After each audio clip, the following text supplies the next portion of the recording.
Hey, everybody. Good evening, morning, shit, ass. We're there already, huh? Yeah, it's Friday. Even if I am a giant fuck up, you've only got about 4.5 hours of it. Thank God. And really only about 4. I mean, we got Chrissy coming at 10.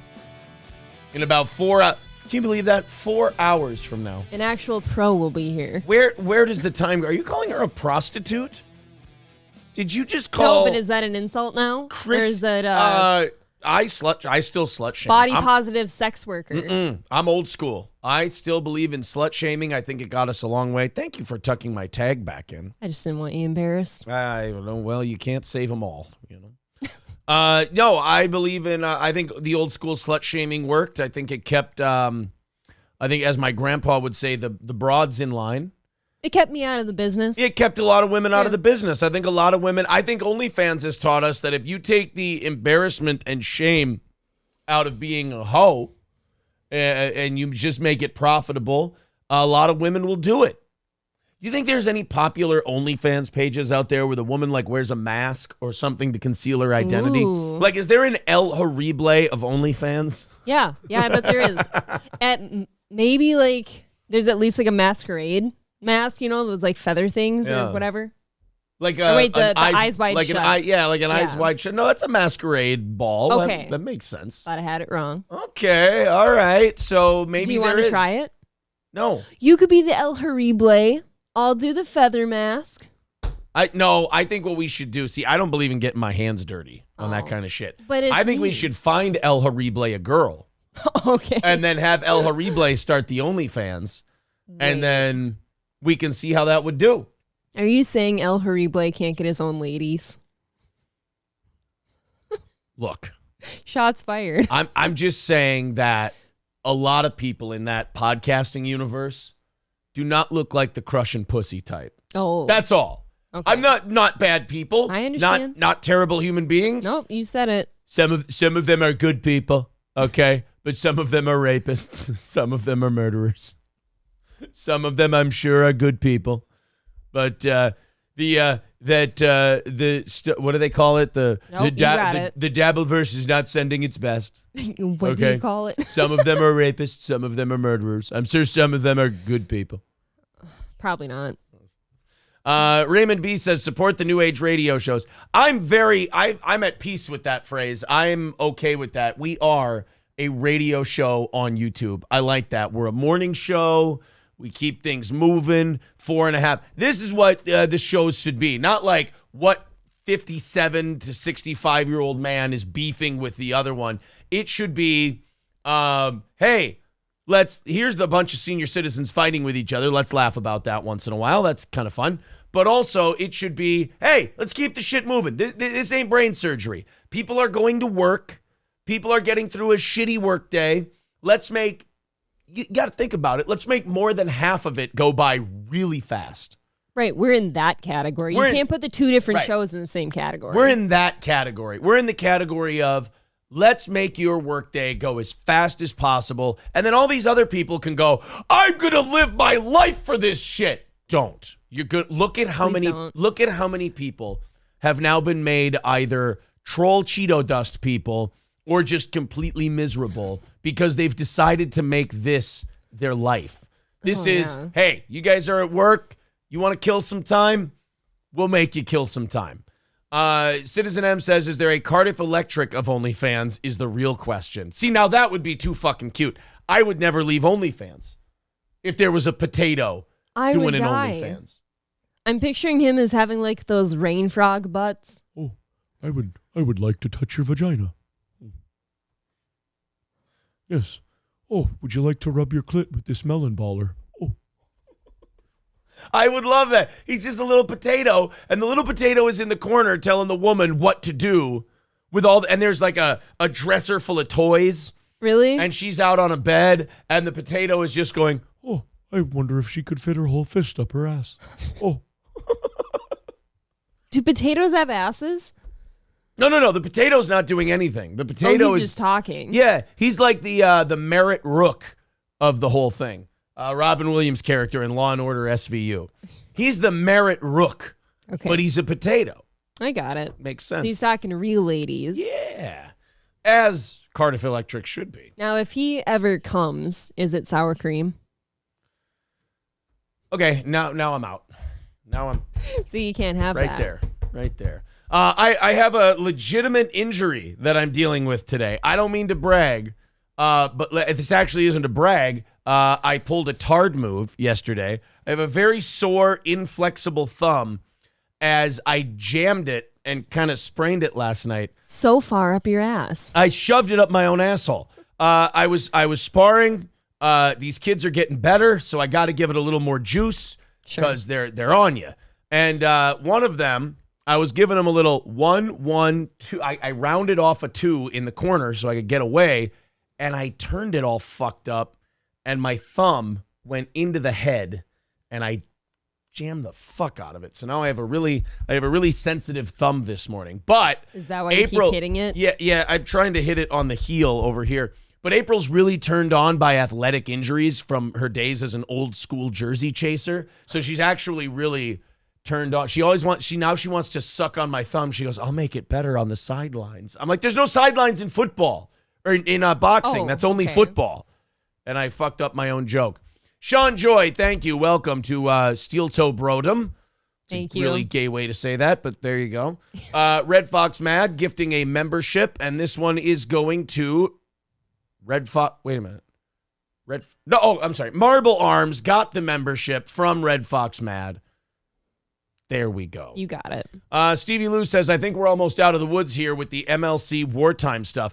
I did say, I did see that Stevie Lou was on MLC yesterday, and MLC, you could call Stevie Lou kind of the boy who put his finger in the dike. Only place you can get your finger is in a dike. Anyway, Bob Levy was not on MLC yesterday. I'm guessing that's over with. But Stevie Lou came in, and the viewership numbers were exactly the same. There you go. So Stevie Lou is he plugged the holes. He plugged the hole. You know what we call him? The Denny Hawking of podcasting. Back in the early 2000s, late 90s, the Minnesota Twins had a utility man named Denny Hawking. And whether you had a third baseman out, a shortstop, or a left fielder out, Denny Hawking could play any position on the field. Very rare, a good utility man. I am christening and dubbing Stevie Lou as the Denny Hawking of podcasting. I'm sure he's honored. You don't want him as your everyday co-host. He'd drive you nuts. But you need a day. He's the Leroy Horde of podcasting. Famous quote by Vikings running back Leroy Horde. You need 1 yard, I'll get you 3. You need 5 yards, you know what he'd get you? How many? 3. Oh, wow. You need 1, I'll get you 3. You need 5, I'll get you 3. And that's Stevie Lou. At least he's consistent. He's the Leroy Horde and Denny Hawking of podcasting. Great. All right, I knew this was coming. $5 from the Bad Luck Boys, Louie and Clarence. Today, our friends who don't share one video from our channel on their community tab are listed. Be careful, camel toe. Clarence's... Jesus. Well, if there's a mud shark, you got to have one of these. Clarence's Colbner Army. My mic cut short. You're a cat, man. Yeah, you can't. Well, he's a big mud shark fan, so he sees the mud shark and he's like, oh, I get it. Clarence's Colbner Army. Wait, so why is mud shark kosher on YouTube, but not that one? I don't even think saying mud shark is a good thing, but God bless. Now, and you know, the other thing, and I don't want to get into too much MLC stuff today because God knows I got my own problems. And God knows I have some other information on a guy who I called as a piece of shit a long time ago. I got some information about this fucking guy that'll make you go, oh, another thing we kind of yelled at Aaron about, another thing, and not my audience. I'm talking about the weird, shitty, stuttering John MLC universe. Another thing we yelled at Aaron about and said, oh, that guy's a piece of shit. I fucking hate that steel toe guy. Yeah, he's not even in this community. I'm like, thank Christ I'm not. But boy, did I just sit from the outside and pick them off one by one. Another guy that I said, hey, you guys got to be careful. This guy is a complete piece of shit, a complete waste of space. This guy is a complete clout whore. Do you have, and now Muttering Jay has come out with some video intel and information on this guy. Bigger piece of shit than I thought he was. No idea. Do you have any idea who I'm talking about? Ray DeVito? In that neighborhood. No kidding. Who did I say? Oh, this guy's just a needy piece of shit. A needy and piece he's of a shit. dick for no reason.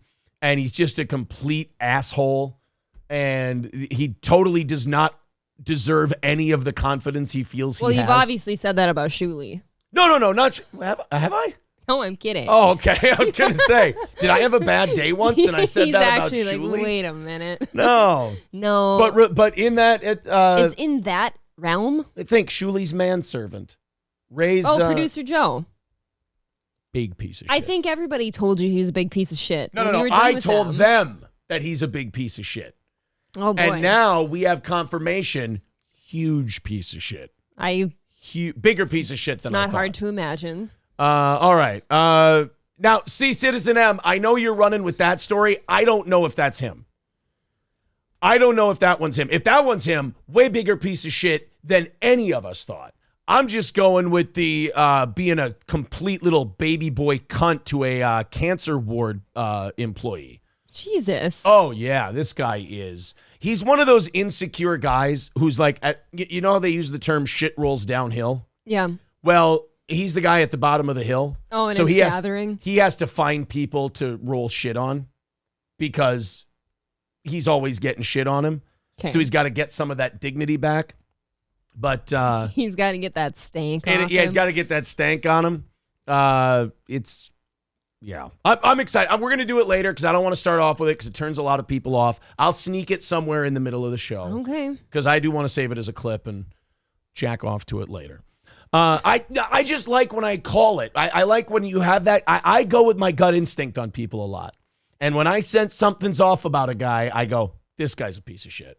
Yeah. For this reason, that reason, and he probably does this, that, and the other. Absolutely. And it just feels good to be right. So the title of today's episode is Aaron was right and Aaron was wrong.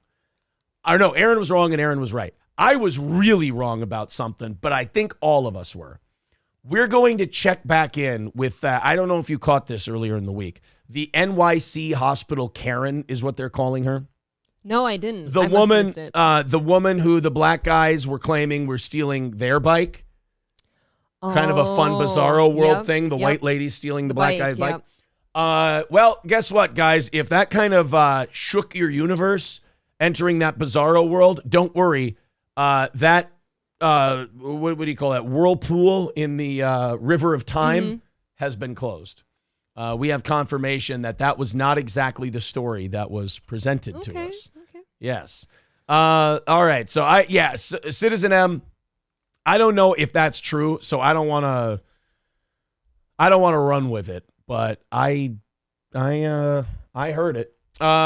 Zen Rhino says he'll sneak it in just like he does when he plays Hide the Pickle with April. This guy gets it. Sneaky. This guy gets it. We had a new member. We had a gifted membership. We had the Bad Luck Boys coming in with $5 to start the day. Boys and girls, we start our final show of the week at 2:55.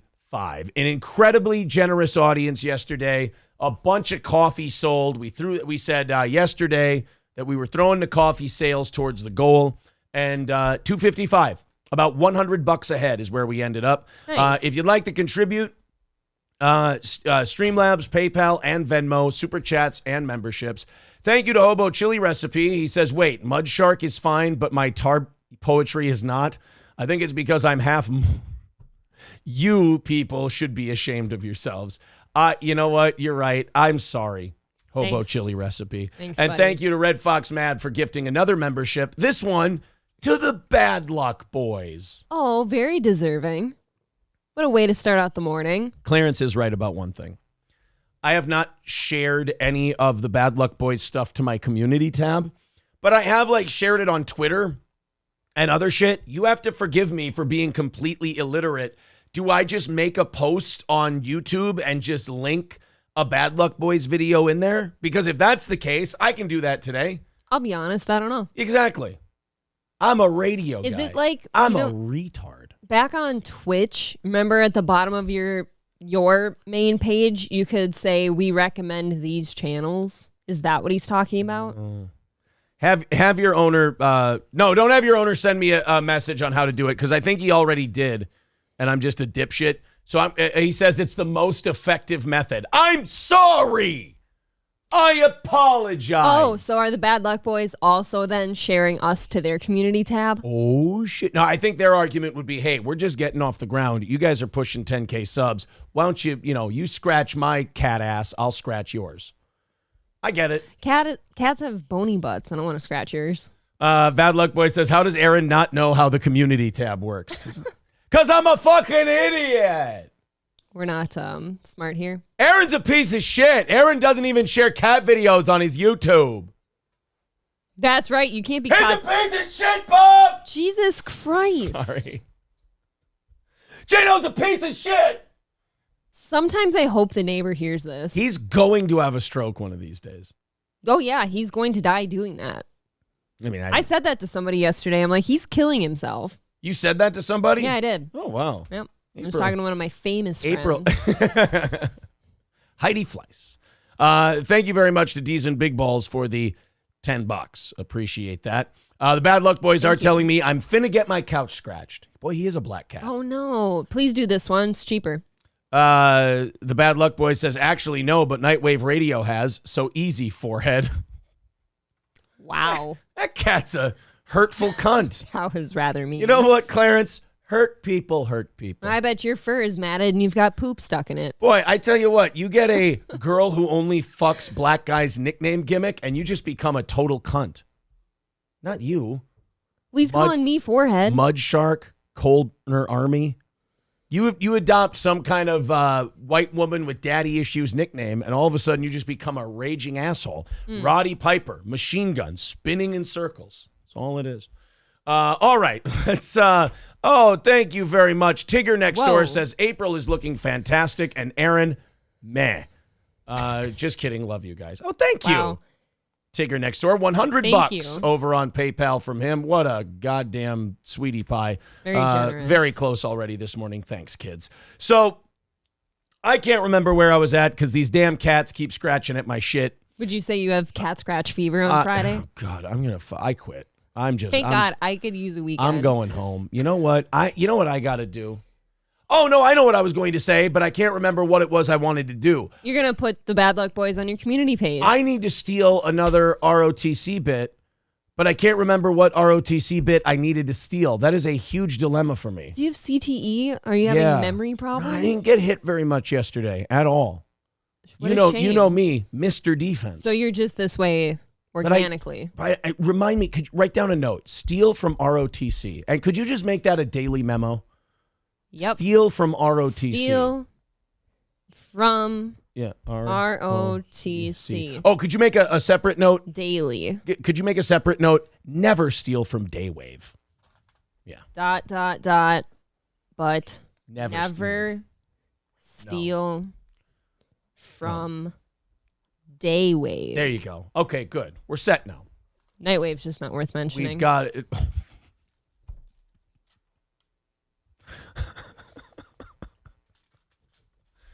Oh boy, now I am a regular Nightwave contributor and viewer. I'm sweating just saying that. April's not built for that life. April says something halfway mean about someone in jest, and she goes, "I don't feel good. I don't feel. I good." didn't feel good about that. Bad Luck Boy says, "Wow." Oh, I can't remember. I'm sorry. I can't remember what I needed to steal from them. Oh, that puts me in a bad mood. Their virginity. You know? That now, here's the thing. I mean, look. What? So now are the Bad Luck Boys feeling like there were shots fired? Are they upset? Not. Are they upset about the Daywave crack or your Nightwave crack? Because I have a feeling the Bad Luck Boys don't really give a shit about Daywave. Calm down and have some catnip. Oh, you know what? I need to explain to everyone what Daywave is. Hold on. See that I don't feel good when I do these things. I like it when people like me. Get it? It's a wave of day because it's daytime and, you know, the wave flowing and all of that. Opie and Trying to get a flow going during the day. O and A were right about female co-hosts. I apologize. Hobo Chili. You know what? That was mean. That was mean. Now I feel bad. You are a bad person. Can I have the day off? Oh, wow. Hold on. Give me a second. No. You know why you can't have the day off? ROTC would never do that. Hobo Chili Recipe with $4.99 says, Jesus, I never noticed that. Clarence is right. There's a lot of property value on your forehead. It looks like a map of Middle Earth. Thank you. I kind of thought Westeros, nice. Over here's the Iron Islands. We got the Riverlands down here. Well, I guess this would be Dorne. Sorry. I'm feeling good about myself today. Good. That's what we're here for. We want to make sure everyone feels really, really good about themselves. Thank you very much, everyone, for your extended generosity this morning. We're down to, God damn it, Bad Luck Boys. I just had everything all updated. I was ready to move on. Did they pay us after that Thank you shit? very much for being a sweetheart. 135 away. Bad Luck Boys for 5 says, to be fair, O and A were experts because they both had female co-hosts. You know what? Fair enough. But you owe Jim Norton an apology. Look, I'll lose my job eventually. I understand. I think any show that had Danny Ross as a producer is very well versed in cuntiness. Even if they missed the Opie cuntiness, you always had Danny Ross. God, did I fucking hate that guy. Thank you to Eric K for the $5 over on PayPal as well. Appreciate that. All right, let's get started. Hulkamasha baby, you ever fuck a Riverlands girl? How about you, Barristan? Did you ever make the 8? I haven't had the pleasure, Your Grace. All right. Okay, I get it. I'm very excited later today to show everybody what a giant piece of shit this producer Joe fuckface is.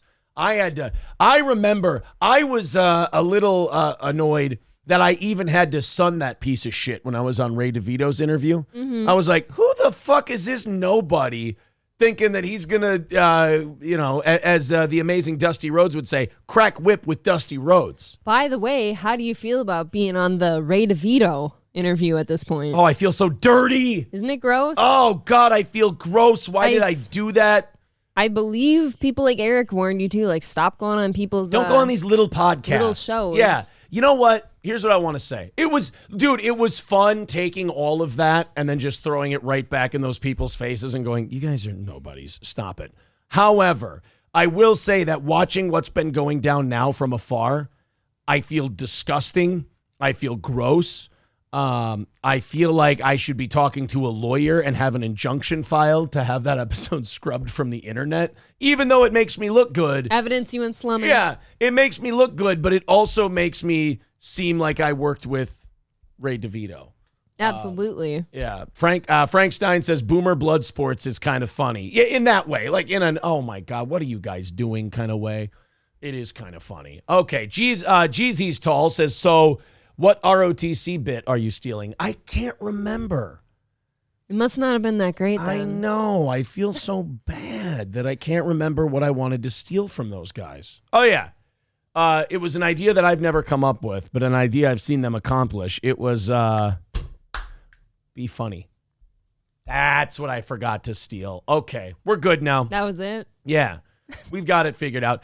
Mike Crack says 90% of the chat said he was an asshole from the beginning. Oh, okay. So I feel like I was saying, hey guys, this Joe guy is a stupid little douchebag. No, like he's a fucked up little kid. And now I find out like if this news story is true about him, he's like an old guy. I mean, he doesn't seem like a young guy. I thought he was some kid that was doing this for like a college course or something. I'm agreeing with the Mike Crack guy. Like a lot of the chat said he was a piece of shit, and then all of us that listened to you on that interview, you were getting on here and being apologetic or like apologizing for like producer Joe and saying, no, I get why he's doing all that and he's fine and all that. And we're all like, no, he was a complete asshole. Well, I did say I got why he was doing it. Like he was showing off for his bosses. As a listener, like it sounded very like you were excusing it. Oh, okay. Well, it sounded like you were friends. No, I called that guy. Same with Ray. Yeah, I called that guy being a piece of shit. Now, I don't mind Ray. Ray is being used as a whack packer right now. I get that. I have no problem with Ray. All of this stuff will come out later today. We got a lot of stuff. I genuinely think Ray DeVito is probably a nice guy. But not a smart guy. I don't know if comedy's his game. Comedy's not most people's game. It's not my game. Like, this is my funny is like being funny in the moment. Sean Joy has just become a VIP. Thank you very much, Sean Joy. Sean Joy, you need to get a hold of April because you need to get her your information so that you can get all of your merch and all of the stuff that you're owed as a VIP. If one of our mods wants to put April's contact stuff up there, we can get that to Sean Joy. Thank you so much. To get them their VIP stuff. An order did just go out last week, so in about 3 more weeks, we will be putting another order in. Yep, I still need to hear from MSO, too. Yeah, MSO became a VIP yesterday as well. Camel Toe with $5 says, producer Joe pissed me off so bad during the DeVito interview. Such a little wiener guy. I think wiener guy is the perfect phrase. He was not good. All right, boys and girls, goal today is done. Wow. It is a whole 6:26. That is 26 minutes in. It is another successful week of Steel Toe. So pinned to the top of the page is the link to get your Steel Toe coffee so you can fight the culture wars and the blah, blah. I'm just kidding. I know I am. I like looking at my coffee knowing I did fight that culture war. April's owning the lib. Ready? She's owning the libs right now. Oh, my God. She just owned the libs. Get a food bucket. Oh, so good. By the way, our Tim Pool clip took off over the last 24 hours. The beanie took flight. A few thousand views, and there are a pretty decent amount of Tim Pool fans who get really pissed when they act like you told them Jesus wasn't real or something. They're like, it's terrible. Yeah, Tim's too important, and you guys are just jealous. I'm like, how is he important? How is Mr. Lukewarm Take? I mean, there is not much of a difference between Jeremy from the Quartering and Tim Pool, other than Tim Pool can say he worked for Vice at one point, which not aging well. No, not aging. It did not. Yeah. So I will say that when it comes to like the holy shit, I just had a goddamn stroke. You're doing this a lot today. I'm actually getting scared. Do I have head trauma? I don't know. Oh my God. Maybe you're old. You're just old. But like the Vice thing, that was like his whole gimmick was, oh, look, I was on the other side. Now I'm on this side. The Ugly Fuckling says, what is your margin on the coffee? Does it reduce the daily goals or is it a money laundering scheme? I'll be honest. Yeah, we're a front for a Colombian coke operation.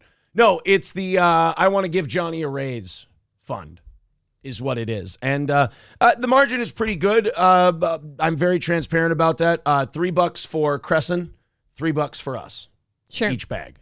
So each bag is $3 for them, $3 for us. D. Gulag says, I don't love Tim Pool, but he does better news coverage than the mainstream media. I mean, low bar, but sure. Right, that is the lowest bar. Tim fence rides so much that he might as well put a saddle on, so at least he's comfortable. That's people like that, though, are the ones that like keep the most people around, I feel, because they never say anything spicy. Yeah.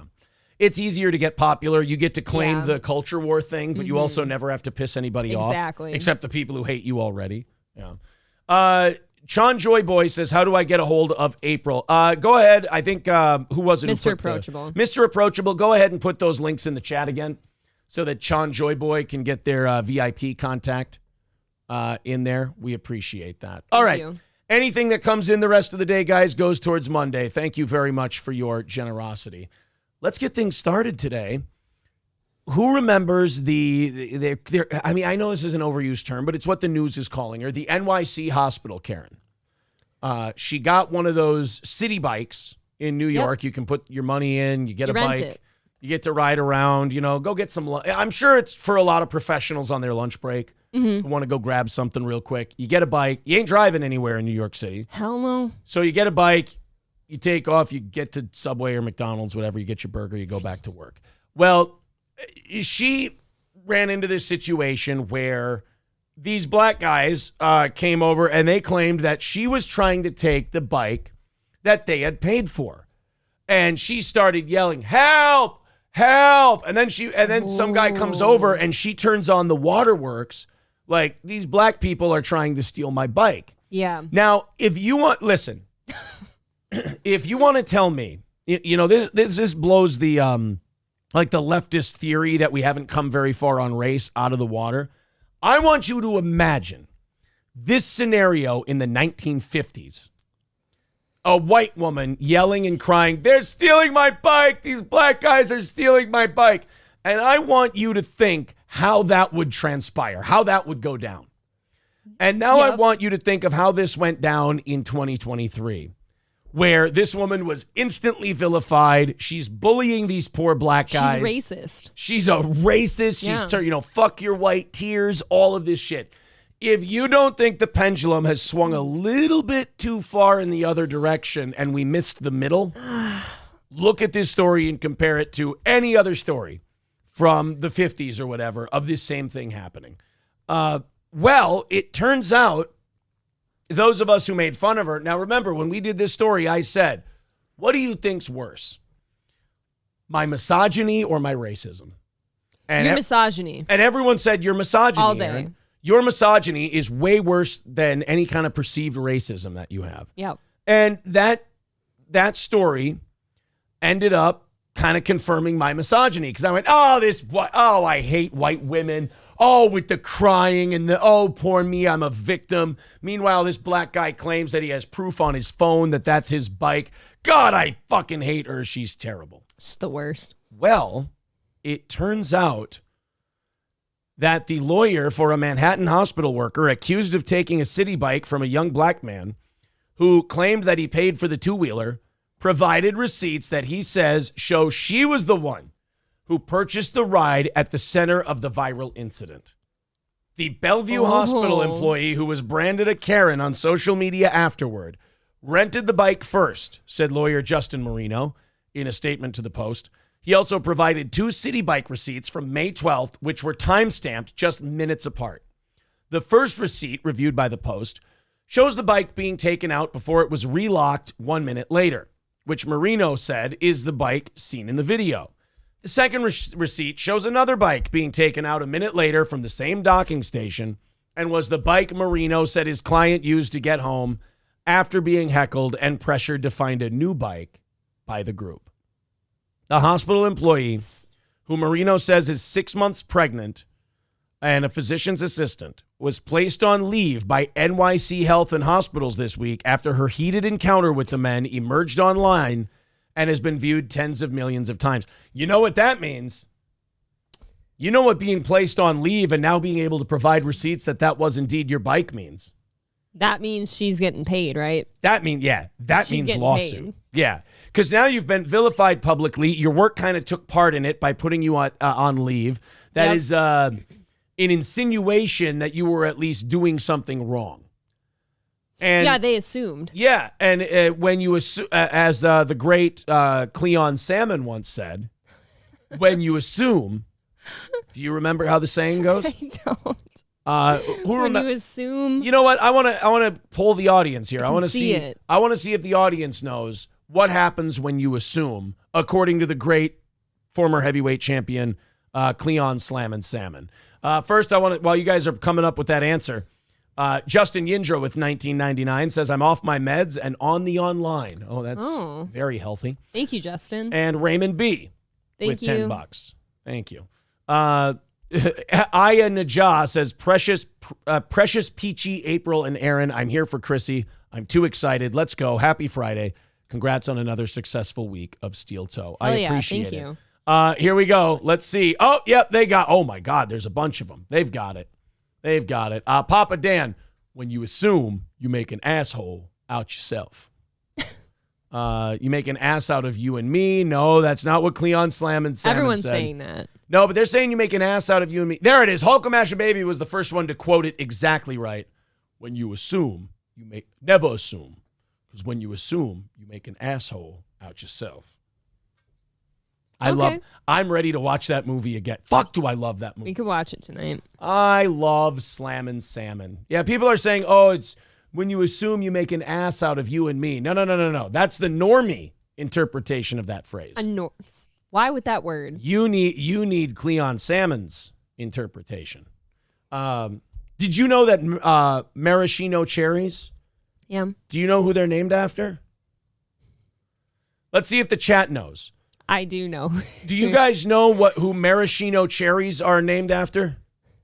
Let's see. Let's see. I know who knows. exactly. I do know this one. I want to see if they know. Who are maraschino cherries named after? The Gray Duckling says the boxer. Yeah, but which boxer? Yeah, you have to specify. Yeah. Or it's not funny. Which? No, not John. That's not it. Who's gonna get it? He was half right with the boxer, but you got to give me the boxer's name. There you go. There. Johnny 1.0 says, did you know that maraschino cherries were named after the boxer Rocky Maraschino? Go ahead. I believe it's Marciano. Whatever, motherfucker.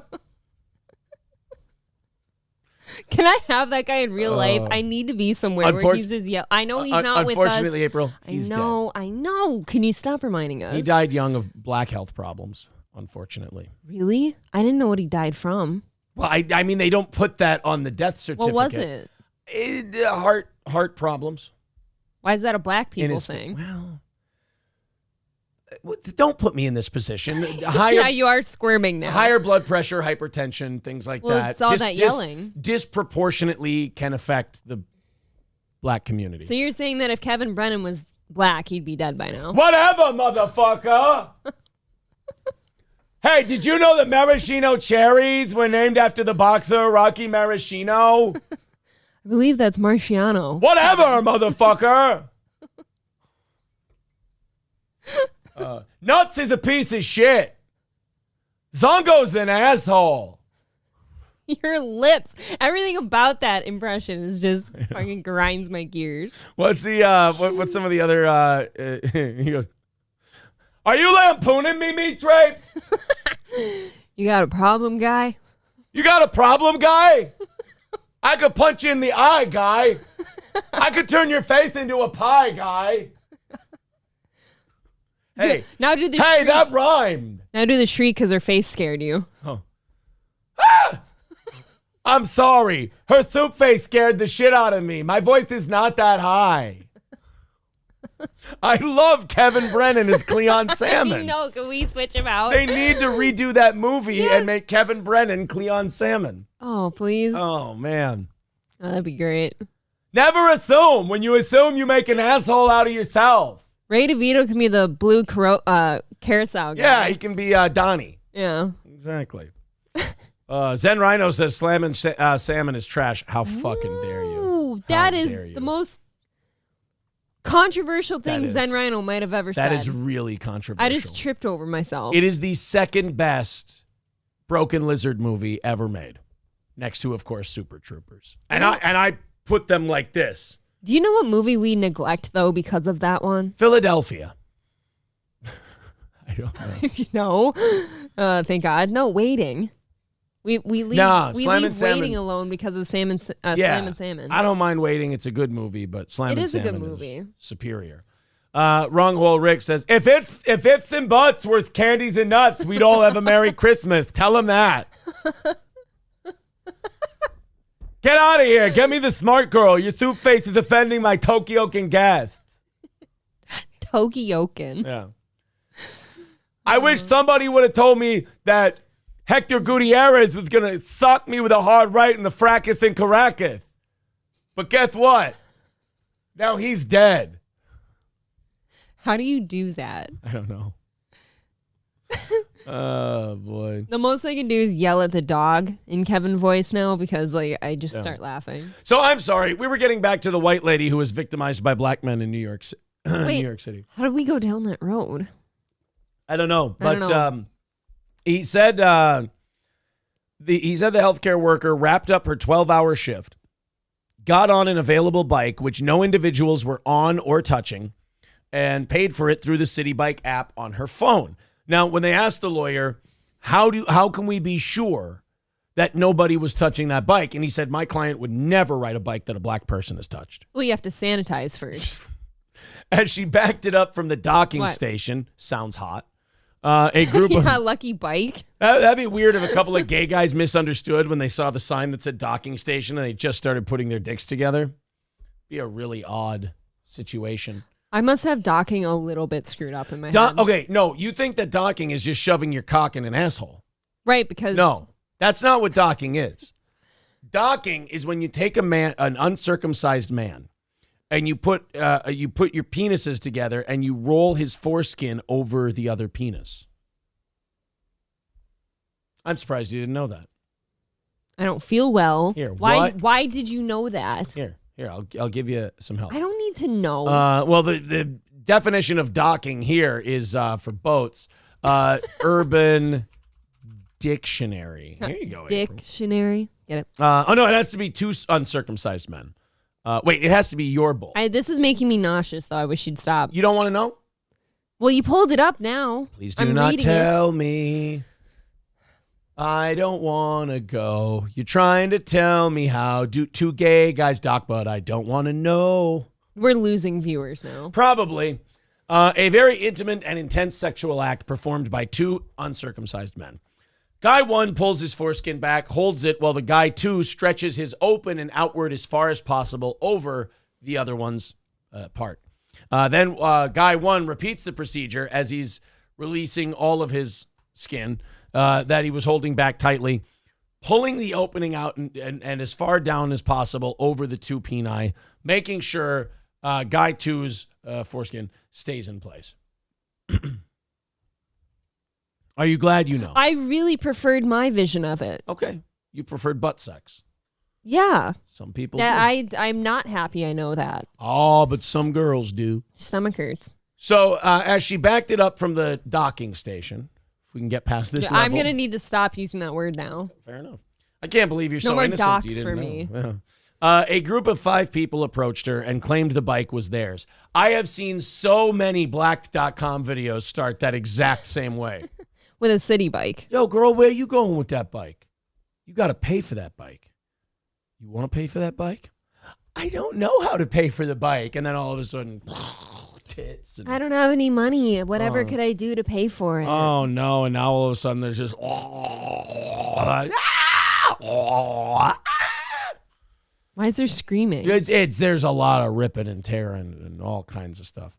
One or more individuals in that group physically pushed her bike with her on it back into the docking station, causing it to relock. One of the individuals then covered the bike's QR code, stopping her from paying for it again so she could leave.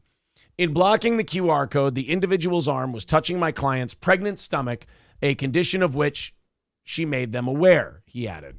Throughout this time and for the remainder of the video, roughly 5 individuals were telling her to get off the bike and heckling her. Now, I do want to set one thing straight because I don't want to, in unvictimizing this woman, I don't want to re-victimize a bunch of black dudes for something they didn't do. Never. I just want to say, she's saying like, oh, they were touching my pregnant stomach. I can assure you that these 5 men wanted nothing to do with your baby.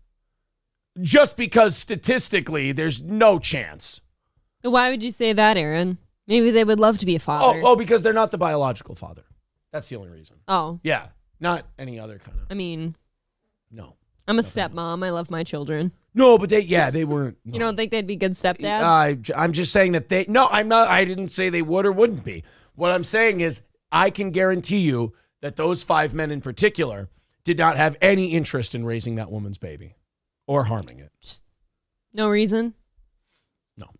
Okay. They didn't know each other. Okay. The fact anyone could treat another person like this is tragic, especially a visibly pregnant woman, he said. Well, that's kind Milk of... that till the cows come home, ma'am. It's also kind of hurtful towards the woman. It's like, what do you mean visibly pregnant? What are you saying? I hope they meant she's fat.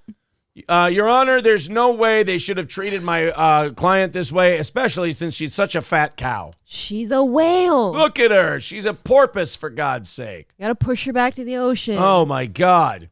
The roughly nine. That bike's the real victim here. If they would have picked her up and thrown her in the Hudson, I would have understood. But the roughly 90-second clip that begins mid-confrontation shows the woman dressed in hospital-branded scrubs, screaming for help as she tugs at the bike.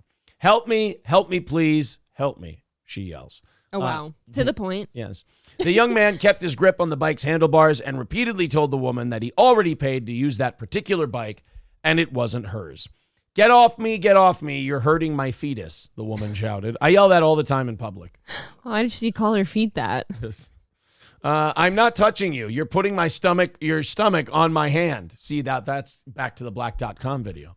Halfway through the clip, the hospital worker appears to start crying as another man in the same scrubs approached the melee to see what's going on. The young man claimed to the woman the bike was on his account and asked her to move before she rented another bike on the advice of her colleague.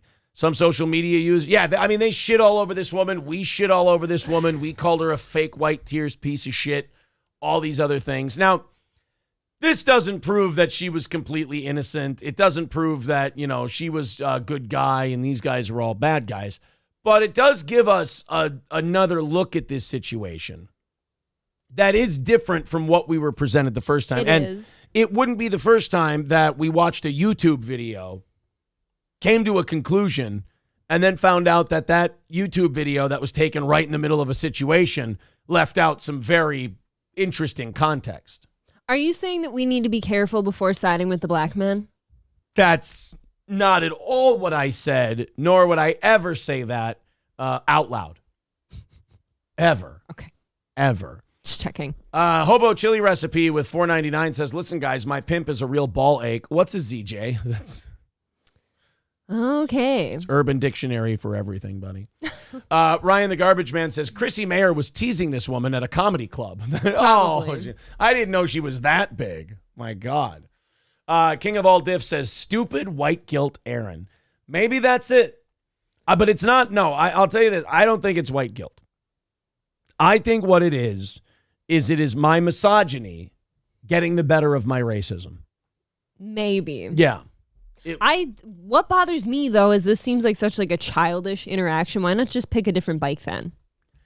I've seen these stations. They come in like a big swath where there's a bunch of bikes stocked. So many things in life, so many things can be solved by a simple, you go this way, you go that way. Precisely. By the way, that is not me advocating for segregation. That's not what I'm saying. Oh, wow, because the two groups were black and white. I'm not saying that the black guy should have been kept over here and the white woman should have been kept over there. Hey. Although if we did have that, this situation would not have happened. I still don't think that is a hospitable result. You are out of control. I'm not saying that is not my endorsement of segregation. I'm just saying if two people, in this case, black people and white people, cannot get along, they should separate and go their separate ways. You need an education. No, anybody. And you need Jesus. Could be any race, anybody. Laughing Lion says George Aaron Wallace 2024. No. Kevin Vassar says, how far to the left are you if you call your baby a fetus? I wondered that too. See, I thought lefties wouldn't call it a fetus. Fuck that. That's not true. They would. Okay, so she's probably far to the left. It's like I always say, like I obviously like lean right. I would never call my baby a fetus. That's my baby. Well, I'll say this. She's probably less lefty now than she was on Saturday. Like you sound robotic. But you know what I mean? She might be a little less politically left socially than she was Saturday. Oh, because she had an interaction with black people. That didn't go well. No, yeah. Hobo Flexible says, we'll say it for you, Aaron. You know what? It's a lot better coming from you than coming from me. Rexstart Parody account says, wait, Aaron is saying the bikes should be whites only? No, I'm saying those guys should have gone to their own rack and she should have gone to her. No, that's not what I meant either. No. I would like to point out that those bikes are white too. Maybe we should have some black bikes and some white bikes. I think so. But we should keep them on the same rack. Maybe marble bikes. A little of each on the zebra same bike. Bikes. Zebra bikes. There you go. I mean, to me, a zebra's got as many black stripes as it does white stripes. Name the movie. I'll give you a hint. They're arguing about football referees. Well, how many zebras of each color do you want? Well, I think a zebra's got as many black stripes as it does white stripes.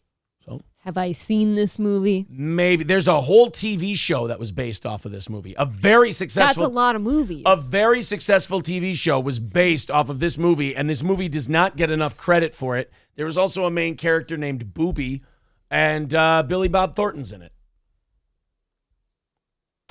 Nope, haven't seen that one. Wow. That hurts. There you go, sea shanty shenanigans. Friday Night Lights.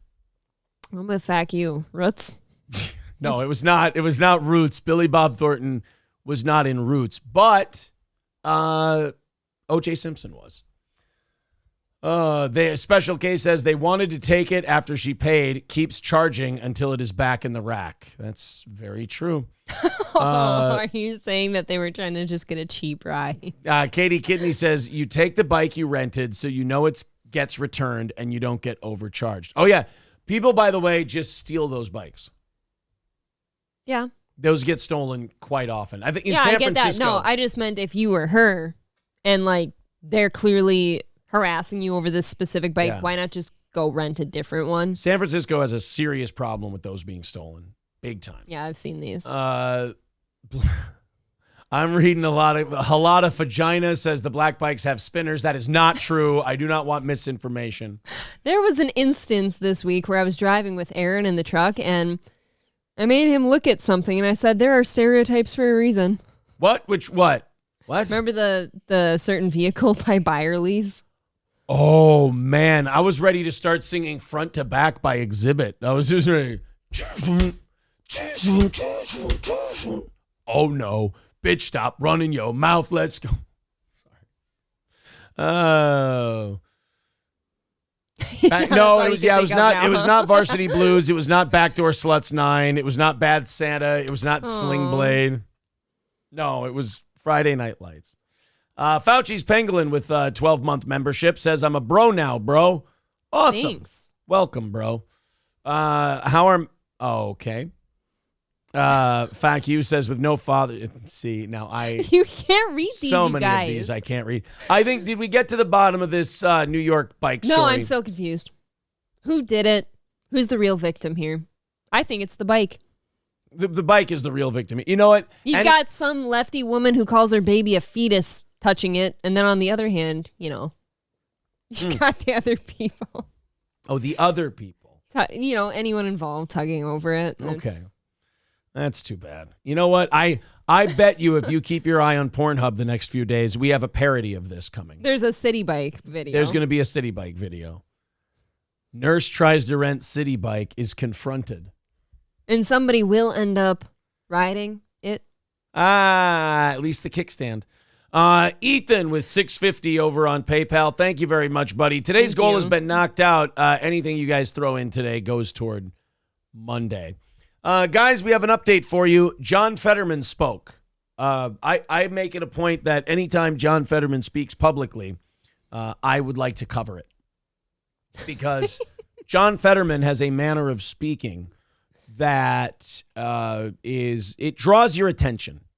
Oh, God, riveting. It makes you take notice. You watch him, he starts speaking, and you go, wow, what the fuck did that guy just say? You have to pay extra attention just so you can decipher. Indeed you do, April. Indeed you do. So now this is John Fetterman talking about the debt ceiling. Now, not only should the Democratic Party not make this fucking guy talk, you shouldn't put Dianne Feinstein in front of a microphone. You shouldn't put John Fetterman in front of a microphone. They're one and the same. For the same reason. Their brains are shit. So John Fetterman, if you put him out there and he's going to talk, make it about like National Thank a Hospital Worker Day or like something easy, tee it up something real. he knows. Yeah, tee it up real nice and high for him so he can just. I agree. I mean, he's still going to slice it left and it's going to be a fucked up shot. It's going to hit a tree in a gopher hole. But like at least you'll be able to find the ball. Yeah. He'll be in there. Don't give him a tough one. He's going to shank it into the water and you'll be there all day. It'll be like a scene out of Tin Cup. So John Fetterman is going to talk about the debt ceiling. And God bless him. Would you like to hear what he has to say? I would love to hear this. Because I don't know about you, but we're about a month away from this whole country just going to shit because we haven't raised our credit limit. Do we have a month? Little less, actually, because I think it's early June that we run out of the ability to borrow more money. So you got to have the Democrats and the Republicans have to come to an agreement. Now, the Republicans have the House, and they're not going to pass just a blanket extension of the debt ceiling. They want promises from the Senate and the president in writing that you're going to cut some spending. Yep. That, look, we're raising this debt ceiling way too often. We've been raising it 70-some times in the last 60 years or something. Too much. Way too much. And what we'd like to do is we'd like to get promises from you guys that you're going to, cut some of this spending, get the budget back in order so we don't have to borrow so much money. So the Democrats said, let's send the big guns out there. And they sent Fetterman. And look at this fucking monster. Put a suit on. He's wearing a Carhartt sweatshirt. He's got the Carhartt sweatshirt on. What do you think he's wearing underneath or below the Carhartt sweatshirt? Nothing. No, probably the basketball shorts. Oh, you mean for bottoms? Yeah, you said for bottoms. Under the sweatshirt. Oh, I'm sorry. For the bottoms. Yeah, he's wearing basketball shorts. He's got the basketball shorts. These guys, suits, ties, looking nice, whatever. And look, they're both looking at him. They're both looking at him like a washing machine that might explode. Or a zoo animal. That too. But this guy over here, the guy on the left, he's looking at him like, all right, I got to be ready to hit the off button at any second because my whole house could blow up. They have concern. They have concern. So here's a 1-minute statement from John Fetterman on the debt ceiling. We're here for one simple reason. President Biden needs to consider using the 14th Amendment if necessary. He wants to reinstate slavery? No, I'm just kidding. Oh, I'm sorry. Different amendment. They shouldn't put them. Aaron was thinking about it like, They shouldn't put them so close together. The entire GOP debt ceiling negotiation is a sad charade. And that's exactly what's wrong in Washington. That is what's wrong when Washington. It is what's wrong when Washington. Ooh, speaking of Washington, I have a story after this. Remind me. I have some goss for you guys. Is it the same thing you're stealing from ROTC? No, this is deep steel toe lore. If you guys like steel toe lore, I've got some steel toe lore today. Are we going to Washington? No. Steel toe takes Washington. Nope. Ooh. It involves the name or word Washington. I've got some. Okay, well now I don't want to wait on that one. No. My Let's watch heart John is Fetterman. A flutter. What's wrong in Washington? We're playing with the livelihoods of millions just so the GOP can just turn the screws against hungry Americans. Yes, that is what, and Republicans do this too. They just say shit so their brain dead followers will repeat it and then say that to their neighbors. And they'll say things like, the other side just wants to kill veterans or make old people die or they want to starve American families. And it's obviously you're not going to have the other side come out and go, yeah, our position is there's just too many hungry families. We're trying to kill a few of them. No, what the Republicans would like you to do is they would like you to cut some spending so that you're not spending a fortune and we're raising the debt ceiling all the time. Now, look, we didn't get here by Democrats alone. I get that. Trump spent a fuckload of money and he cut taxes. So if you're cutting taxes and you're spending a fuck ton of money, your budget deficit's going to get out of whack. I love the idea of cutting taxes, but something I love almost as much as cutting taxes is cutting spending. And yet, if you're going to cut taxes by $1 trillion, you got to cut spending by $1 trillion. How great would that be? Got to make shit even. That would be great. If we cut taxes by $1 trillion and we cut government spending by $1 trillion, the extra tax revenues we would get from dropping those taxes.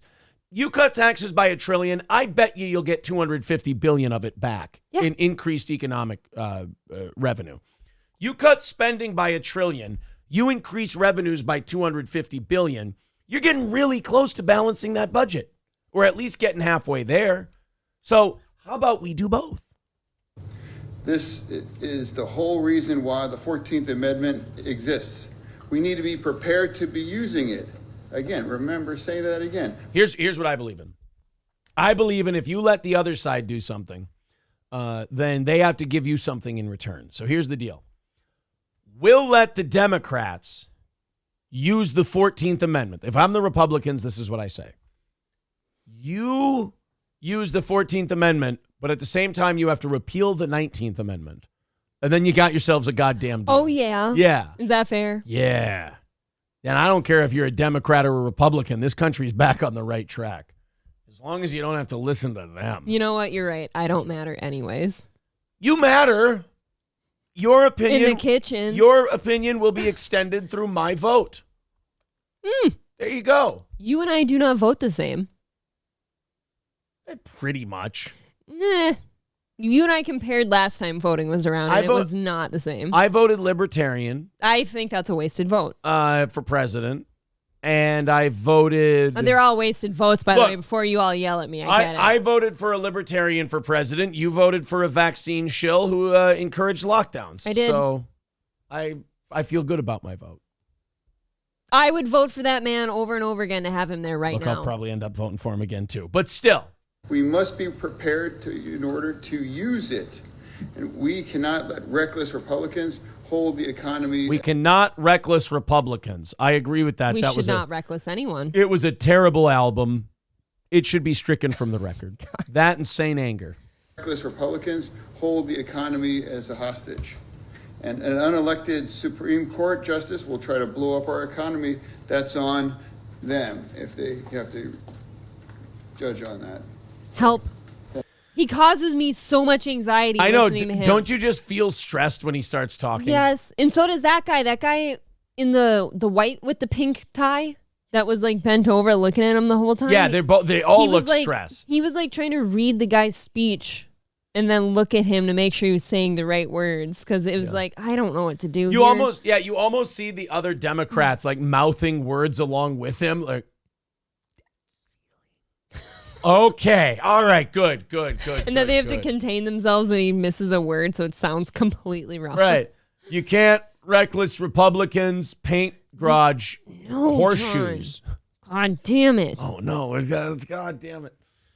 That's the washer going bum, bum, bum, bum, bum, bum, bum, bum, bum, bum, bum, bum. Right, like, it's off balance now. Come on. What are you doing? No, get a shim under there or something. Come on. Scooby Jooby Jew says Jo Jorgensen was definitely a wasted vote, but not because she's a libertarian. She was awful. He was pretty bad. Operation Mad says he has JR's voice. My God, you apologize to Jim Ross. He speaks much better than John Fetterman.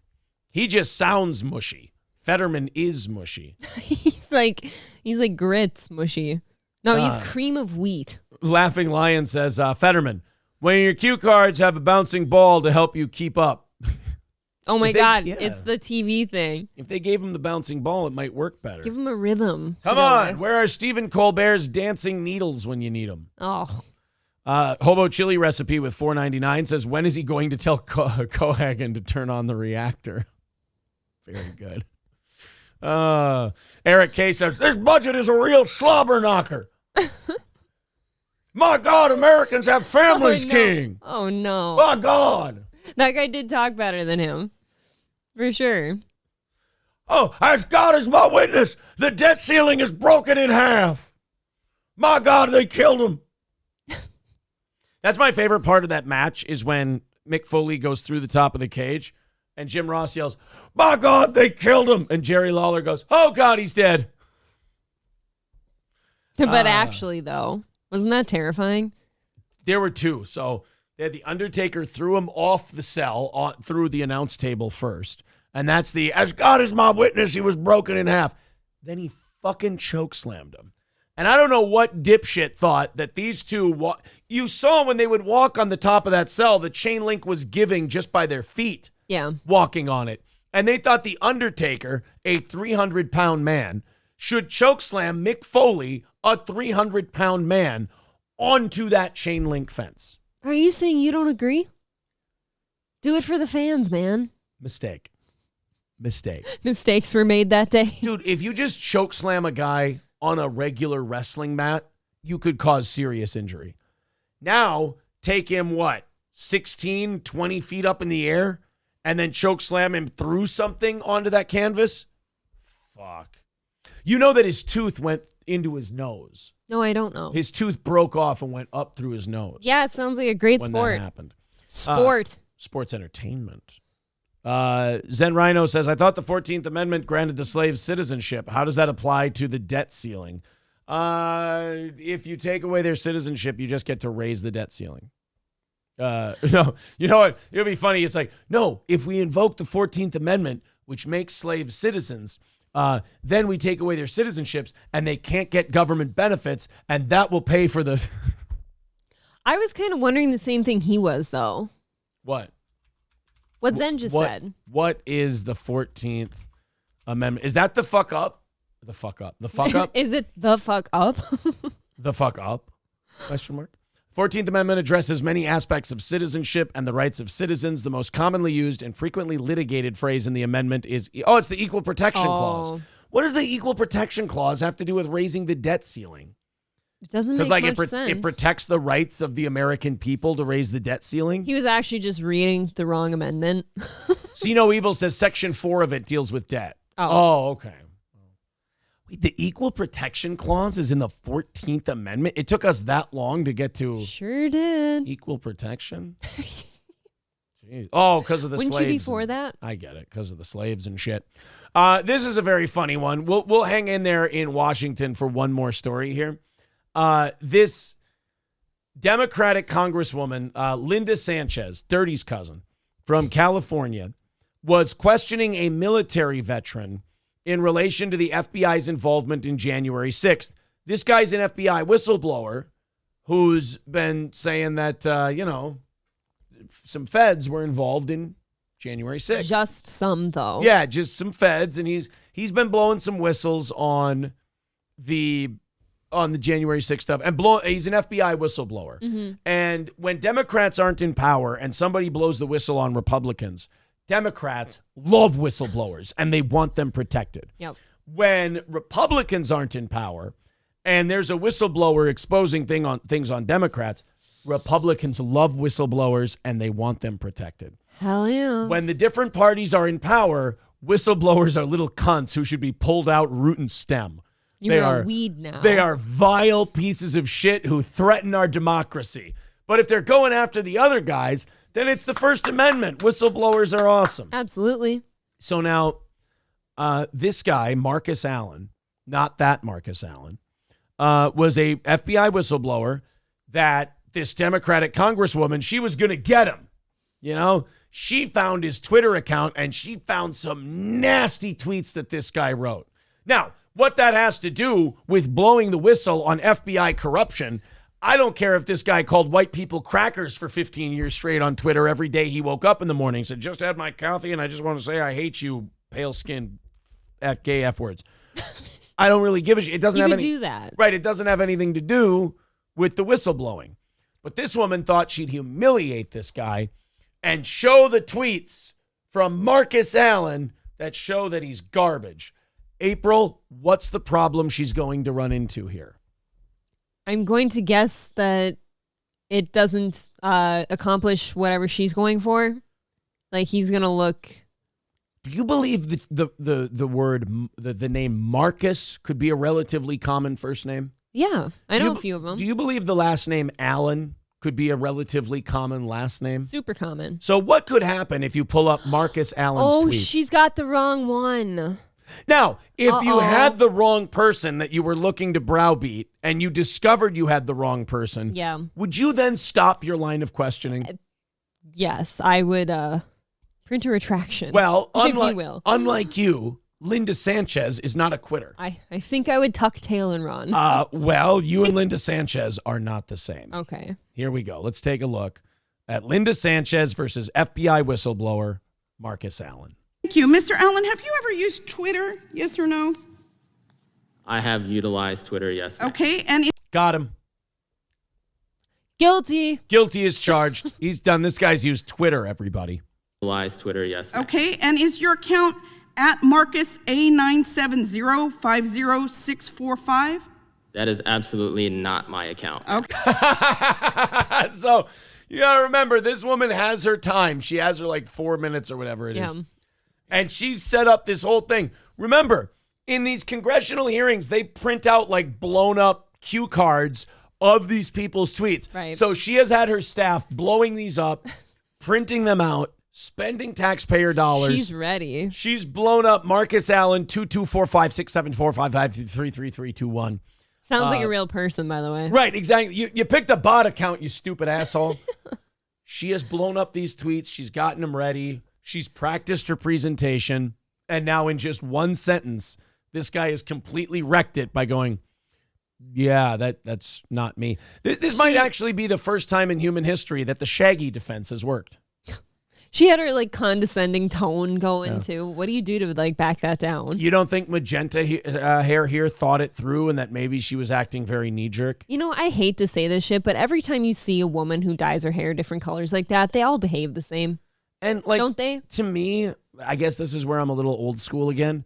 This like defiles the sanctity of Congress. It does. It's unprofessional. Like our Congress has people with fucking 2 or 3 different hair colors in their head. That's embarrassing. Yeah. At Marcus A970-50645. Nah, bitch. That is absolutely not my account. Okay, that's not your account. Well, on December 5th, 2022, an account under the name Marcus Allen retweeted a tweet that said, That quote, is not my account, ma'am. you haven't let me finish the question, Might sir. have been the football player. You haven't. Somebody goes, might have been the football player. I like The that other guy. black Marcus Allen. Yeah. Ma'am, are you saying that all of us black men look the same? It's disgusting. It's disgusting, ma'am, and very offensive. We're people. I love that he's trying to move this along because she's about to quote the tweet. He's like, it's not me. You didn't let me finish. Well, women do this a lot where they go, you didn't let me finish. Yes, I know. But look, most of men working with women is us humoring you anyway because you're not caught up to what we're doing. I'm not playing this. Sorry. I'm not playing this game with you today because you're already coming at me aggressively. You're already wrong. Move on to the next thing. You didn't let me finish. It doesn't matter. This whole thing is shot in the ass and retarded. Don't continue. Ma'am, you're going the wrong way in a one-way street. Yeah, but I'm not finished driving yet. Once I finish driving, I will be going the right way. Boy, I'm so glad we empowered these bad boss bitches. Haven't let me finish the question. And the time is mine. On December 5th, 2022, an account under the name of Marcus Allen retweeted a tweet that said, quote, Nancy Pelosi staged January 6th, retweet if you agree. And fucking base. I was going to say, I don't see anything wrong with Yeah. that tweet. But, you know. I mean, that's what he goes, no, that's not my Twitter account. But at the same time, I mean. I will go retweet that one. Miss Congresswoman, I don't think that she staged it, but I definitely think she knew she could have done more and purposely didn't, if that makes you feel better. And I've got some documents here. That'd be funny if he turned this tweet on her and just went, I have some documents here that show that she. End quote. Do you agree with that statement? Yes or no? That is, I don't, no ma'am. That's not my account at all. I have I'm no asking idea. whether you agree with that statement, yes or no? Can you please rephrase the Yeah. statement? Do you think Time of the that gentlelady Nancy has Pelosi expired. staged January 6th? I just want him to answer He'll answer. this He'll last answer. question. Yeah, he'll answer. I'm just telling you your time's up. Do you believe that Nancy Pelosi, do you agree with the statement that this person tweeted that Nancy Pelosi staged January 6th? She's unbearable. Yes or no? No. Thank you. I yield. Oh, yeah, fucking owned him. There you go. Oh, man. Did she walk out of there feeling like Oh, yeah. she just owned that? She felt like she really nailed that. Yeah, Cocktiff says, slam dunk. She got him, too. Ugh. She is. Oh, yeah, M Stone, LOL, big win. The biggest. Oh, man. Excuse me, but I am going to keep asking this question because I blew up these cue cards like an asshole, and I need to get my point out It's there. important, goddammit. Oh, I just, Laughing Lions Consuela says we need more lemon pledge. Oh, I thought Family Guy wasn't funny. It's not, but using it in this instances. Brittany Boo says that is wrong in my household, LOL.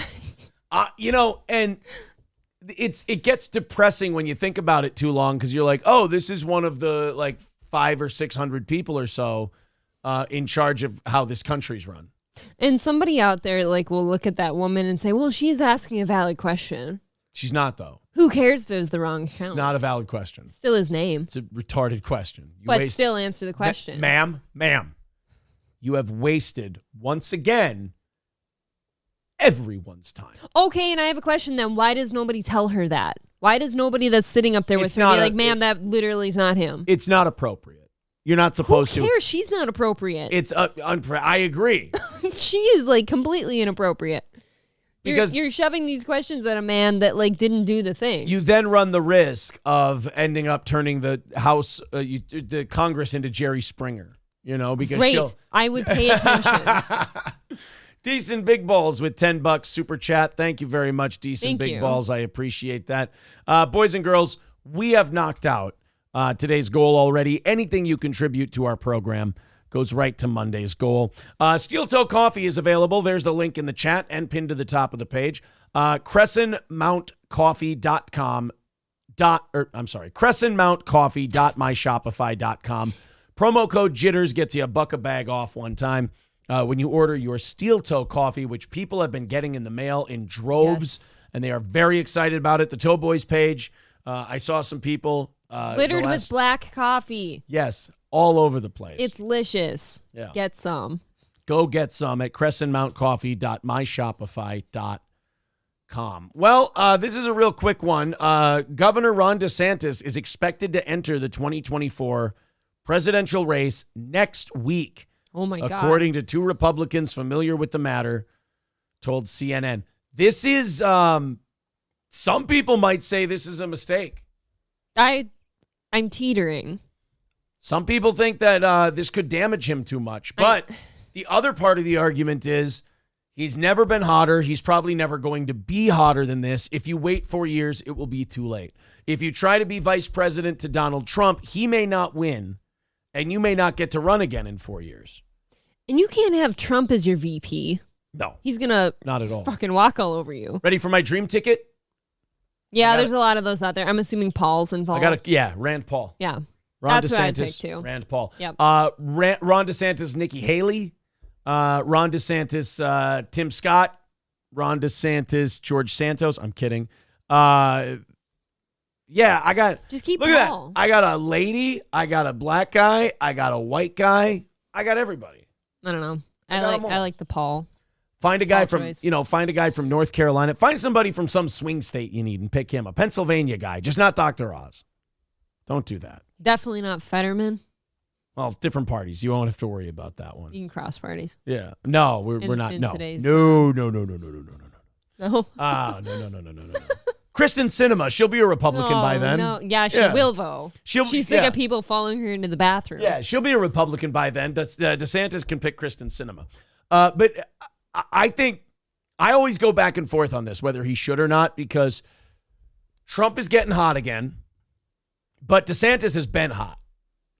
Like DeSantis has a track record. Like if they want to run on like their COVID shit, Yeah. DeSantis has a huge advantage over That Trump he on does. COVID. Dude, DeSantis has what's the main medical guy in your thing? Surgeon General. Mhm. DeSantis has a Surgeon General in Florida who's like, yeah, the vaccine problems with that. Like he's got a Surgeon General who's There's he's going after the vaccine, and like he's like Ron DeSantis is the balls that Donald Trump claims to have.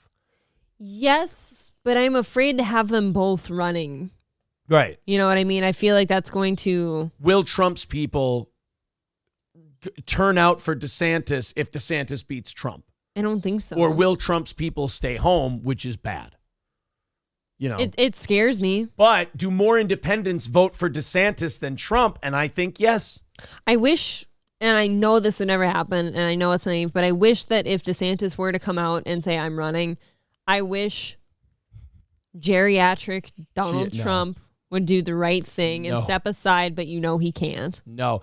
This is too big up here. I think Trump will be hot for a little while, but I have a feeling that DeSantis is going to beat him. DeSantis is too charismatic. He's younger. He's fresher. People like He's him. in touch. He's kind of a cunt in the right ways. I think he beats him, but His wife is endearing. his wife is a lovely cancer survivor. But I can also see a situation where, Trump just steamrolls everybody again. I don't know. So, it's tough, man. I'm afraid the vote would be so divided between the two. Do you think he should? Because it sounds like he's going to. Do you think it's a good idea? I think it's now or never. I kind of do too. I think in 4 years it is too late. A lot of shit can happen in 4 years. A lot of shit that he's done right can be forgotten too. And you could be, would he be done being governor? Do you have term limits there? I can't remember. I don't know. I'm using Socialist Media gifting 5 memberships. Thank you very much, buddy. Thank you. Appreciate that. Let's go to the audience here. There's a lot of comments coming in. See what they think. Toastmaster says Vivek Ramaswamy or Ron DeSantis. Yeah, I guess he could pick that guy. Spy Pigeon says, can we unfreeze Walt Disney and let him run? Mega based. Yeah, I think he'd be canceled day one. I've got it. Walt Disney had some opinions. Trump wasn't a politician. Let's get DeSantis Tucker Carlson in there. That'd really be a shit show. NF Cap says Charlie Cook said DeSantis will probably run because he's hot now, but he'll probably lose this round. But DeSantis doesn't want to go full Chris Christie. Losing, politics is a lot like boxing in that way, where a loss really drops your value. And you got to start all over again. And then what? You lose the presidential race, you have to limp back to Florida and still run that state. Or be vice president. God, I'm getting really nervous about this shit. The only way he could rescue himself is if he loses to Trump in a really close primary, and then they have to combine the ticket, and they have to run together, and then DeSantis gets another shot at it in 4 years. Maybe he could do that. I don't know. I'm getting really nervous just because I can't have more of what we have now. I can't do it. Tyler Barton says that point about the independents is key. Yeah, Trump ain't bringing any new people over to his side. No, he's not. And DeSantis does. DeSantis is charming. He does. DeSantis is remarkably charming, but Trump will also have, he already has his set, people that vote for him are not going to not vote for him. Labglass says Aaron looks at DeSantis with rose-colored glasses. I really like him. I do like the guy. Oh. As much as you can like a politician. I like Rand Paul a lot. The Front Porch Conservative says, Aaron, there is a polling out on this already. If Trump is not the nominee, then at least 15% of the Republican vote will not vote for DeSantis in the general election. Okay, then he has to grab 15% of independents that Trump wouldn't get. Plus, I think that's just sour grapes. I think those Trump voters confronted with another 4 years of Biden will vote for Ron DeSantis. That's what I would do. And look, me to vote for a Trump or a DeSantis when we have Biden right now is no skin off my back, obviously. But I don't know how anyone can look at what we have right now and be like, I'm going to vote for that again. I don't know. You're crazy. You're Zen crazy Rhino people. says he still has 3 years left on his governor term, so he'll still be fresh in the media's mind. Hopefully. But he kind of made his name on COVID, though. Yes, he did. That's kind of what I'm thinking can get forgotten. I mean, he could run and say, look, man, what we've been doing in Florida economically, let's do it to the whole country. And that's pretty good. But then again, Trump can say, hey, you remember my economy before the Chinese shut it all down? Not so bad either. Tyler Barton says, sadly, I think Trump will beat him in the primary, but he would have a much better chance in the general. Yeah, I mean, those two guys, it's a shame that those two guys have to collide with each other. We are crazy. Philip Sears is right. Biden is getting 162 million votes. That's true. Biden is going to get 162 million votes. So, and I'm moving to Puerto Rico. Thank you very much. The thing is, with all of that, the Republicans complain. They're like, oh, the Democrats cheat. The Democrats cheat. Yeah, no shit. Cheat harder.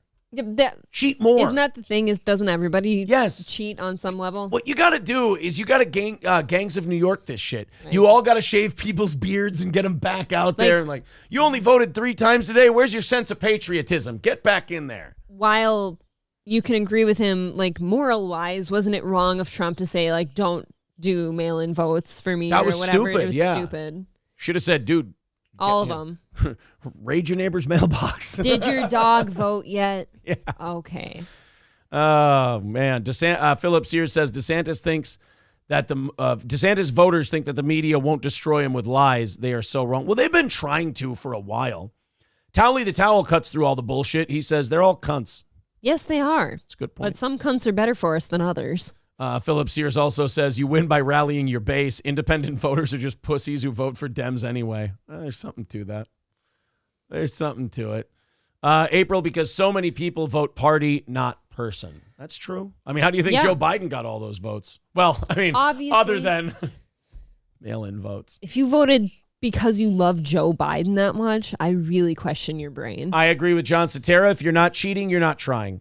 Yeah. Cheat.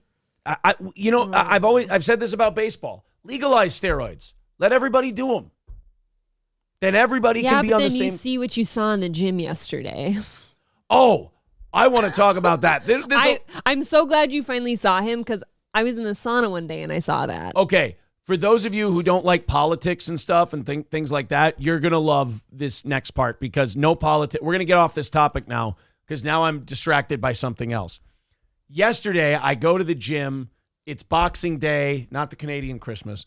It's Boxing Day. I'm ready. I got to do my sparring, all that stuff. I got to do some coaching and things like that. And then as soon as I walk into the locker room, there is a guy with his shirt off. And you guys, the most disgusting fucking back knee you've ever seen in your life. It was so bad. Like, I am the most mind your own fucking business guy out there. But there was a part of me that said, tap this guy on the shoulder, even though it's covered with zits.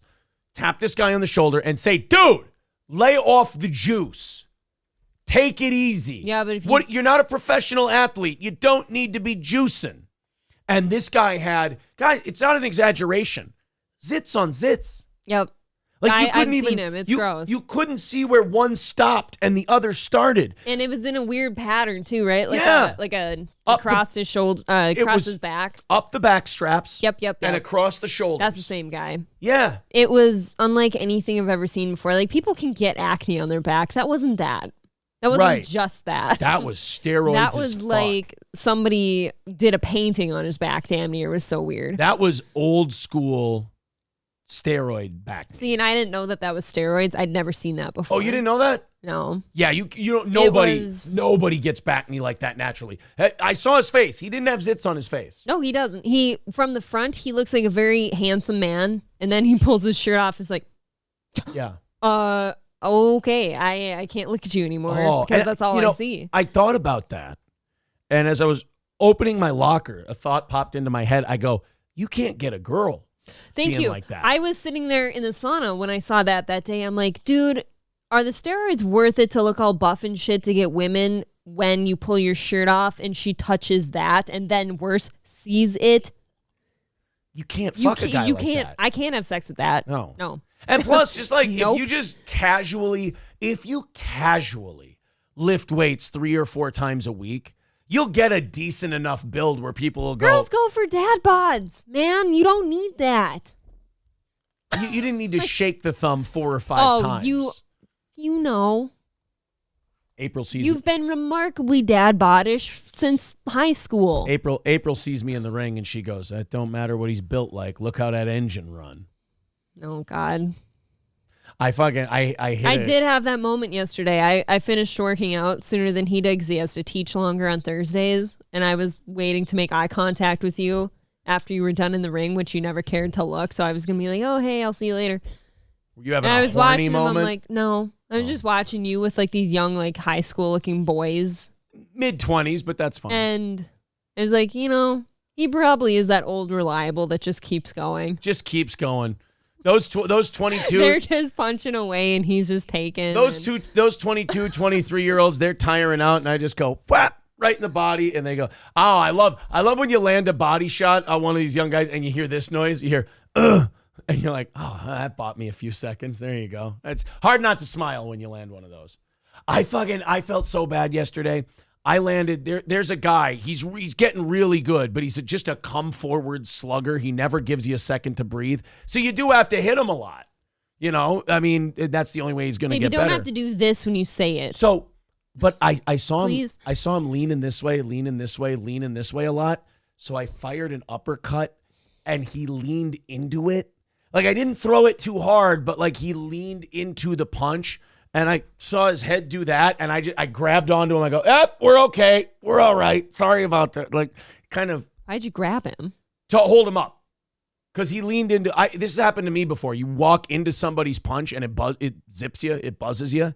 And you go, whoa. And your sparring partner notices it, and they back off, or they grab you, and they go, we're good. We're good. We're good. I've gotten tagged a few times where I've been like, I'll wobble a little bit, and they'll go, take a second. Just take a little while. It's not nobody ever throws hard enough to hurt you. In sparring, you got 18-ounce gloves on. You really hurt yourself in sparring. I was going to say, why do you get hurt every time? Because you'll move into shit. Like a guy will throw a punch and you'll be going like this and his uppercut will be going like this. You'll be helping it out. You'll basically, it's the equivalent of slamming your head into a wall. Like you'll just take your own head and go wham. Oh, is it nasty? That sounds like fun. Fire Ginger with $2 says, don't forget the Washington update. Yep. We'll get to that. We'll get to the Washington update. I had to get that story about the back knee out there because that was Okay.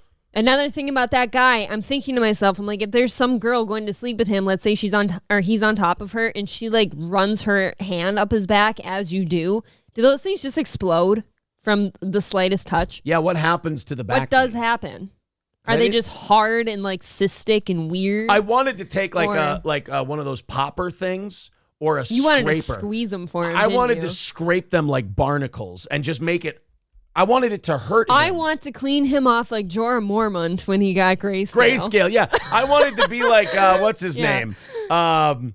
Samwell Tarly. I wanted to just scrape off it like it was grayscale. That's good. Yeah. Pussy. Rick Taylor says, can we please get a picture of Aaron boxing? That's got to be hilarious. There's there's video. Fucking A. There's video on this show of him doing it. Rick Taylor, let me tell you something.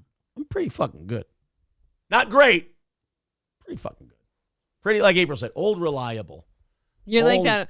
You're like that car that doesn't like start on the first couple turns, but you'll get going and then you don't stop. That's right. Thank you, I think. Return Trip says like Gizmo popping gremlins out of his back after getting wet. Dude, we're not exaggerating this either. It was like, it's like a galaxy on his back of zits. And they're big. They're really big. He's really got a fucking. And I'm going to say too, like, I feel bad for him in a way almost, unless he did do that to himself. He's an attractive man until he takes his shirt off. Gotta, like, I did. It's really gross. I don't know the guy. I've never seen the guy. Either. But I did feel like staging an intervention. Like, bro, you gotta lay off the juice. It's not worth it. I hope for his sake that he's already got a girl and that she just kind of puts up with it. She should say something. I'm sure she has. Operation Mad says, I got big zits and I cannot lie. Yeah, there you go. Ugly fuckling, shut your goddamn mouth. All right. I have the Washington update. I didn't forget. Okay. So Adrian Washington used to be a second mic on this show when we were on the radio. When we went to the internet, he didn't think it would last. He didn't think it was something he wanted to hitch his wagons to. So instead of saying no, he just kept like telling us, oh, maybe, ha, we'll see, hee, hoo, hoo, ha, ha, ha, ha, ha, ha. And then I just decided, you know what? Fuck this guy. He's being a phony piece of shit. He's kind of like keeping his options open. And I started shitting on him. And then he gave you a phone call that confirmed he was a true piece of shit. And then he gave me a phone call that showed he was an absolute piece of shit. Oh, I never believed in your show. Yeah, well then recently he and I had buried the hatchet. We at least, said, I'm sorry, whatever. What the fuck? When did that happen? We talked about this on an evening show.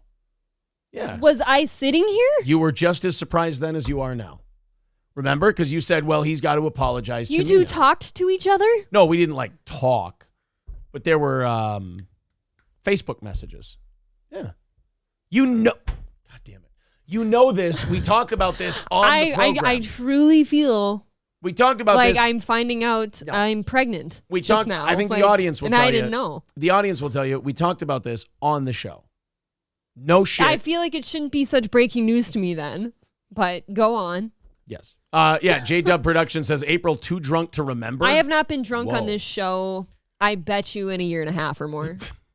It's good. Just saying. Good. That was probably like an anniversary. I thought that we were, not good.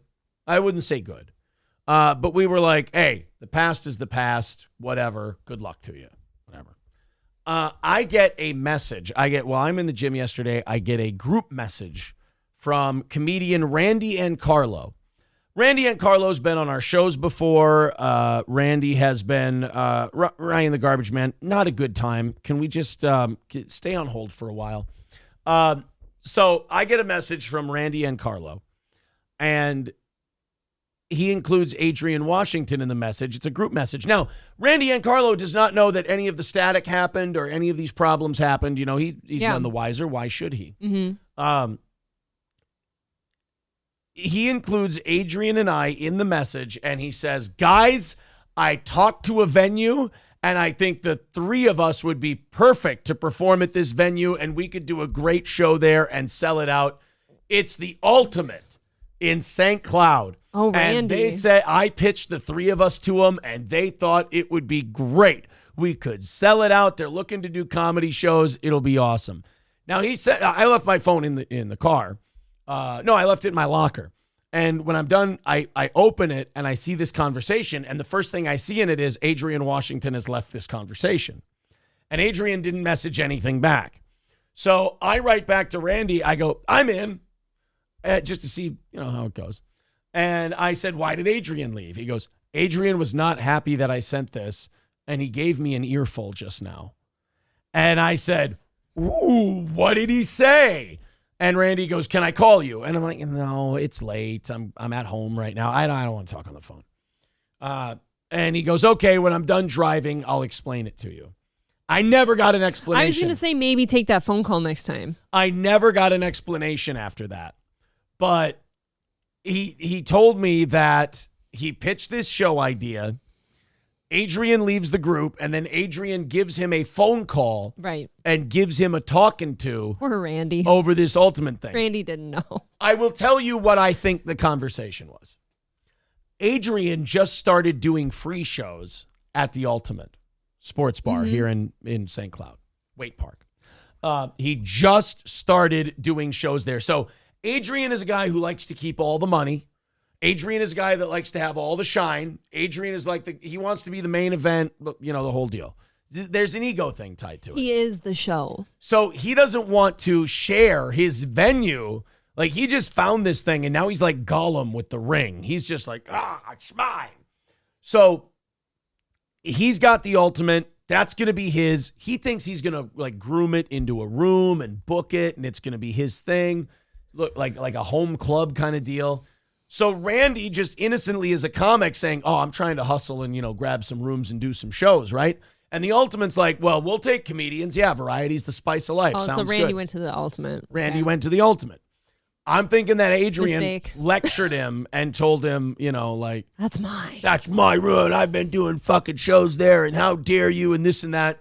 So it goes without saying that after the anniversary show's done in August, I kind of want to do a show at the Ultimate with Randy and Carlo and Johnny K.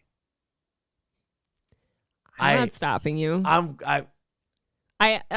of two ways. I'm like, well, that's kind of a dick move of you. But then I'm like, would you have it any other way?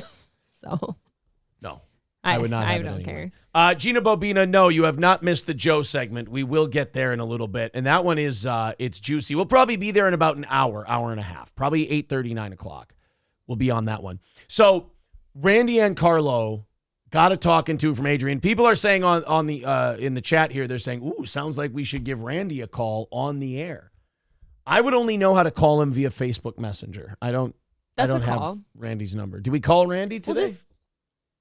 I don't know. I don't care. Would you if guys? You think it's about to be a juicy conversation, I don't care. Would you guys like to talk to Randy about this? You got to give him a heads up, though. This thing. Oh, Labglass says grab Tom Chilstrom too. Absolutely. I would love to talk to Tom Chilstrom about this. Let's talk to Ryan the Garbage Man. He has an opinion on the matter. This better be about what we're talking about. Ryan the Garbage Man, what's up, buddy? Oh, did he hang up? I hope he hung up on you. Oh, I was keeping him. I was keeping him on hold. Well, you told him it wasn't a good time. Well, he probably hung up. Sometimes Ryan the Garbage Man, he just wants to talk about Buffalo Wild Wings burgers. He wants to talk about stuff, Buffalo Wild Wings burgers. I just didn't want to talk about, just in case he was, going on something else and I was just getting into this story. I didn't want to get distracted. I am stuck feeling two ways about that Ultimate thing because what? One side of me is like, well, I understand the man's trying to do something for himself and all that, and so are we, and he's not really coming over here, but then you're talking about going into his thing, and I'm like, well, he's not been the nicest guy in the world, so maybe, but... Anybody can do a show anywhere. I understand that. You know what I mean? Like, Jonah's place is Beaver Island and all that, and like, what are you going to do? Go book a show there? I'm telling Randy right now, don't answer if you don't want to be on air. I'm Kevin Brennan now, all of a sudden. Randy and Carlo doesn't sell tickets. I'm going to have to leave then. Why would I do a fucking show with Randy and Carlo? He's a piece of shit. All right, let's call him real quick. Let's see if we can starting call in 3, 2, 1. All right. Let's talk to Randy and Carlo and see what's going on. Might be working. I am not guaranteeing that this is going to work. I'm just throwing it out there because you guys asked for it. And I think it's not a bad idea. Is Facebook phone calling, is that like when you called people who didn't have answering machines back in the day? Will it just ring and ring and ring and ring? I don't know. I haven't called somebody on there for a while. All right. Well, the kids call me on there sometimes, like if I'm out shopping for groceries. there you go. All right. Well, we'll talk to Randy and Carlo some other way, some other time. Why don't you just call Adrian and see what happens? Adrian, I hear you yelled at Randy and Carlo for wanting to make a living for himself. What gives, pal? He was indeed and trying to like include him, right? Like he wasn't excluding anyone. No, he wasn't. He was trying to include Adrian, for God's sake. All right. Well, by the way, over on Rumble, if you enjoy the show you're watching, please hit the follow button because we are almost at 1,500 followers over on Rumble. Oh, cool. And, the 10K by the end of May, oh, man, I would love to hit it. It is coming down to the wire because we are pushing 9,800. We're very close. If we get to 9,800 by this weekend, then we are really threatening to hit 10K by the end of May. So please hit subscribe if you haven't already on this channel. It is getting tantalizingly close to 10K by the end of May. Nicholas Gurr, who has Adrian as his profile picture, says, call me, asshole. I would be honestly sweating bullets over here having heard the previous phone call. Like, that's just going to be I don't think he was upset with for once, this had nothing to do with me. Yes, it did. He was only upset. No. And called Randy because he involved you. I'm telling you, I think he's upset because he doesn't want anyone else playing that room. Especially not you. Well, especially not me. That's true. But anybody. Like, he would have given Randy an angry phone call regardless of who it was. Okay. I'm not feeling this story. We're making great time today. And I'm not really feeling this story anymore. It's kind of gay. So I'm just going to skip that one. You guys wouldn't have missed it anyway. Some lady going off at a school board meeting. Okay. Who gives a shit. Labglass says, now Adrian will go after Tommy from Ultimate. No, he never would. No, don't go after Tommy. He's a nice dude. No, he wouldn't. Works hard, too. Laughing Lion says, 10K and April will pop Aaron's back knee live. I don't have any back knee. I'm not doing steroids. Don't threaten your audience, you son of a bitch. What did I threaten them with? What did I threaten? Gay sex? I don't know. That's not God, you offer people a treat and all of a sudden they get ungrateful about it. Present. Jesus. All right, we got a couple of stories before we get into. I know some of you are here for the producer Joe stuff. We'll get to it. We got 2 more stories. So I'm thinking maybe we're 20 minutes away or so. Maybe we'll do it around 8 o'clock. Oh, and don't forget, 10 o'clock Central Time today, we're going to wrap up the show with a good half hour or so with Chrissy Mayer. Yes, we are. Chrissy's going to be on the program today. We'll shoot her a link about 15 minutes beforehand, and she'll be able to jump on whenever she wants. The host of Simpcast, Chrissy Mayer. Oh, are you going to be on Simpcast anytime soon? No date set. Has this been discussed? discussed? She asked me a couple weeks ago, like, hey, would you like, you got any like special, like specific dates or anything? And I said, I'm really flexible. So if you guys want to throw anything at me, I'll let you know if it works. Okay. And then we just kind of let it sit there. All right. I don't know. Ugly Fuckling says, threatening to hit 10K. Threatening you with that. Oh, well, yes, of course. Brian M. becoming a steel toe bro for his 12th month. Good morning, sir. Thank you. Okie dokie. Thank you to Brian M. for gifting 5 steel toe memberships. Aww. Thank you, buddy. That's cool. But again, anything you guys contribute to this morning, we hit our goal in the first 20 minutes today. Anything that comes in today is going towards Monday's goal. So Yes. Thank you guys very much for your generosity. Thank you. Well, today's episode is titled Aaron Was Wrong and Aaron Was Right. We got stories that I was wrong about today. We've been through some of those. Now we got some stories I was right about. One of the things I was right about was that sack of shit producer Joe, that slimy little cunt. I am so glad that he turned out to be a wormy little fucker. I'll tell you this, that universe, man, it is fun to watch for all the wrong reasons. Yeah, not for the ones they intended. Yeah, it's not conducive to having a good show long term, but it's conducive for a lot of great short-term entertainment. Do we, at the end of things, have to thank Stuttering John for not only starting this whole fiasco, but ending it? Technically. I think we have to thank him. Technically. Send him a case of Coors. Yeah. I mean. Something. Stuttering John killed his own creation in a way. I mean, it was kind of true. Like, him retiring forced them to do other things, and we're finding out they don't really have a lot of other things to do. Right. And it's kind of, rolling over on itself. Which I don't hope for Shuli and Bob. No. They're trying to do a morning show over there. They're trying to kind of learn from us and follow in our footsteps and do kind of a morning show, more format, trying to diversify the Uncle Rico thing. Chet Porter, this was a very funny comment. He says, when did Burt Reynolds start hosting the show? That is a compliment compared to what I've been getting for this Burt Reynolds sack of shit right here. Boy, that would be a compliment. That guy's a legend. Super fuckable back in his day, right? Oh, he'd get it so hard. No back knee. No back knee. Scarface says, producer Joe fucked up when he got cunty with the audience and hijacked the show. I said this from day one when I was on that Ray DeVito's show, and fucking Joe bullied Ray and treated Ray like shit and didn't respect Ray as the host. It turned out to be, like, I handled it remarkably well. I came out of that looking great. Joe came out of it looking like a fucking douche. People thought he was a cunt. He looked like an asshole. Ray kind of looked like he got cucked by his producer. I felt bad for Ray. I always feel bad for Ray. I also see Ray as like everybody's whipping boy. Right. And I walked away from that going, I've met this producer Joe a million times. Meaning I've met this NPC. I've met this stamp and repeat human being many times in my life before. This is a guy who has no real authority in his life. Mm-hmm. This is a guy who holds no sway over anyone. So any kind of control, any kind of feeling better than someone he can get, he will take it. But you can't try that with me because I'm, a Joe is down here. Well, okay, I'm down here and a Joe is way down here. Like, I ain't shit, but I'm way more than a producer Joe.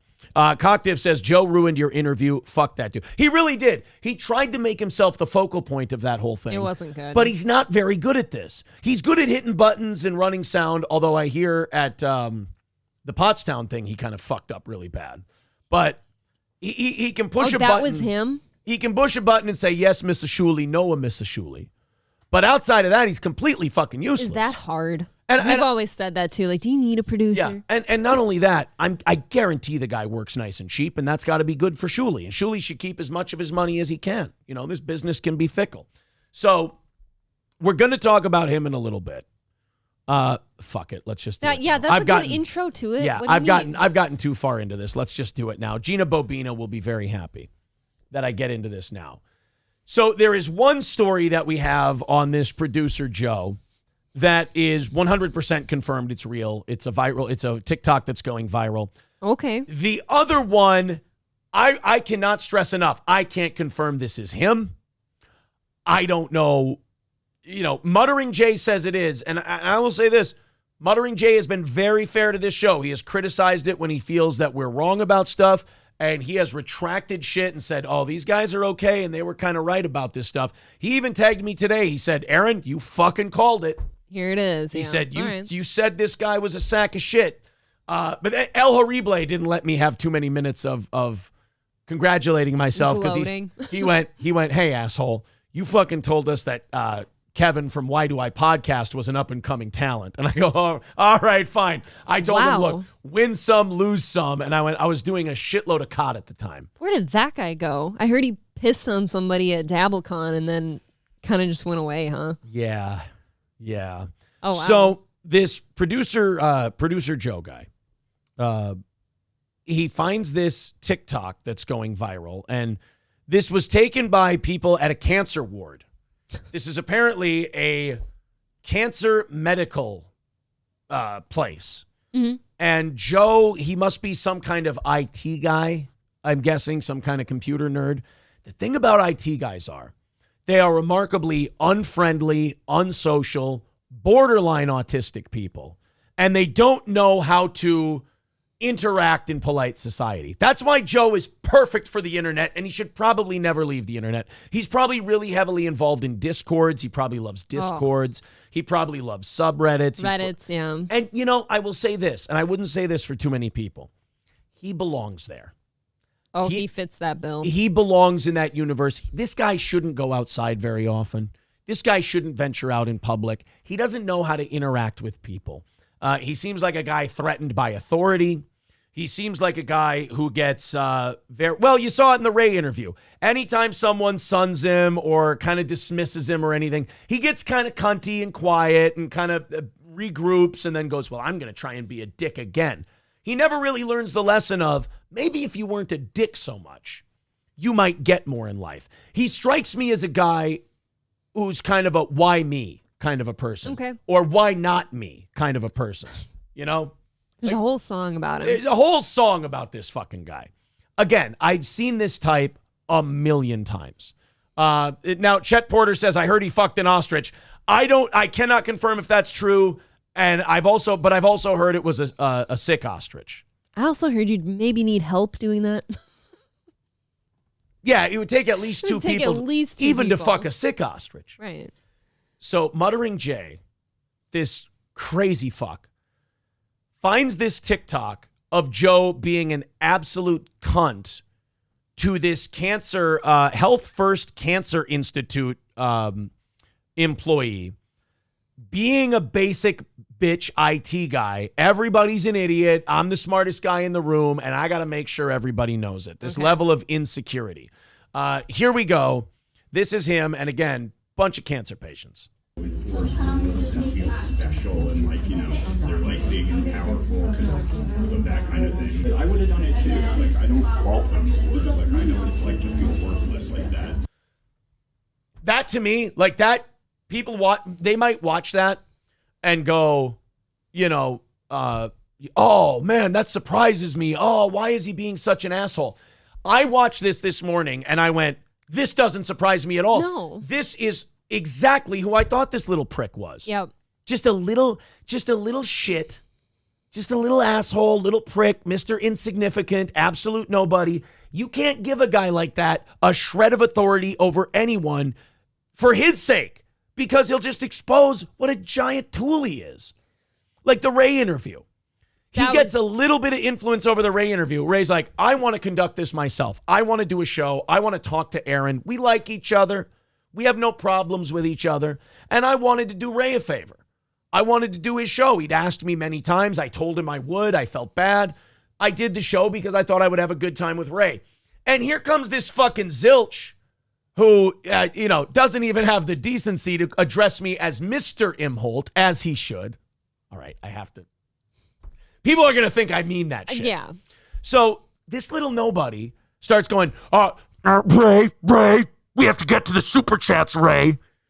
And I'm kind of confused. If you go back and watch that interview, I look around like, shouldn't Ray be a host here and say, hey, producer guy, shut the fuck. He should have Les Grossman'd him. Shut the fuck up and let me do my job. I don't know if you gone back and listened to that interview?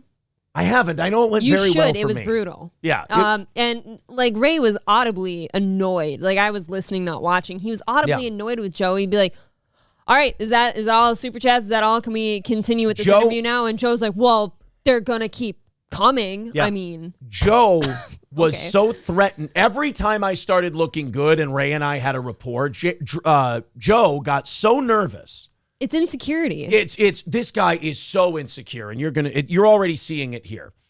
That guy was so insecure that he's like, I have a job to do. I like Bob. Bob is good and Aaron's bad. And if Aaron looks good, I have to stop him. No, you don't, dipshit. You just have to let the show go and let the host run it.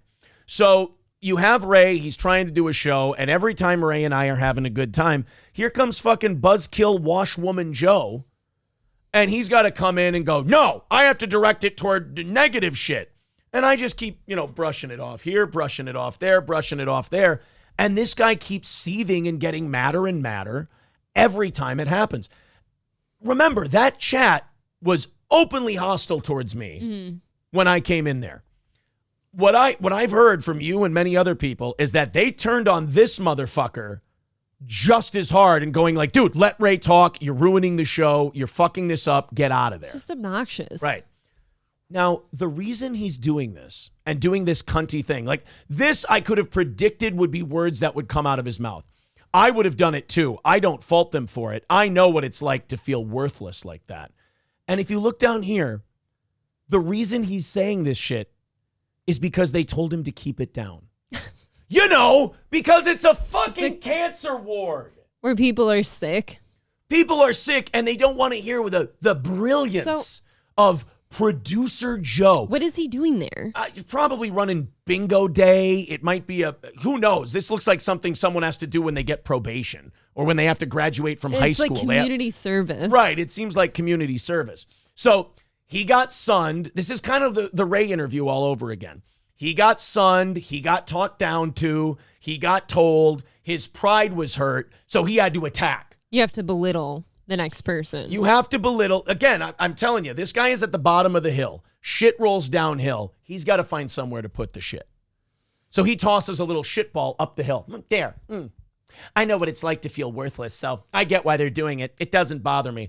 Oh, it bothers you. And they told him, keep it down. Hey, the cancer people would like you to be a little quieter. They're not feeling so hot. That's fine. I know what it's like to feel worthless. Pieces of shit. So obviously this upset him. This offended him.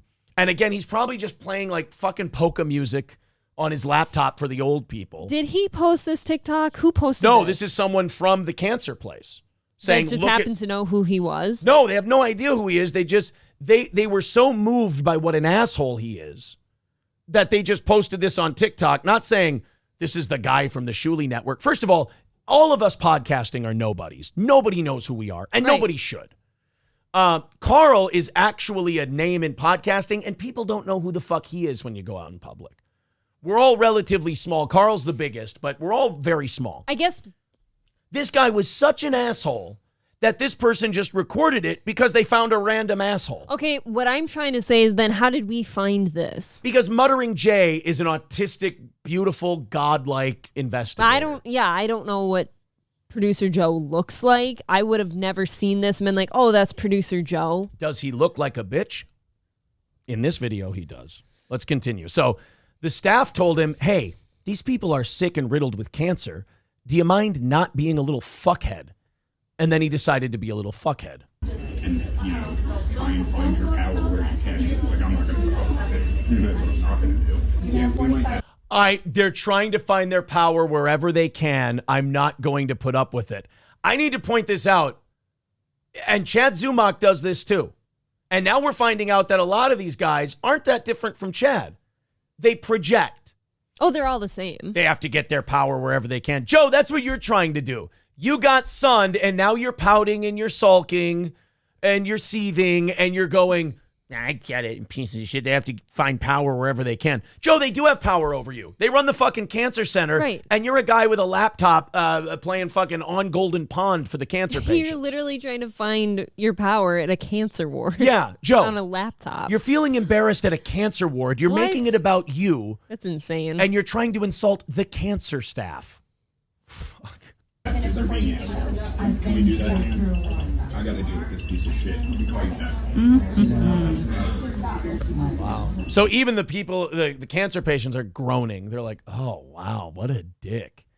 Wow, so somebody really did think this guy was being shitty enough to do a TikTok on him. Right. So these two were telling him to keep it down. And then he starts bitching and complaining on a video call on his laptop. And then he's ignoring the two of them. And they're like, sir, until finally, again, him needing to feel like he's projecting any kind of control, goes, these people are being assholes. I'll call you back later.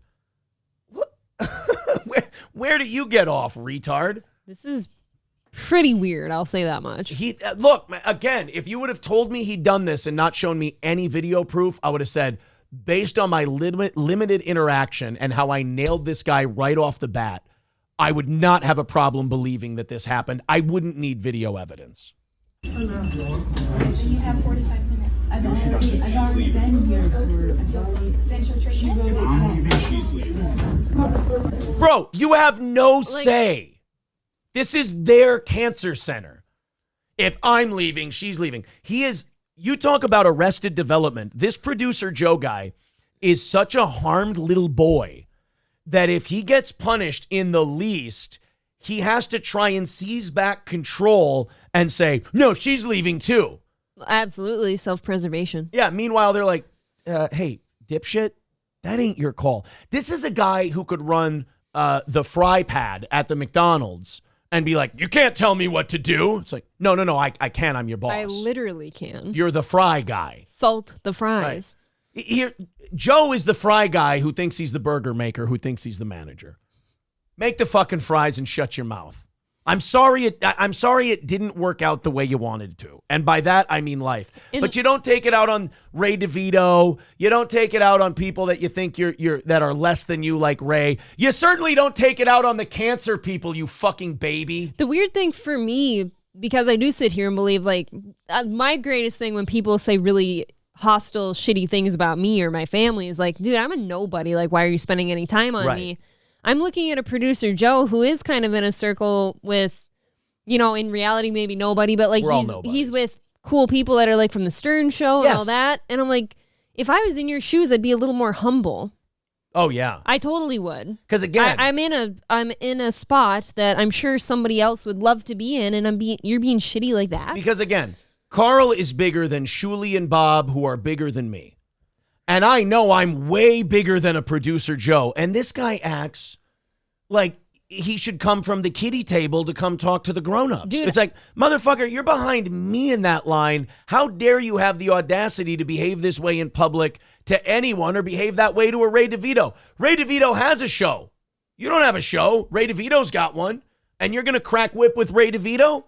I got bad news for you. You ain't above Ray. I'm absolutely humbled anytime somebody considers even talking to me. Like Chrissy invites me onto Simpcast. It's a huge honor. Sure. Like, I'm completely humbled, and I just think being this way, like producer Joe is not going to end well for you. This is a miserable man. End well. If the next story is to believe, this guy's pushing 50. Is he pushing 50? Again, I don't know if this next story is true. I don't know anything about this guy besides like what I've heard. Muttering Jay has a pretty high hit rate, so I do trust him. But this next story, I got to throw the word allegedly out there all over the fucking place. Let's watch the end of this again. This is producer Joe from the Shuli Network berating staff at a cancer place because they asked him to turn the volume down on what he's doing. So now he's just being a pouty baby boy cunt. Tell me to shush one more time. Go ahead and tell me to shush one more time. Hey, what the fuck are you gonna do? Shut up. Tell me, big man threatening the cancer ward staff. Ma'am, tell me to shush one more time. Or what? Hey, Joe, shush. I don't think we need any extra tension in the cancer ward. Okay? No. These people are stressed out enough. The cancer people don't need some, failed Gen Xer coming in and making a scene. Just making things feel like dirty and tense. Right. Like, that's not necessary. Wow. Oh, I missed that end of it. So God, why didn't this TikTok keep going? Did you see the fucking cancer guy get up?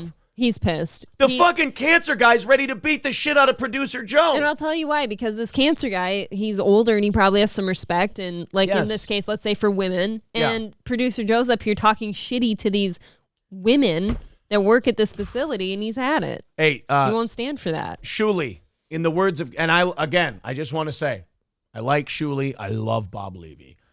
In the words of Kevin Brennan, cut him loose. You don't need this shit. Why do you need that? Shuli, you're running a very successful thing. I know some people don't like Shuli. Some people do. Shuli's running a successful thing right now. Keep it successful. He's got a Patreon with 750 people on it. He's got a YouTube channel that I think is doing well in the super chats. It's doing well in the views. I think in terms of views, channel-wise, it goes Carl, Shuli, us. in that world. I mean, we're kind of tacitly, we do our own thing over here. But if you want to lump us into that world, Carl Shuley us. If you go on Social Blade, MLC, because they don't keep their shit up, they don't do very well in views. Sure. And then everyone else below that is doing like half. Everyone else, so there's Carl Shuley, and we're in a distant third, and everyone else has half the views that we do. So, like I said, we're all nobodies. This is a very small unit, but Shuley's running like us, a relatively successful family business here. And how does a producer Joe get his position? How did he earn that position? 2 words: works cheap. That's it. Shuley can afford someone better at this point. He can afford someone better. Like, Carl's got good people, and Carl's a smart guy tech-wise too. I want to see this old guy get up. God, they should have kept this TikTok going. But this old guy has had it with fucking Joe. You're right. He's an older guy. He believes you should respect women. You shouldn't talk to him a certain way. Right. And Joe's going, ma'am, tell me to shush one more time. Get out of here, you fucking scrub. I will say that about old people. There is a certain number of them that still hold those old respects and morals and stuff and principles, and I do like that. How about the fact that you riled up a cancer patient to the point where he wants to beat the shit out of you? He's throwing his coat on the ground. Yeah. Hey, people who think you're a giant asshole from the minute they first heard you, me and a guy riddled with cancer, I think we're in good company here. Tell me to shush one Watch more this time. guy right here. Go ahead and tell me to shush one more time. Hey. Look at that. The cancer guy goes, God damn it, enough of this shit. Like, he goes back into dad mode with this guy. And these women, they're just trying to go about their business too.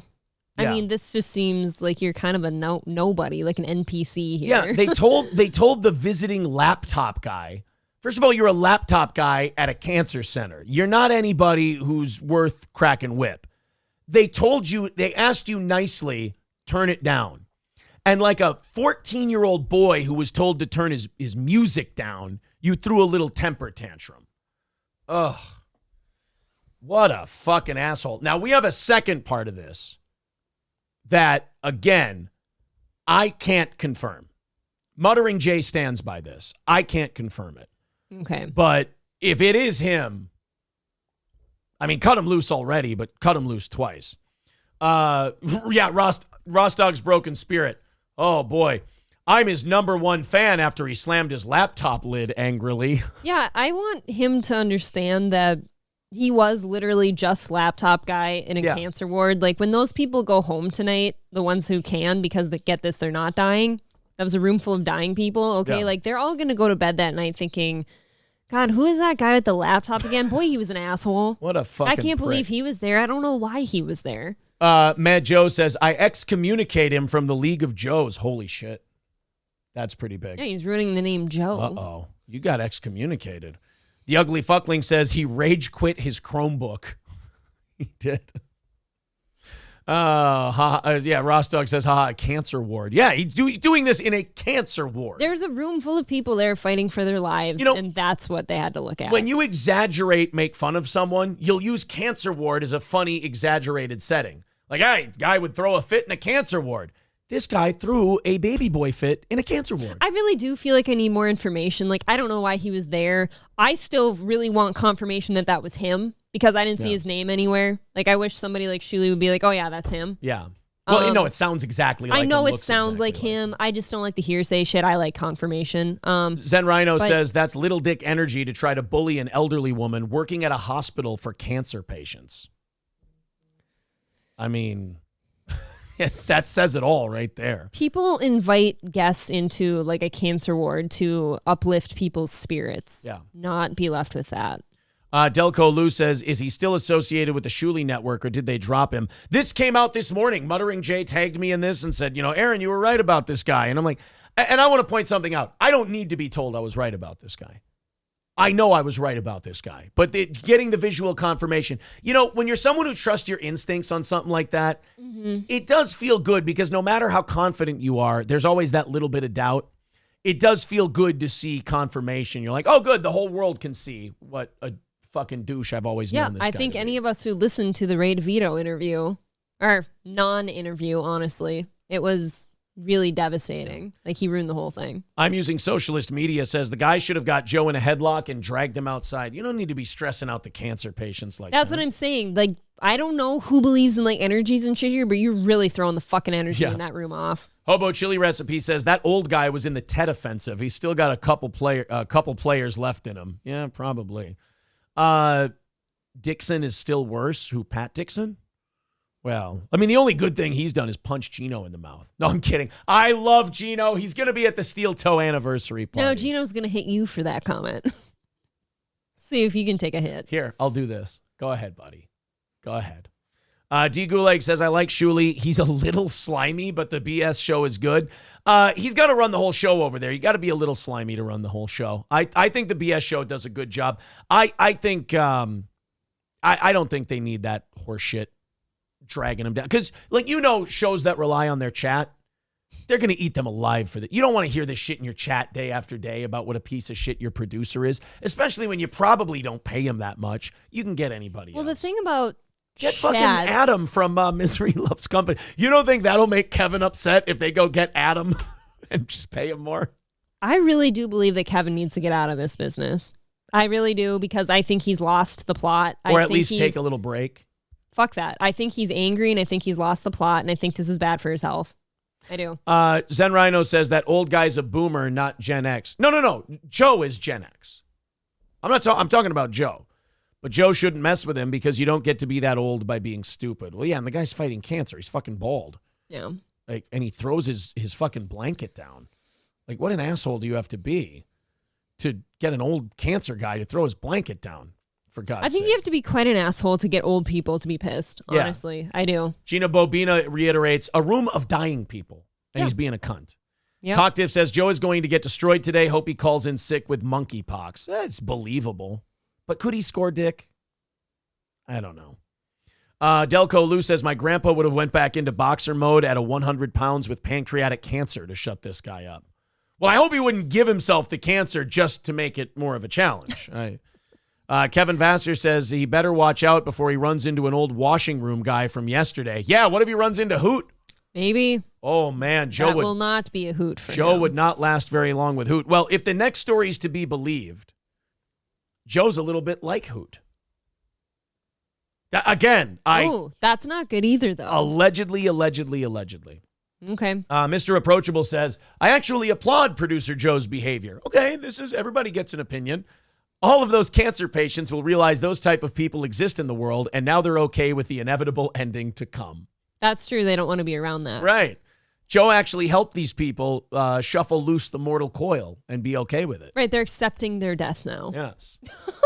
I'm using socialist media says, just lost a relative earlier this week after a 3-year battle with cancer. This guy deserved an ass kicking. Yeah, don't make people's last days. Like, don't let that be a memory for them. That's awful. Zen Rhino says that support staff was postmenopausal, so that equals old in my book. All right. Fair enough. Boy. Oh, Jesus. Oh, I can't read that one. I have missed all of these. Oh, boy. Here's just Gino Bobina says, tell him, April, 100. Kevin's killing himself. I completely believe that. Like, I used to find it kind of funny to listen to him, and I still do. I love his voice. Like, his yelling voice is great. But when you're yelling like concern. that, I am actually, and I know he doesn't care about me, and I don't really care about him. But when you're spit yelling at people in a chat who aren't real people, okay, like these people just want your reaction, like, you're going to die someday. My monk says, I think you and April would like Pat Dixon if you had him on. We've had Pat on. Pat has been, he was nice when he was on the show. There are things going around about Pat Dixon that I cannot certainly condone. I've never been friends with the guy or anything, so I really don't feel like I need to put myself out there one way or the other on a Pat Dixon. He's a Pat Dixon. I have never spoken to Pat Dixon, but listening to you two talk, it seemed all right. But I agree, like, if those circulating rumors were to be true, like, I can't condone that behavior. If the stuff about women is true, that's just a piece of shit move no matter who you are. Right. Okay, let's get to the second part of this producer Joe thing. If this one's true, and I understand Muttering Jay wants anonymity on the internet. God knows that's the right move. But God, if we could get him on the show to talk about this and what he knows, it would really help me, because this is one where legally I don't need the heat. So I'm going to say allegedly. This is a story from July 28th, 2001. So a year and a half to 2 years ago. 2021, not 2001. What did I say? You said 2001. I apologize. 2021. Thank you, April. A Barefoot Bay, I believe that's Florida. Yeah, Brevard County. A Barefoot Bay man was arrested last weekend after pointing a handgun at his neighbor. Now, Muttering Jay says this is Joe from the Shuley Network. I trust Muttering Jay, but I do not know if this is the guy. You look at the guy in that TikTok, and you look at that guy here. They do look very similar. Yes, they do. They look they look like similar people. I will say this is why I want confirmation. Yeah. If this is him, is that a wiener guy?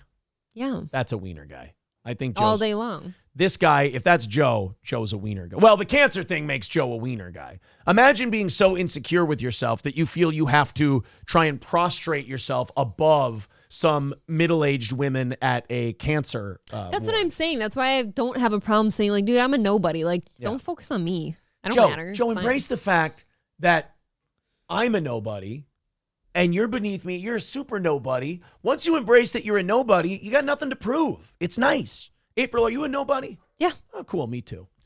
On Sunday at approximately 11 a.m., this was a couple years ago, deputies responded to the 1100 block of Sabal Palm Lane in Barefoot Bay about a disturbance between two neighbors.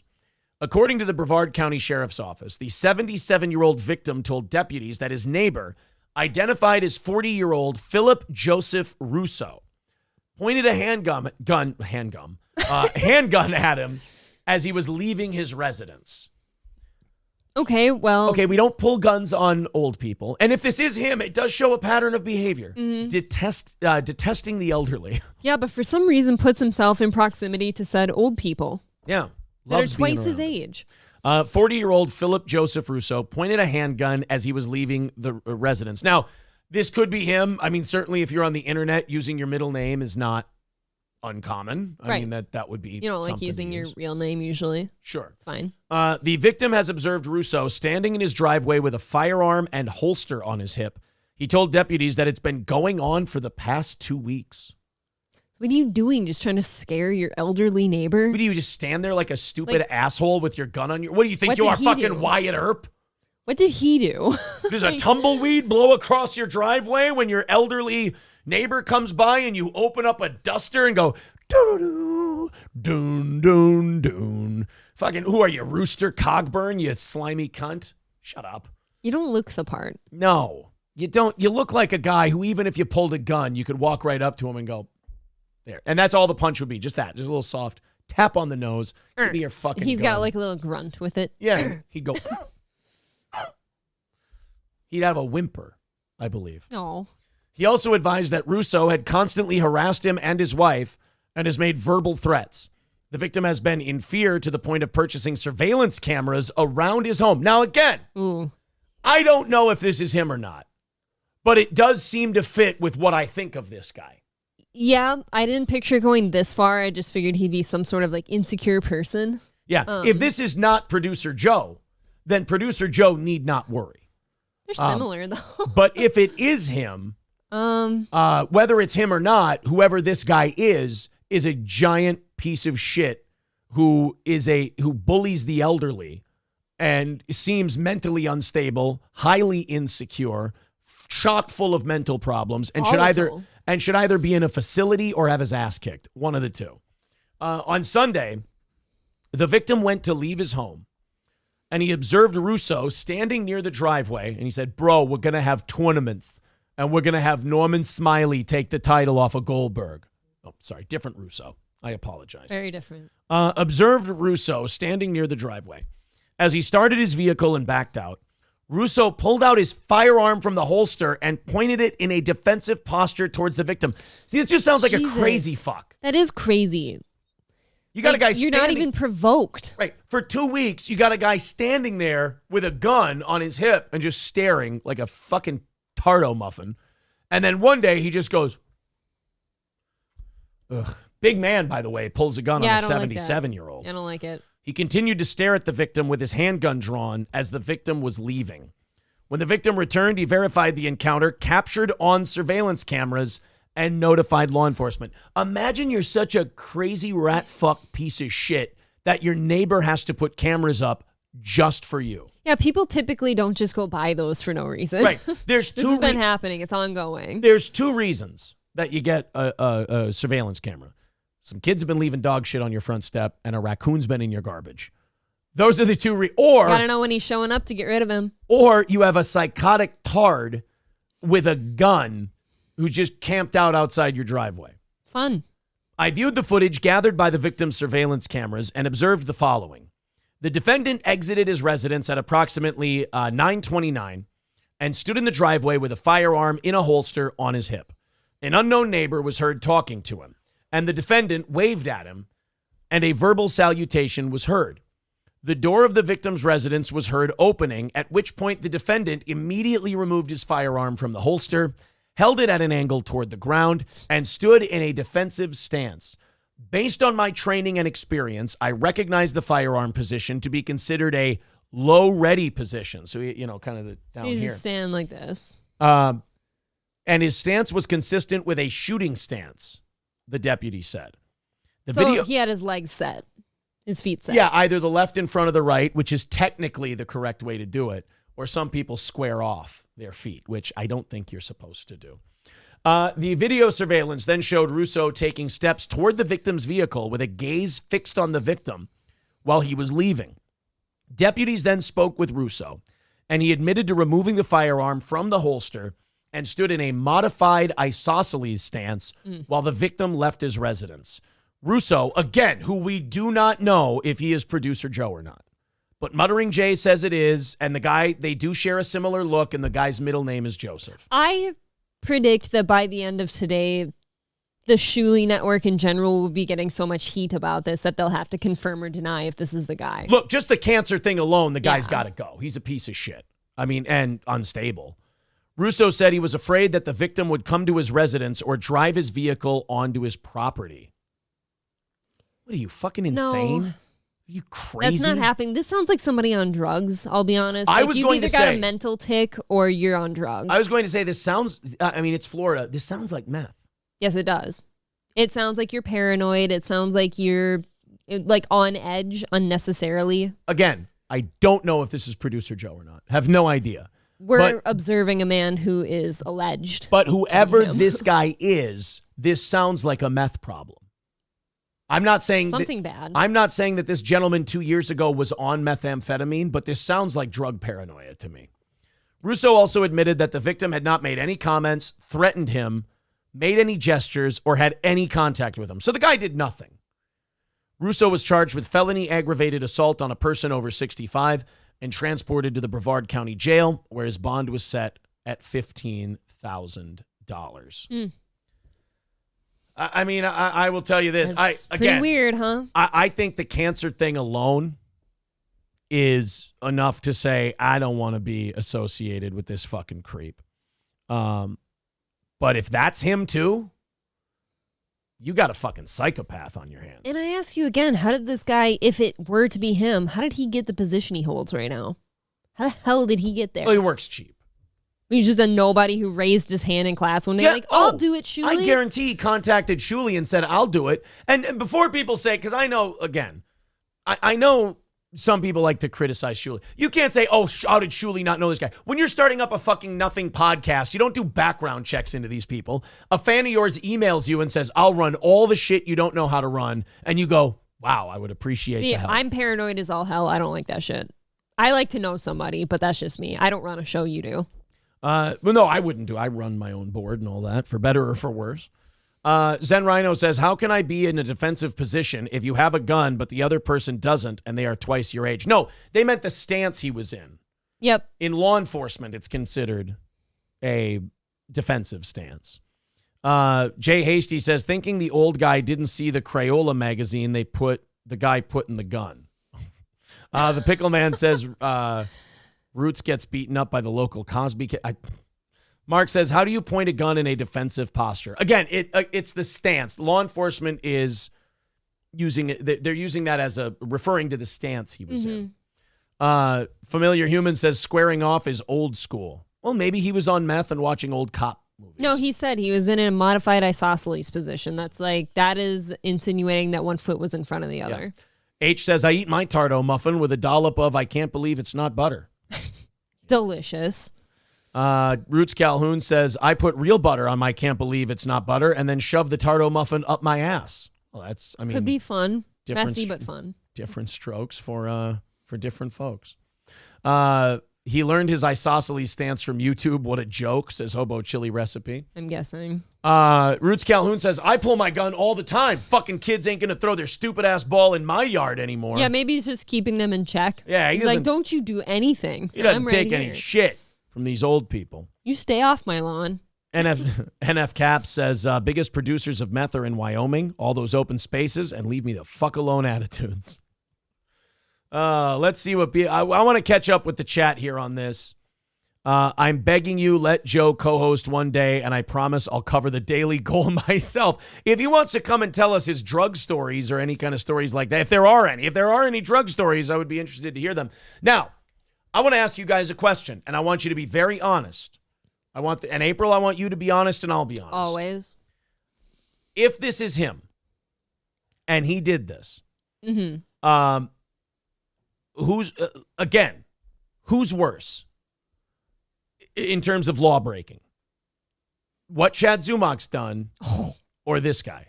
Oh, Jesus Christ. Pulling a gun on elderly people or stealing credit cards. What's worse? Well, if you're just going on those two, obviously the pointing the gun, but if you're going for the entire rap sheet, Chad Zumach. You know what? You're right. The Are stalking. you kidding me? Yeah, the he stalking, has a legal background. No, not a legal background. He's had like a rap sheet. The stalking, the drunk driving. Oh, he's done so much worse. So you're saying one crime for one crime. Which crime, though? That if this Russo guy, whoever this Russo guy is, Russo guy is worst crime for worst crime. But you're saying Chad may not be a heavy hitter with one crime, but it's an accumulation of punches. Oh, he's got a whole thing. All right. Zumach without question, indeed, King Kong Dog. King Kong Dog says Zumach without question. All right, H. He says, stop wasting quality showtime with these nobodies. Get back to some comedy. Q. Indizbuzz bindizbuzz. Yes. Okay, we are done. I promise you. Paul Steep says, Chad can't own a gun, comparing apples to gay F words. Yeah, but the word can't has never stopped somebody from owning a gun. I want to remind people that the gun laws have never prevented somebody from getting one. So that would be interesting. I would like to see what Muttering Jay has in reference to whether or not that's him or not. I'm going to stay tuned today because I think that's going to fall on the Shuley Network to be like, that's him or that's not him. Today, I think that's going to happen because they're going to be getting this thrown in their face all day. Muttering Jay's been reposting the cancer one a bunch. He says, if this was, say, an airport, it would be horrendous. But this is a waiting room for people undergoing cancer treatment. Producer Joe's cruel and sanctimonious mindset has infected, then tags the Uncle Rico show programming and led to the bullying of Ray DeVito. That I don't like either. Ray is trying his best. Ray wants to have a career in performing and comedy, and led by this producer, Joe, people have treated him like a fucking joke, and it is kind of gross. I will say, I don't think the bullying of Ray DeVito solely falls on producer Joe. No. Not even a little bit. You are absolutely right. No. Muttering Jay also wrote today, something Uncle Rico should copy from WATP. Producer Chris is a lovely human being. I don't know if he really cares for me that much at all, but I like him. The Who Are These podcast is a master of knowing when to intervene and how to support the show and make it better. In contrast, producer Joe is a smug bully who actively sabotages hosts like Ray DeVito. He's not wrong. That's accurate. Not wrong.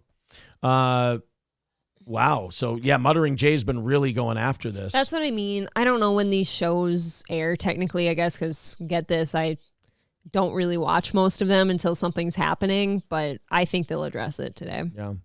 How interesting is that producer Joe was going to help Chad Zumach with his podcast, but then producer Joe says, I can't be associated with you because of what you're doing to Bob's stepdaughter. And now we find out producer Joe's a way bigger piece of shit than that.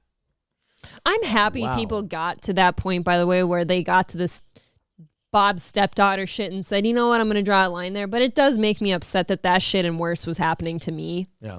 And nobody gave a fuck. Yeah. Jaeger King, I agree with you, man. Nobody. I agree with Jaeger King. He goes, not for nothing, but who has time to listen to all these other podcasts and know who the fuck all these people That's are? what I feel like. Like, I really don't listen to most of these. I feel like don't. I feel like if you actually listened to them, your fucking head would be spinning all the time. I do this show. I've got a few other shows I really do enjoy and I do listen to, and then I kind of fuck off and do my own thing. All right, we got, for those of you asking, Chrissy will be joining us in an hour and a half. We got a good half hour on that. We'll clip that out. Clip it! We'll get a good clip out of that and see what happens. Anything to aid the march to 10K, am I right? Amen. I was such a homo at the gym yesterday. So I felt really homo just there. So I hurt my thumb, so I didn't want to, like, when people leave, they give you a little fist bump on the way out. I was fist bumping like this yesterday.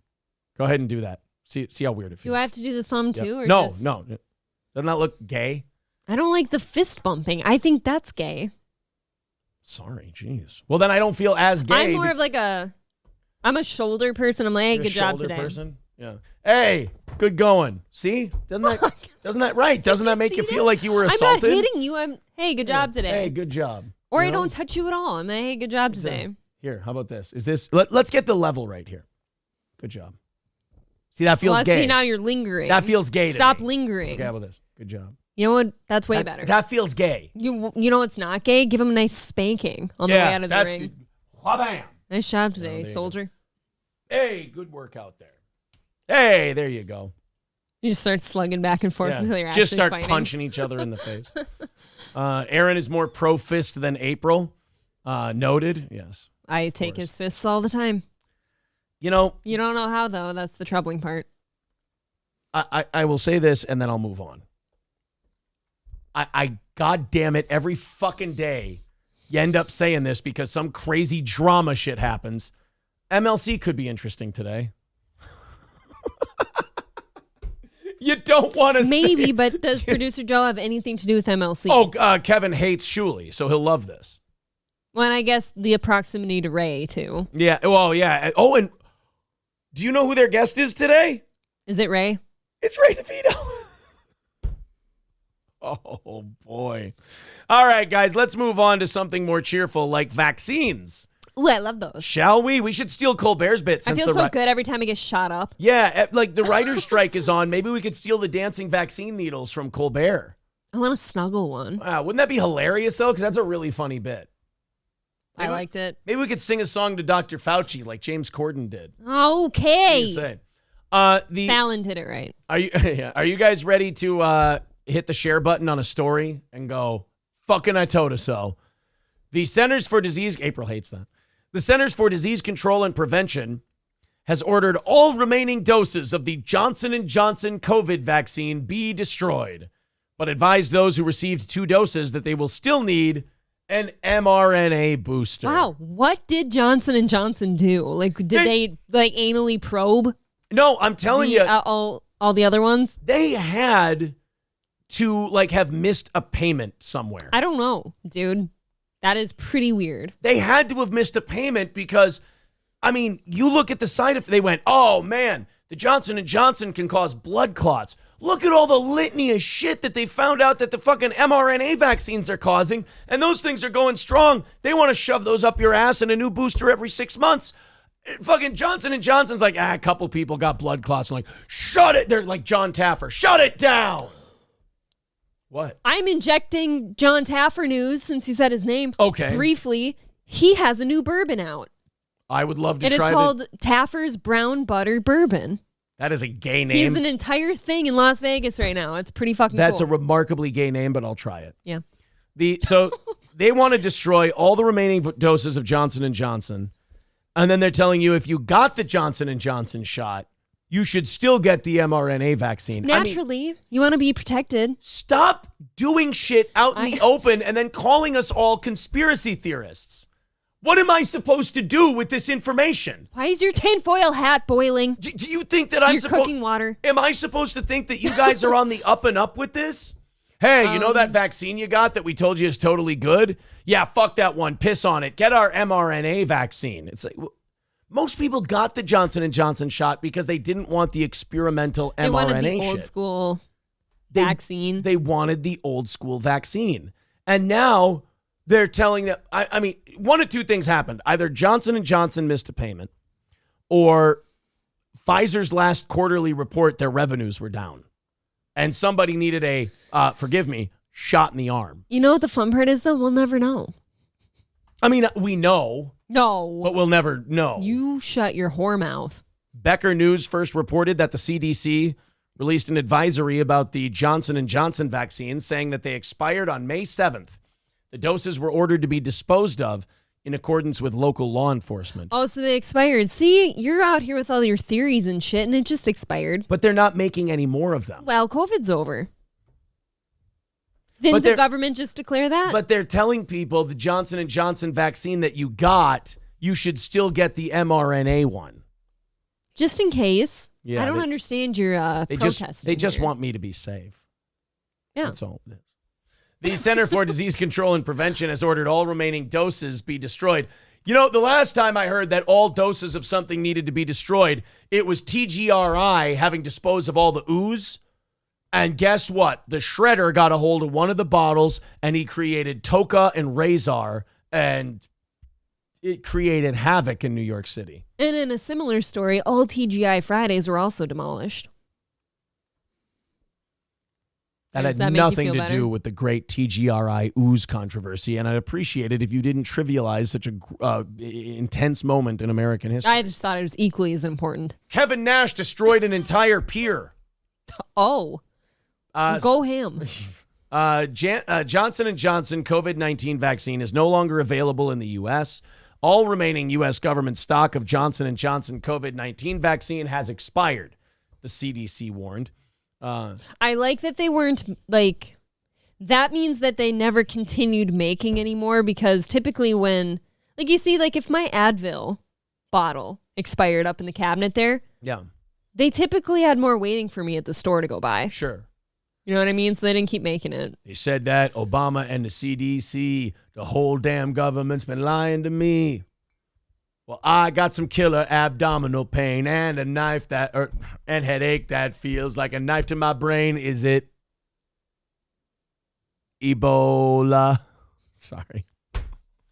Pig Feet Dupree. I remember him. It's just I don't remember everything. I've seen Rob Bartlett in like 7 Law and Order SVU episodes now, and I'm like, oh, it's Pig Feet Dupree. No, I've been so poisoned lately. I went with Yoda in my head because of, the oldest loves Weird Al Yankovic, and I'm so happy. Honestly, poison at this point. I couldn't be more thrilled that she's a big Weird Al fan. Me either. She's gonna be a cool kid. People age. You know what I was really proud of her for? She said, I sing Weird Al songs at school, and some of my friends don't get it, and they go, oh, why are you singing that? And I don't care. I just love it so much. I'm like, that's the kind of kid you need right there. You need that kid who's just going to go, fuck you. Yeah, she tells me every time in the car, like, yes, I annoy my friends with it. Yes, I'm sure she'll have many friends. She sings The Night Santa Went Crazy, and they'll get it. They'll all get it. She's ahead of the curve. I'm against all Santa songs when it's not Christmas time. Wow. But he got Dasher and Dancer with an old German Luger. And he slashed up Dasher just like Freddy Krueger. She doesn't know what that means. No, but she doesn't get any of those references. You do know that. Not one. You do know a lot of those Weird Al songs. Fuck. I don't deny that. Yes. I think he has a terrible voice. I think the lyrics are fine. Wow. I think his voice sucks. You like eBay? I like that song. eBay's killer too. I just don't think he's worth worshiping. Actually, there's 3 songs of his that I find better than the original. eBay, Perform This Way, and Ew. Oh, that's really not okay. Party in the CIA are all better songs. I don't agree with any of that. People ages 18 and older who received 1 dose of Johnson & Johnson vaccine should be considered to have received a single-dose primary series. However, the announcement contains some bad news for those who received 2 doses. of the Johnson & Johnson version of COVID vaccines. The agency says they will still need to seek out another shot of an mRNA dose. So I don't know, man, just canceling out the Johnson & Johnson vaccines, but also shuffling all of these people. Hey, you have to be new customers of this other thing. It's another example of COVID shit where they go, hey, you know that thing we said 6 months ago? Well, that doesn't work for me anymore, brother. So here, you got to do some other shit. Yeah, they're Hulk Hoganing the vaccines. They're like, hey, we got to cancel the Johnson & Johnson, brother. And they're like, oh, but at least I'm still vaccinated. No, that doesn't work for me anymore, brother. Expired in your body, too. What you gonna do when Johnson & Johnson expires on you, brother? When it comes crashing down and your vaccine expired. It's Friday. We're almost done, guys. It is Friday. It's Friday. And you know what you got to do on Friday? Probably get down on Friday, right? Gotta get down on Friday. You bitch. Red Fox Mad with $9.90. See what happens when you hit the goal early? Red Fox Mad with $9.99 says, that's what I like about radio. No drama. The internet drama gets old. Look, I don't even cover that as internet drama. You know what I cover that as? My egotistical ass. Aaron was right news. I do agree with him, though, but I've said that. If you couldn't tell, I was gloating a little bit in that segment. No, not at all. I think you should try harder next time. Just a little bit. Mizzle T. Shizzle says the workshop is gone now. They decided to bomb it. Everywhere you'll find pieces of Cupid and Comet. You know, he picked up a flamethrower and it barbecued Blitzen, and he took a big bite and he said it tastes just like chicken. Sorry. Yeah. Any more? No, I'm good. Those are my favorite parts. Why are you so red right now? Alex Nerio says Hulk Hogan for the head of the CDC. Throw the new head of the CDC, Hulk Hogan, some health issue, and he'll give you a solution. Go ahead. Monkeypox. Well, you know something, dude. Every time I see my brothers getting together with another brother, and then a couple of other brothers, and then those brothers link up with 6 more brothers, and they all start circle jerking, sucking, and fucking each other, man, then I know that somebody's gonna get sick, dude. So I gotta encourage condom use, brother. I gotta encourage that you get vaccinated, man. And I gotta encourage that when you're having butt fucking orgies, man, you gotta keep that shit between 3 people, brother. You pick a couple of your best brothers, brother, and then you have gay butt sex with a couple of them, man. And then you gotta take a break for a week or 2, dude. So, what you gonna do when monkeypox treatment Hulk Hogan runs wild on you, brother? Wait, I got another one for it. No, I got do another too. close. I do too. I got another close for that. Give me a take 2. Ready? What you gonna do, man, when monkeypox mania runs viral on you, brother? That one was much better. There you go. I like that. Now do sickle cell anemia. Well, you know something, man. If you're black, brother, what's that? I've been canceled, dude. Yeah, brother works. You got a little sickle cell anemia, brother.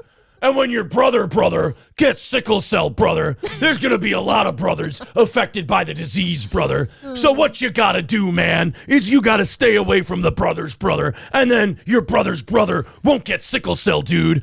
What you gonna do when sickle cell anemia runs viral on the brothers, dude? Tay-Sachs disease? Well, you know something, brother. Nagila Hava all you want, man. You can hold up those chairs 16 feet in the air, brother, and you can tell all your friends at your Jewish wedding, man, that shalom, shalom, and all that stuff, man. But when the dealing is done and the potato pancakes have been consumed, brother, and you've been taking your Manischewitz, man, you know that somebody is leaving that wedding, brother, with Tay-Sachs disease, man. And there's one thing that the CDC head Hulk Hogan can't abide by, brother, is a bunch of Tay-Sachs disease running wild in the Federal Reserve, brother. Because who's going to be able to run the country, man? What you gonna do when Jewish diseases run wild on you, brother?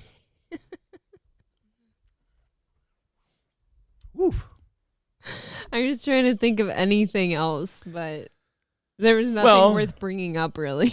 I mean, look, Hulk Hogan, Hulk Hogan got, there were 2 candidates for head of the CDC. Oh, yeah? Yeah, there were 2 candidates for CDC. Well, who the hell were they? There was Hulk Hogan, obviously. Duh. And then there was a second guy, and I'm looking for, I think I found some news coverage of when they were both running for the head of the CDC. Good. I'd like to hear that. And it would be, here we go. This is audio when Booker T ran against Hulk Hogan for the head of the CDC. This was his attack ad. Hulk Hogan, we coming for you, nigga. Wow. I don't like how he says the word. He doesn't say it clear enough. He like slurs through it. Love the way he says the word. I don't. Oops. Sorry about that. One more time. You lost it. One more time. Booker T running his attack ad against Hulk Hogan for head of the CDC. Hulk Hogan, we coming for you, nigga. I like the big one in back, just in. Stevie Ray, just going. He just looks like a glob of muscle. Eye in the Jaw says, Aaron is a one-man Broadway show waiting to come out. Thanks, man. I have thought that to myself before. You are just a closeted theater kid. It would, you and Crowder maybe could do some good work together. Fuck you. It would really, pretend you wouldn't take that paycheck. It would take a lot of costume changes for me to put that show on.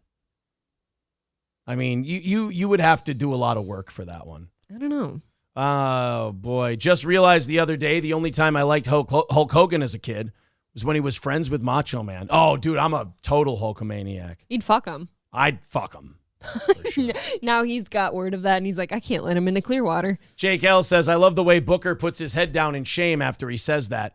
Yeah, and then Sherry Martell lifts his chin. She's like, you're okay. It's fine. You just said the N-word. We all say it when you're not around. It does sound like he said it with a U, like Stevie J is. Stevie Ray? No, Stevie J. Oh, is Stevie J. J. It sounds like he said like it that chicken way. Chicken nuggets. Oh, okay. Yeah. Not Stevie Ray. Booker T and Stevie Ray. Yeah, that's their names. Sorry. Thought I fucked up. Be more confident. Dave, thank you. Dave Doors says it would be an off-Broadway production. Yeah. You're a few blocks down. Zen Rhino says Aaron is in the closet for sure as a theater kid. Ugh. It does concern me occasionally, but I figure like if that day's coming, it'll just come. Crank Nutterbutter shows up and says, I sensed a disturbance in the N-word vibrational field. What happened? Nothing I did. Katie Kidney says, Aaron only wants to fuck the junkyard dog. Hey. Oh. We're not going to disrespect the JYD. But that guy will make up stories about you that aren't true. The junkyard dog? Oh, I'm thinking of the Junkyard Dog podcast where he made up that blowjob story in the parking lot. Wow, we're really covering ground here. Apologize to the JYD right now. No. Apologize to JYD because that's fucking disrespectful. No thanks. Disrespectful.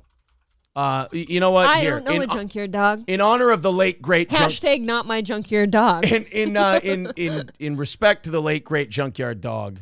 We're gonna Wrestling. make April. Comes the junkyard dog. Well, I started this dance in my neighborhood. Yeah. Now everybody's doing it I don't like this. because it feels so good. Ghostbusters. Oh, You sorry. have always maintained that you hate rap artists that steal music straight up from other people. Disavow that one. How did they steal? What did they steal? The Ghostbusters song, the whole thing. They did not steal the Ghostbusters theme song. That wasn't Theater kid.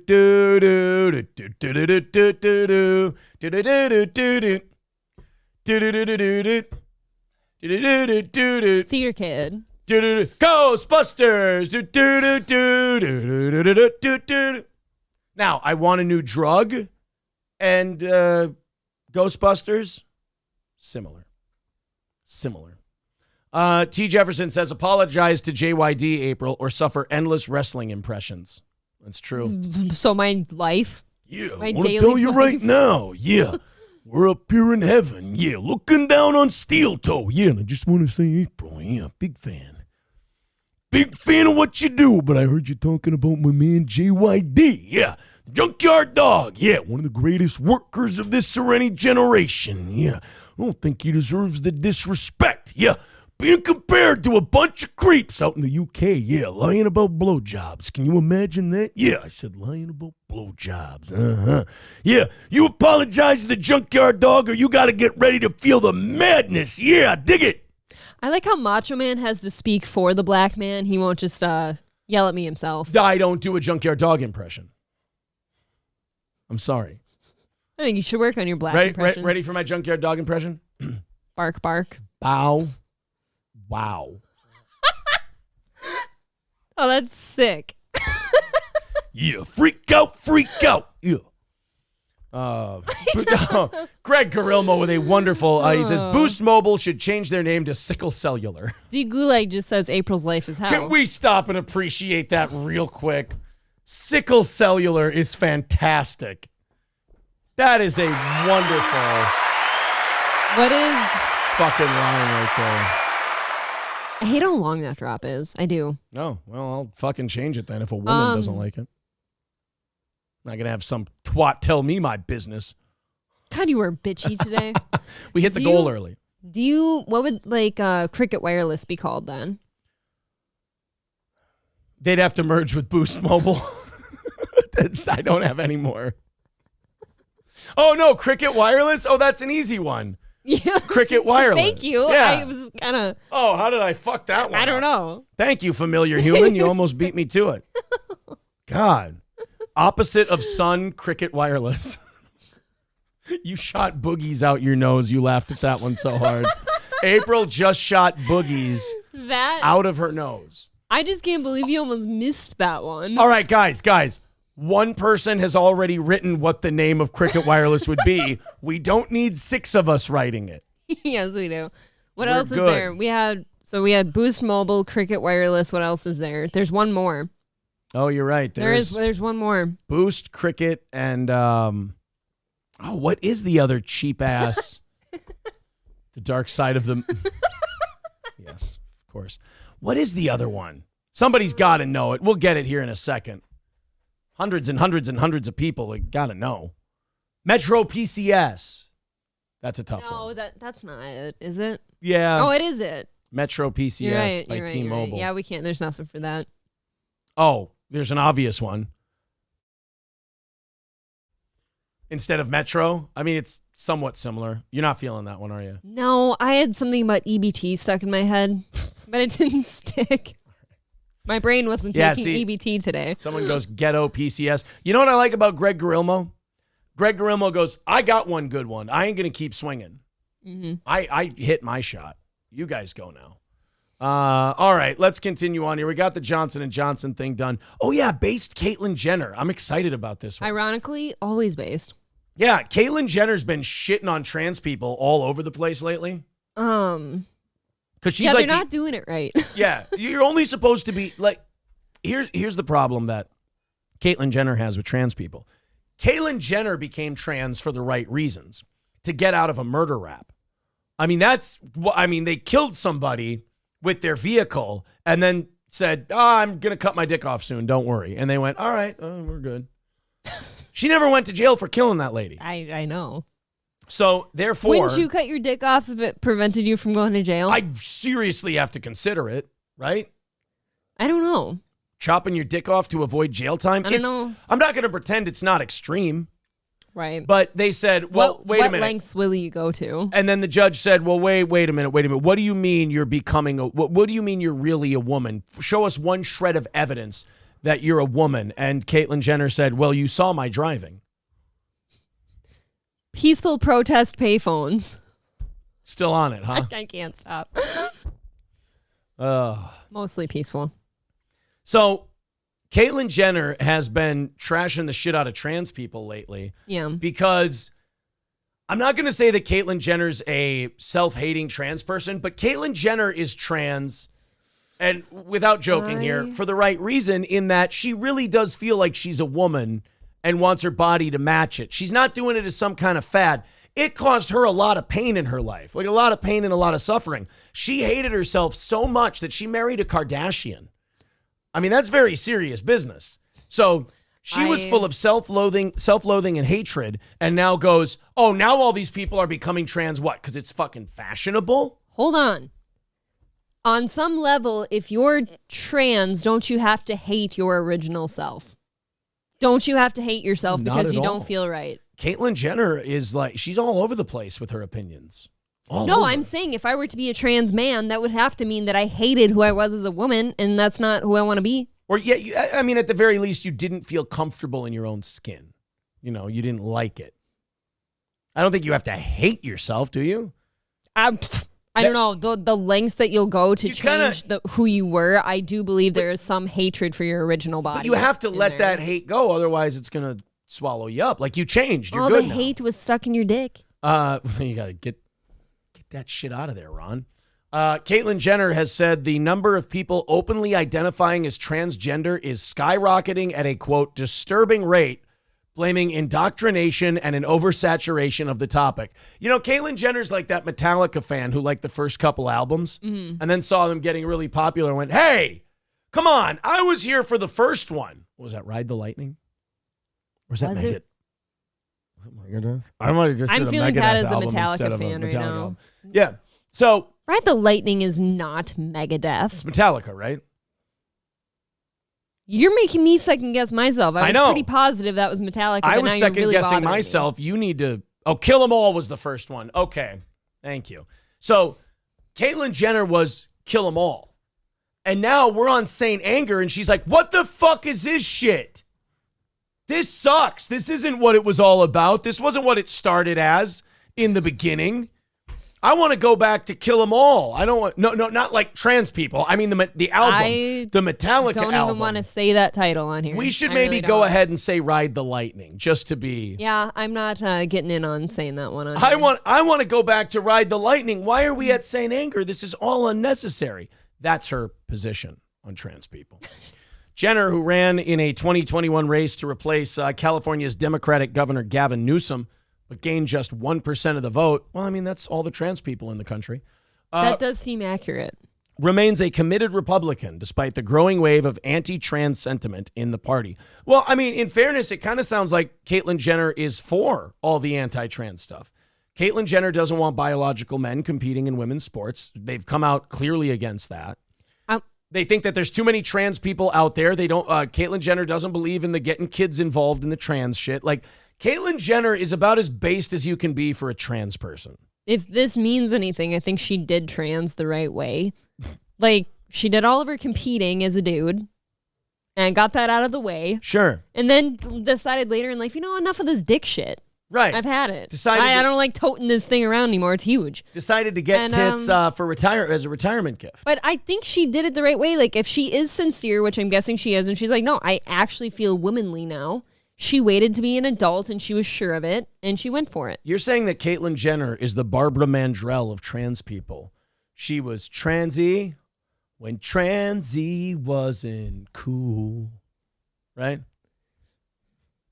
You're a theater kid. I don't know what to say. You're having more in common with Crowder, and it's starting to scare me because that didn't end well. And growing my tits when everybody was still playing their sports. I'm sure no one will clip that. Jenner, the 1976 Olympic gold medalist who came out as transgender in 2015 after they killed a lady, has been an outspoken critic of trans women competing in sports against other women. Her stance aligns with the views of some conservative commentators. Bullshit. They've done polls on this. Polls. It's like 75% of America doesn't think that biological men should be playing against women. But if you just conduct your survey in the streets of LA, it's going to be fine. Then give me that bomb beat from Dre. Let me investigate the streets of LA. It's all from trans. Oakland to Sacktown, the Bay Area and back down. Trannies is where they put their Mac down. Give me me love. A long weekend without you people. What do you mean, you people? I mean exactly that. I need them. The Fox News contributor stepped up her efforts in April by announcing the launch of an initiative called Fairness First. The Political Action Committee describes itself as a big tent movement. I bet, especially with that Jenner dick. Big tent movement? Choice of words, ma'am. Nonpartisan in nature, with the intention of protecting women and girls in sport, especially in light of recent events with radical gender ideology. She's also got something going on that the whole mantra of it was equality over inclusivity or something like that. And I like that too. I think actually her and Sam Hyde have a new mantra. Think it, dream it, do it. Everybody, think it, dream it, do it. Come on. Think it, dream it, do it. Dream it. Dream it. I was watching a little bit last night. I've gotten like 10 minutes into it, but I'm going to watch the whole thing at some point. The Sam Hyde Idubbz thing. I started watching that again. Oh, down here or what? Yeah, Sam Hyde's a funny fuck. God, he is, and he's like the devil. He's like the Antichrist to everybody. Why? Yeah. Isn't he just a funny dude? Well, he does, on the line comedy, and people can interpret it certain ways. And stop interpreting it as dangerous. That's what people need to stop doing. Like, just because somebody is behaving a certain way, if he's not like physically harming someone, it's not dangerous. Stop it. Ian Ajah says, I called it. Aaron, I'll be there for opening night. No worries, my guy. You've got your first fan. The Front Porch Conservative says, again, April, please know that we will be praying for you until you come back to us on Monday. Hang in there. We know you can survive, Aaron, for the weekend. I appreciate your confidence in me. Zen Rhino has a clip. I like clips. Let's check out the clip. People, she was transy when transy wasn't cool. Voice of an angel. Voice of a seraphim. Right? You're a theater kid. I don't know what to say. You're having more in common with Crowder, and it's starting to scare me because that didn't end well. And growing my tits when everybody was still playing their sports. I'm sure no one will clip that. Jenner, the 19... There you go. I just look disgusted by Here's you. my clip. That was me doing a parody of Barbara Mandrell's When Country Wasn't Cool. I can't. Those ain't real, dude. Just says gay. D. Gulag says, Fish Tank is too out of control to watch at this point. It's wild. I didn't jump into the Sam Hyde Fish Tank shit. Is it worth paying for? He's doing this wild, take on reality shows. Yeah. And it's just, from what I've heard and, the clips I've seen and stuff, it's bananas. It's just Sam Hyde being given complete free reign behind a paywall to put on whatever kind of entertainment he wants to. And it's, from what I've heard, it's wild beyond belief. David Lyon says Fish Tank sucks. Okay, well, there's two opinions then. We've set it up. It's crazy or it sucks. Could be both. One of the It can be crazy and suck. Sure, it can be crazy. And it can be totally fucking terrible. Dave Landau spills about Crowder and talks about his new show. Ooh, really? What? Has Dave Landau come out with more information? He would always tell me to, quote, watch it. Fucking watch it. Oh, sorry. Oh, that was for everyone, huh? Not just Hillary. Yeah, that was his mantra. Okay. Since we're into mantras today. That was Crowder's mantra. The day that you start saying a tagline like that my way, that's when I'll know I'm in trouble. Yeah, if I ever come to you and go, think it, dream it, do it. Dream it, do it. You've got the red flags of the theater kid. Sure. Coming out of the closet slightly. That's a red flag, but I don't understand what you're saying. On occasion, the facial hair throws me. Some people know. Chuck says it's true about Sam Hyde. It's fucking crazy. I watched him suck off a golden retriever on the last episode. Whoa. Do not believe that happened, sir. No. Guys, if you'd like, Steel Toe Coffee is available right there at crescentmountcoffee.myshopify.com. Promo code Jitters. I'm going to say the next 5 orders of Steel Toe Coffee are going towards Monday's goal. Aww. There we go. crescentmountcoffee.myshopify.com. There's the link in the chat. It's also pinned to the top of the page. Get yourself a bag of Steel Toe Coffee. Use the promo code JITTER and Jitters with a Z. Jitters. And get $1 off a bag. Stoney's Bar in downtown Rockville, Minnesota. Hey, get those tickets to the anniversary show, the 9th anniversary party, Saturday, August 12th. It's an all-day party. Now, to come and hang out and drink at Stoney's and all that stuff, that doesn't cost you a dime. Come out, hang out, have some fun with us. If you want to be in the cornhole tournament, that's available at eventbrite.com. If you want tickets to the show and you're not a VIP, you can get them at eventbrite.com, Steel Toe Anniversary Show. And you can get combined comedy show and cornhole tournament tickets. The cornhole tournament, by the way, has a $250 champions prize, $50 runner-up prize. So if you'd like to be a part of that. I believe there's 10 to 15 spots left in the tournament, even though we're about 3 months away, but we'll add more. Let's say we get to 32 people, which we always do. We will add more to that. We won't leave anybody out. And, of course, there are, there's between 40 and, I'm going to say 60. It depends on how big Cheetos wants to go. Between 40 and 60 tickets left for the comedy show at the anniversary program. If you'd like to get your tickets, eventbrite.com. And Stoney's Bar in downtown Rockville, great place to go for a great pizza, world-class Bloody Mary. Stoney's Garage, the patio with the attached bar. It's really great. Live bands on the weekends. It is Stoney's Bar in downtown Rockville. It is cash, no Morio, cash prize. All Care Towing, 320-253-5203. For All Care Towing of St. Cloud, that's 320-253-5203. If you go in the ditch, you get in an accident, any kind of problem your vehicle has, nobody is faster at picking you up than All Care Towing. And Midland Armory in downtown Foley, midlandarmory.com. Our pals at Midland have a great selection of firearms, shotguns, rifles, handguns, lower receivers, magazines, optics, knives, parts and gear. Plus, Derek and Tracy are incredibly knowledgeable.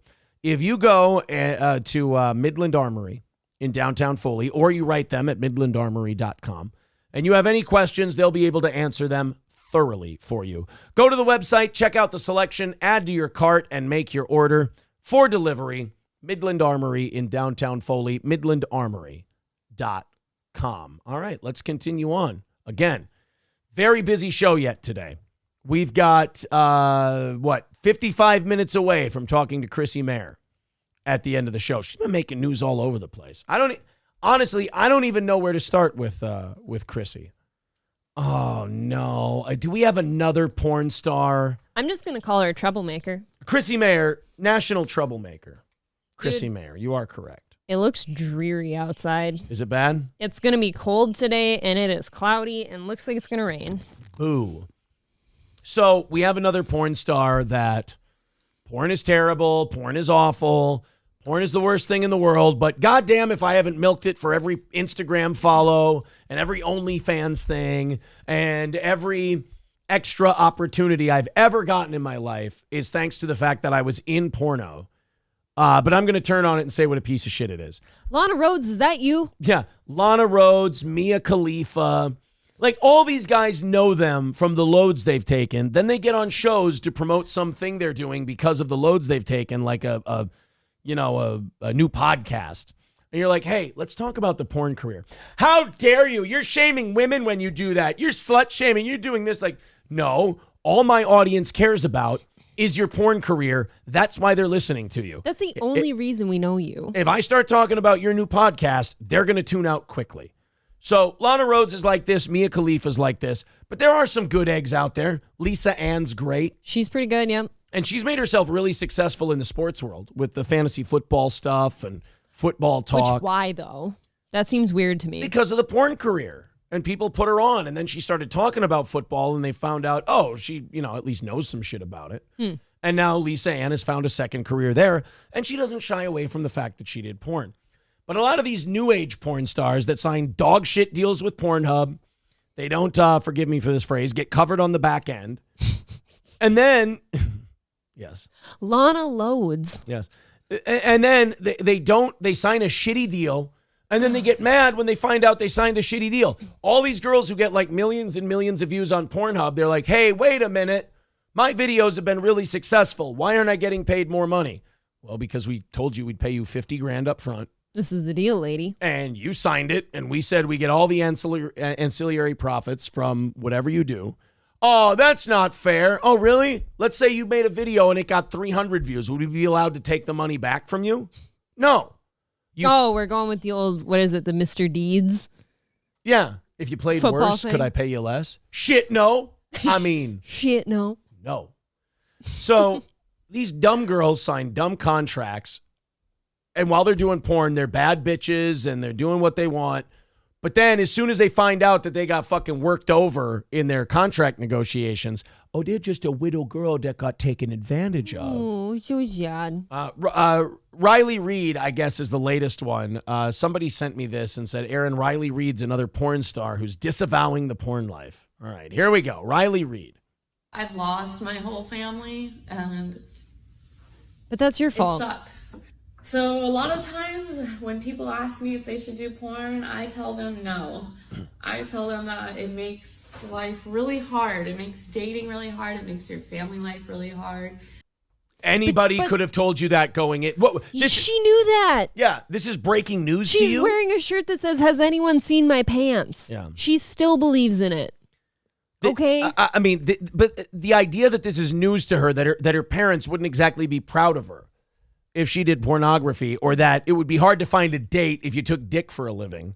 Oh, get it? The guy doesn't like sharing you with another one? Yeah. It makes intimacy hard. She's been on Pornhub, has been viewed over 225 million times. Putting yourself out there, and the world is now judging you. You have to be okay with being shamed every day of your life. I don't even want to have children because I do porn, because... Good idea! Something you maybe should have considered before joining porn. Right. And they only come out and say this after they've had millions of views. That was the Lana Rhoades line, too. Like, oh, I'm going to scrub this from my record because I don't want my baby to see that I was doing dick things. You shouldn't have done it in the first place, then. And then plot twist, she's still doing shit. Oh, is she really? Well, I don't know if it's porn, but like she poses in all these like minimal lingerie and all this shit for everybody now. She's putting half naked pictures on Instagram.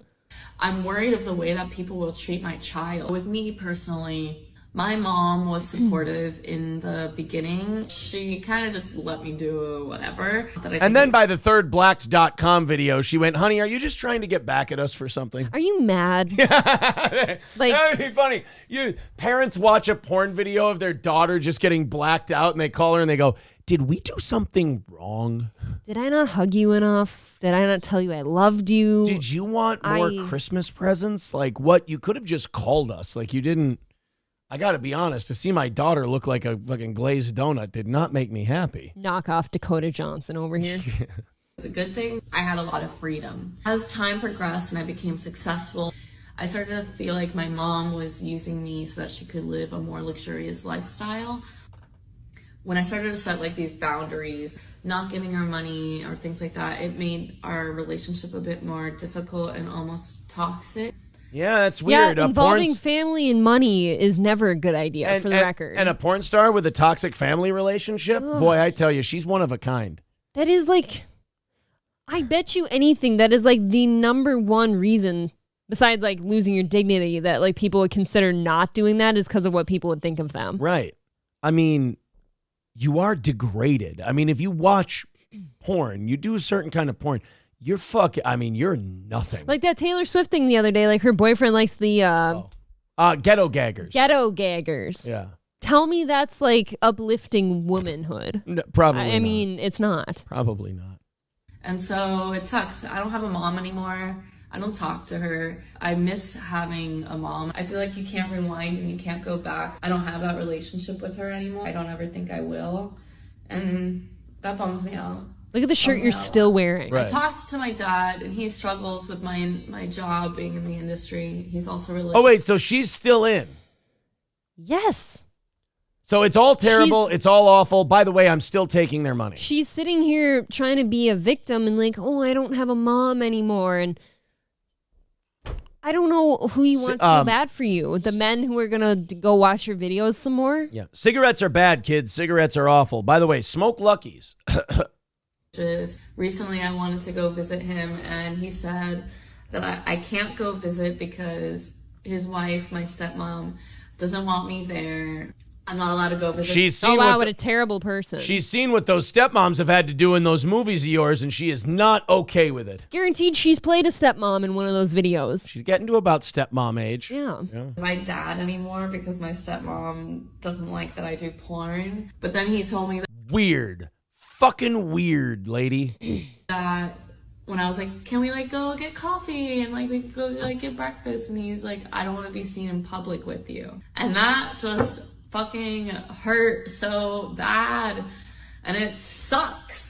I lost my... Where did this stereotype come from that porn chicks are bimbos and dipshits? No idea. I have no idea where it came from. Somebody point us in the right direction. This bitch is talking like she's the first person that ever did porn. Like there wasn't a running track record with this shit, and she couldn't have saw this coming from a mile away. Like she's discovering the problems associated with it. People are embarrassed that I get dicked down for a living on camera for a bunch of people to jack off to.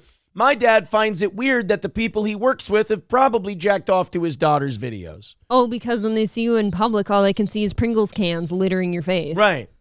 They just see cum droplets all over my face and tits. And I told my dad, I hear you. I understand. I will only I'll only take the loads internally from now on. Well, I don't want my dad to see me with cum all over my face. I'm sure nobody will clip that either. Shit. I didn't think about that. Are you telling you? Is that what you tell your dad? I've got to stop. Because that might explain a few things. I've got to stop doing porn stories. That's not good. Yeah, I've got to stop doing that. Oh, it's not. Her dad's like, look, I will go somewhere with you, but we absolutely cannot risk going to a sandwich shop where there might be mayo on your face. Yeah, we're not going to be able to control ourselves. My family, I don't talk to like my brothers or sisters. I think. Yeah, but you talk to other brothers, am I right? That they all kind of like try to take advantage of me and stuff, or I'm sure you're not used to that. Like my dad don't want to be around me. Well, this is just exhausting. I'm so stressed out. I need a dick. I bet she did. I bet after that, I bet she ends that and she's like, oh, God, some dick would really hit the spot right now. It would fill all the holes in my life. Do you want to go get a drink? You mean of cum, right? Of cum? A slurry. Yes. I can't take it seriously when these girls become so successful doing porn and then they go, hey, you know all the reasons you shouldn't do porn? I'm just figuring that out now. No, those are like, if somebody, let's say I was in like a boogie night situation where I'm working at a restaurant and a Burt Reynolds approaches me and he's like, dude, you'd be really good at my movies. Yeah. The first like 3 things going through my head is, oh my God, people would see me naked and that's all they see now. Oh my God, my family. Oh my God, my future kids. Like those are top 3 at least. Right? Not I'd have to take miles of dick and be treated like a farm animal. Well, that's way down the list. Oh, okay. All right. Just check. You're not talking about the benefits. Right. This is just the cons. Somebody strap me to an electric fence. My wife's a whore. All right.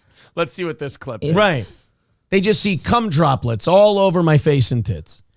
And that's a good one too, but that's not the one I was talking about. You have to get the one where he's talking about taking loads only internally. Oh, Balls Deep made that clip. Right. They just see cum droplets all over my face and tits. I'm always looking at you with concern. Well, you know, it's nice to have people who care.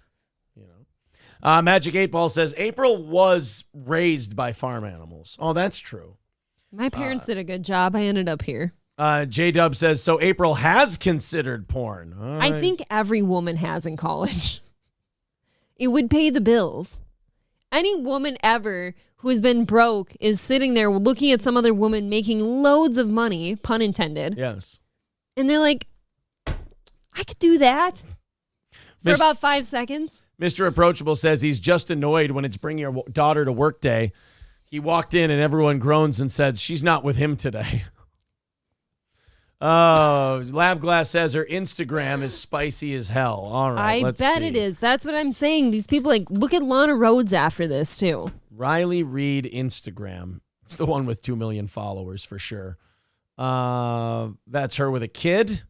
Oh, no. It's not okay. Let's not do that. You do not have a kid. Oh, she has a widow baby. Please tell me it's not hers. Please tell me it's not hers. I'm just happy it's white. It's not hers. That's a cute kid. My baby booty butt, she calls it. My baby booty butt. Yeah. Oh, and there's her with her butt cheeks out. Does the audience want to see this? Lana does that too. She's always going to be in her underwear Is with her Instagram, YouTube friendly all the time? Not all the time, no. Not all the time. All right, guys, I've seen nipples. You guys can have a booty butt shot, but after that, I got to check them out. They're all of her kid. I don't know where you guys said she had a spicy Instagram. Get off of this and scroll down. Okay. Yeah, exactly. Well, all right. I can see where you have. I don't know how to navigate Instagram. You got to forgive me. Look at that one. Oh my God, that is a man tearing her tights off. Can I? Yeah, go to Lana Rhodes and tell me she's. These are all legit, right? Can I show these on YouTube? I don't know. It's a little. I have iffy. no idea, so I'm not going to answer. Guys, it's Riley Reed on Instagram. I'm not looking to fuck up my channel over showing this shit. Oh, you can show quite a lot on Instagram. That's about as big of an ass as I'm willing to go.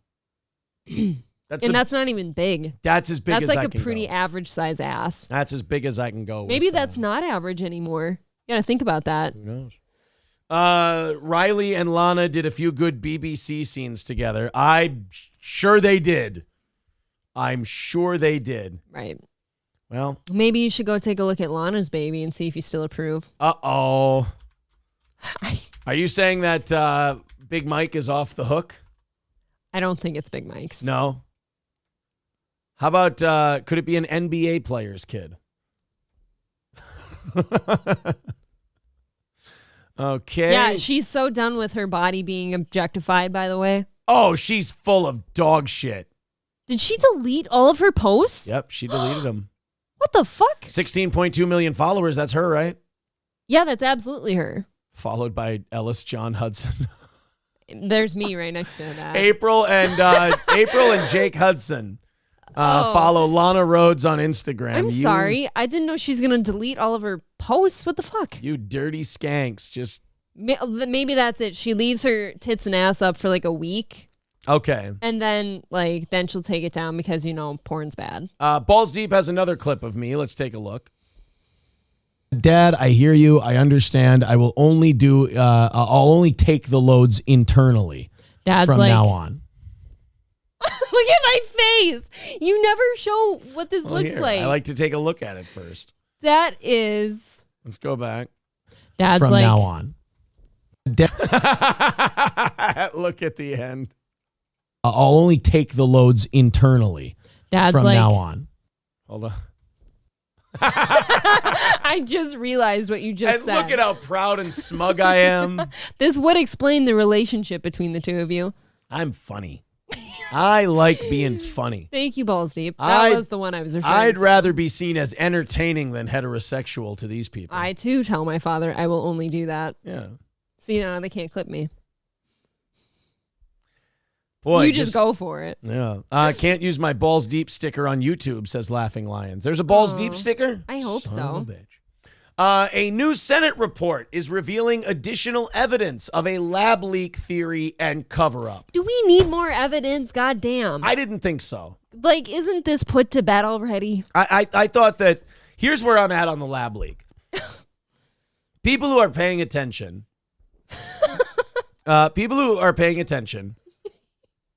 know already. And there's not going to be enough information that can come out for the people who don't think it came from a lab to change their mind.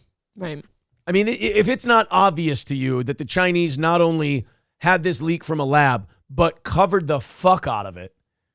In a very convenient timing. Also. Remarkably convenient timing. Isn't it interesting? They waited until the very last minute. Like, what was it? June? No, it was April. It was June. No, that's who. Never mind. It was like April, right? When the lockdown started, March or April of 2020. I think it was the end of March. So they were like, look, this economy is fucking screaming right now. Like, it is really going gangbusters. Donald Trump's economy. Donald Trump is going to get reelected. You know what? Execute Order 66. And they had to let that thing out. By the way, Star Wars reference, I got to point something out that made me want to fucking vomit last weekend. We need to talk to your parents. One of them said that The Last Jedi was a good Star Wars movie. Oh, they did say that. I've never seen it, so I can't comment, actually. I felt rage for 0.7 seconds. I felt rage for 0.7 seconds, and I held it together. But then they said the same thing that you just said about the thing. I held it together, and I went, a lot of people think this one's absolute dog shit. Like, I didn't get upset. Why don't you just stop talking to them, too? Stevie J says, you bitch. Stevie J says, put your parents up for adoption. Yeah, you can't like Last Jedi. Yeah, but does it help if right before that they said the same thing about COVID and Donald Trump? The relationship. Does that help their case? David Lyon says Last Jedi was better than the one before it. The one before it was The Force Awakens. I've never seen any of the new ones. That was the only halfway decent one out of all of them. I won't watch any of them because I don't like when the cast changes. I'm one of those people. Rise of Skywalker was better than Last Jedi, and Rise of Skywalker was shit. It was horrible. They brought back Palpatine because they went, we got to rescue this shit. My parents, or at least my dad, is guilty of loving anything Star Wars related just because he loves Star Wars. I can't. That is a serious problem, I know. These new Star Wars movies actually made the prequels look good by comparison. Ew. Yeah. There's Jar Jar Binks in those. Gru Vinegar says, no one remembers the Hong Kong protests, which were a thorn in China's side. Then the lab leak occurred. That's true, too. They were lining the streets of Hong Kong saying, hey, ever since you guys made us be Chinese again now, this fucking sucks. We hate it. We want to go back to being like slightly autonomous and kind of British. This sucks ass and we want capitalism back. And then the Chinese said, all right, we can't give you capitalism, but we can give you an infectious respiratory disease with no known cure except rest and water. Did not occur organically in nature. Right. I mean, that Can we just stop with that, by the way, in general? Can we just stop creating viruses in a lab? Yeah. I don't even mean to release on people as a problem. Like, just, if it's not something that occurs already, can we stop creating it into existence? It doesn't need to happen. Unless you're going to use it in war to kill hundreds of millions of people. Unless you're making a bioweapon that can really fuck up your enemy. Yeah. Don't do it. Force Awakens was great. David Lyons didn't know that Last Jedi was the second one. He said, I retract that statement. Okay, good. Good. I'll be honest, I only like the original 3. I've never seen any of the newest ones, but I've seen the prequels. I don't like them. Roots Calhoun says, Star Wars is gay. I damn near disowned my daughter for saying, may the 4th be with you. That's okay. You're allowed to do that. My dad, big Star Wars guy, actually got pissed at me for getting close to that just because I had worn a Star Wars shirt that day. Good. So does that help his case? David Lyons says, Last Jedi was shit. Sorry. I thought that was the third one. No, that's the second one where they killed Luke Skywalker, which is wonderful. Laughing Lion says they were running without spacesuits on the hull of a spaceship in The Last Jedi. Everything about The Last Jedi was horseshit. And by the way, do you go to Star Wars for reality? No, but I go to it for a decent fucking movie. Okay, but the whole what's her name from Jurassic Park? Not Laura Linney. the redhead? No, she's blonde. Boogie Nights? No. That's Julianne Moore. Oh, you're talking about the other one. Oh, no, Laura Dern. Laura Dern, not Laura Linney. I want credit for that. Okay, fine, you get it. Thank you. Laura Dern's whole role in that Last Jedi was completely unnecessary. How about Lizzo? That's right. They put her in The Mandalorian with Jack Black. Ugh. The whole Laura Dern angle and arc in The Last Jedi was unnecessary. That just could have been Leia, and then they could have ended Leia's character in the most badass way possible instead of force Mary Poppins. Oh, it was fucking terrible. At any rate, I'm going to continue on. A new report from the Senate showed that there's... Yeah, go ahead. You're breaking my brain right now. Yeah. With the Leia stuff. She died. Didn't she? No. What's her name died? Carrie Fisher. Right. But they never killed the character. But you're going to get an old Laura Dern? Yeah. Because they needed someone with pink hair to tell all the men what's what. But then thankfully she fucking died, which was great. All right. On. Let's continue on here. So anyway, new Senate report came out and said, hey, I think this might have leaked from a lab and the Chinese covered it up. Yeah, thanks. We don't need your guys' permission to think that anymore. Appreciate it. This story comes out of West Virginia, but this one might as well be nationwide. Like, this appeals to everybody. Parent aggression may be a cause of an umpire shortage in youth baseball this summer. Just a tiny bit? We've got to stop screaming at umpires at youth baseball games. All of your kids suck to certain degrees. They're tiny, they're little, they don't have the coordination. Their hands aren't big enough for a glove that can really handle the baseball. They're just too small. Yeah, they can't get a good swing down at that age because it takes every muscle fiber in their body just to swing that fucker through the zone. So stop with the yelling at the umpire because he might have missed a ball or a strike call. Can we just not yell in general at a tiny kids game? Yeah. I feel like that's a bad look. I was on a little league team that took first place. I bet you were cute. One year. And don't give a shit. Could have taken third. Could have taken fifth. Doesn't matter. Relax. This isn't the major leagues. Your kid's not going to get drafted if that ump makes the right call. Fucking chill. That kind of is the thing. Like, the parents seem to care more than the kids do. Yes. And that's a case of like, okay, if the kid doesn't care, how about you stop yelling? When I was a kid, we treated it like beer league softball. We'd play our game, then we'd go have like snacks and cookies with our friends. You'd get milk drunk. Yeah, we'd get a little milk drunk and then be hungover for the next game the next day. It's one of America's favorite pastimes. Jacking off to Riley Reid. Oh, I'm sorry. We've switched topics. That's my fault. Taking loads internally. Baseball's just like, it's very fun. But the kids' fun is being ruined by what is happening? Oh my Adults God. around the country. If you're hitting someone at a Little League game, you're wrong. If you're on the field at a Little League game, you're wrong. I will say this. If you're standing up in the bleachers for any reason other than your kid just hit a home run or caught a really crazy catch, you're wrong. Stop standing up. Like, there's nothing to get flustered over. Right. Stop yelling. Unless you're standing up and be like, oh my God, that was awesome. That's Balls it. are breaking Man. out at youth baseball games. A coach coming after an umpire at a Little League game in Alabama. We already heard you. I'm going to forfeit the team. Parents aggressively yelling at an umpire in Texas. I can't understand what could get someone's... Dude, you got to remember, these people are 14, 15 years old in most cases. They're getting picked up by their mom or their dad after the game. Right, they can't drive, guys. You're a grown man yelling at a child who's getting paid $50 a pop, umping these little kids' games because you're worried that your kid's gonna, lose, strike out once. It is absolutely a thankless job to be an ump, but like, also I think there's something just wrong physically with the parents.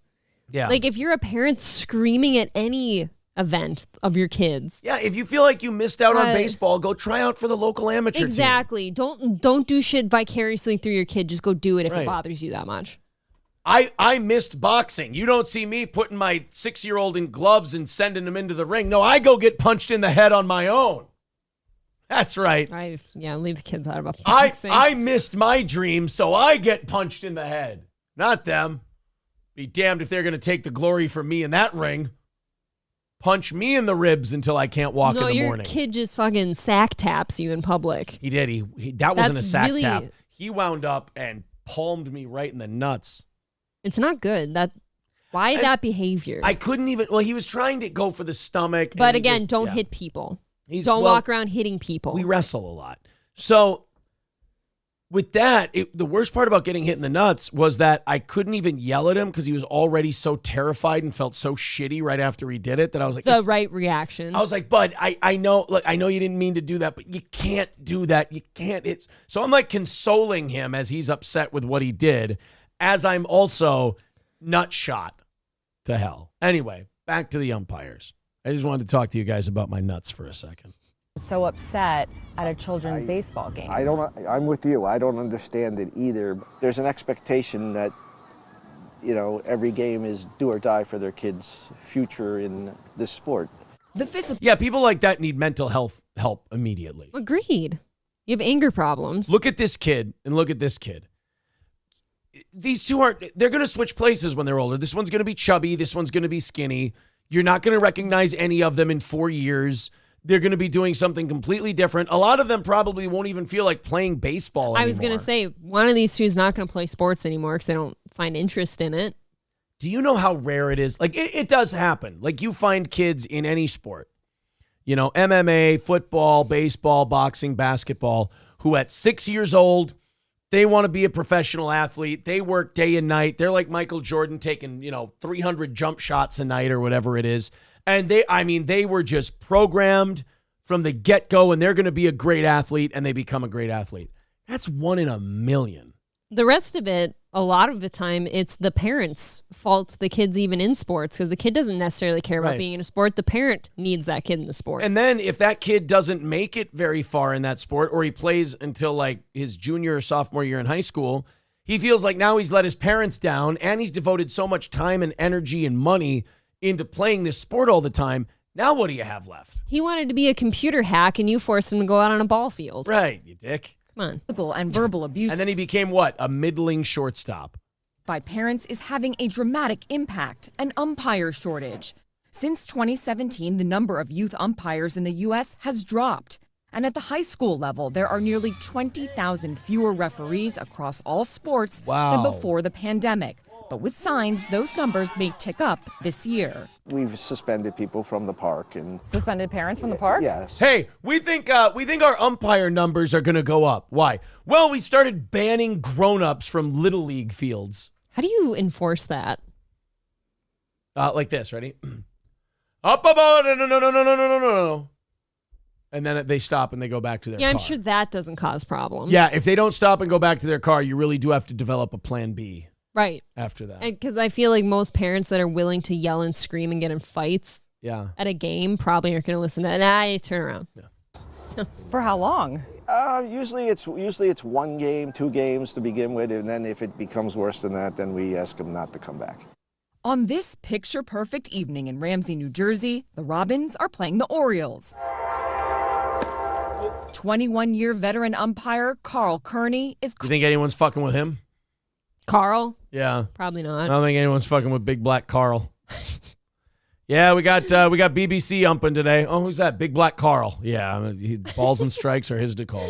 calling this Little League game. That was low, ball 4. I'm the boss out there, no doubt. He's a calm boss. All right, here we go. Which works in his favor. How have parents been in recent years? Some can be a little louder than the coaches. Some vulgarity at times, but I let the parents say what they're going to say.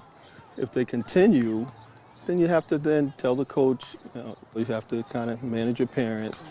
If you don't calm that down, I'm going to have to ask you to remove them.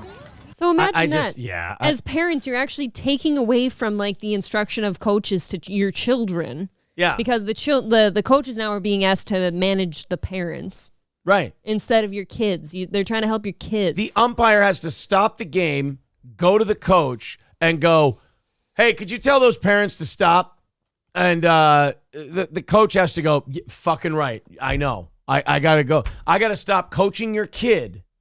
I have to stop teaching your kid how to play this game so that I can talk to you about not being an asshole and putting the whole game on hold because you thought that pitch was a little outside. How embarrassing to your kid, too, if you're throwing a fight. Oh, yeah. Throwing a fit in a fight at their game. I wouldn't want my parents there if that was the case. My dad got kicked out of a baseball game when I was playing. He was coaching third base. I think you told me that. Yeah, he got kicked out of a game once, and I was like, oh, God. And he told it, like, we were, like, all 14 or 15. This was, I think, Legion. No, it wasn't Legion. It was just before Legion Ball, Babe Ruth or whatever it is. And we were, like, 14, 15 years old. And he said, oh, no, I was getting kicked out because it was towards the end of the game. We were up by 1. I was trying to rile you guys up like Billy Martin used to. And I go, Dad, none of us know what the fuck that means. Like, we're 14 or 15. We don't see our coach get thrown out and go, yeah, let's win this thing for him. We got fucked on that call, blah, blah. We're like, oh, no, my fucking dad's getting kicked out of a baseball game. Right, now you're thinking about that. And if it were me, too, I'd probably be sitting there worried about how pissy my dad's being and how bad things are going to be when I go home that night. There was because now everyone's just mad. Right. There was one time where my dad yelled at a referee at a game, and it was totally legitimate. He was the coach of the we were 10 or 11, our basketball team, and my buddy Willie used to have either panic attacks, anxiety attacks, or asthma attacks, whatever they were. But they all go together. He would seize up and he would like go down on the floor. He was a really good basketball player, but he had this affliction. It cleared up with time. But like he had one on the floor, and he wasn't on our team, he was on the other team. And their team had the ball. And my dad was saying timeout, and the team on defense can't call timeout, but fucking Willie's there convulsing on the other side of the court. And my dad finally runs out onto the court and he tells the ref, goes, stop the damn game. And the ref goes, sir, get back there. You can't call timeout when you don't have the ball. He's like, kid's fucking dying. Or not fucking. He was a baseball game. He goes, kid's dying over there. And the ref finally blows the whistle and stops the game. And I'm like, yeah, you can't.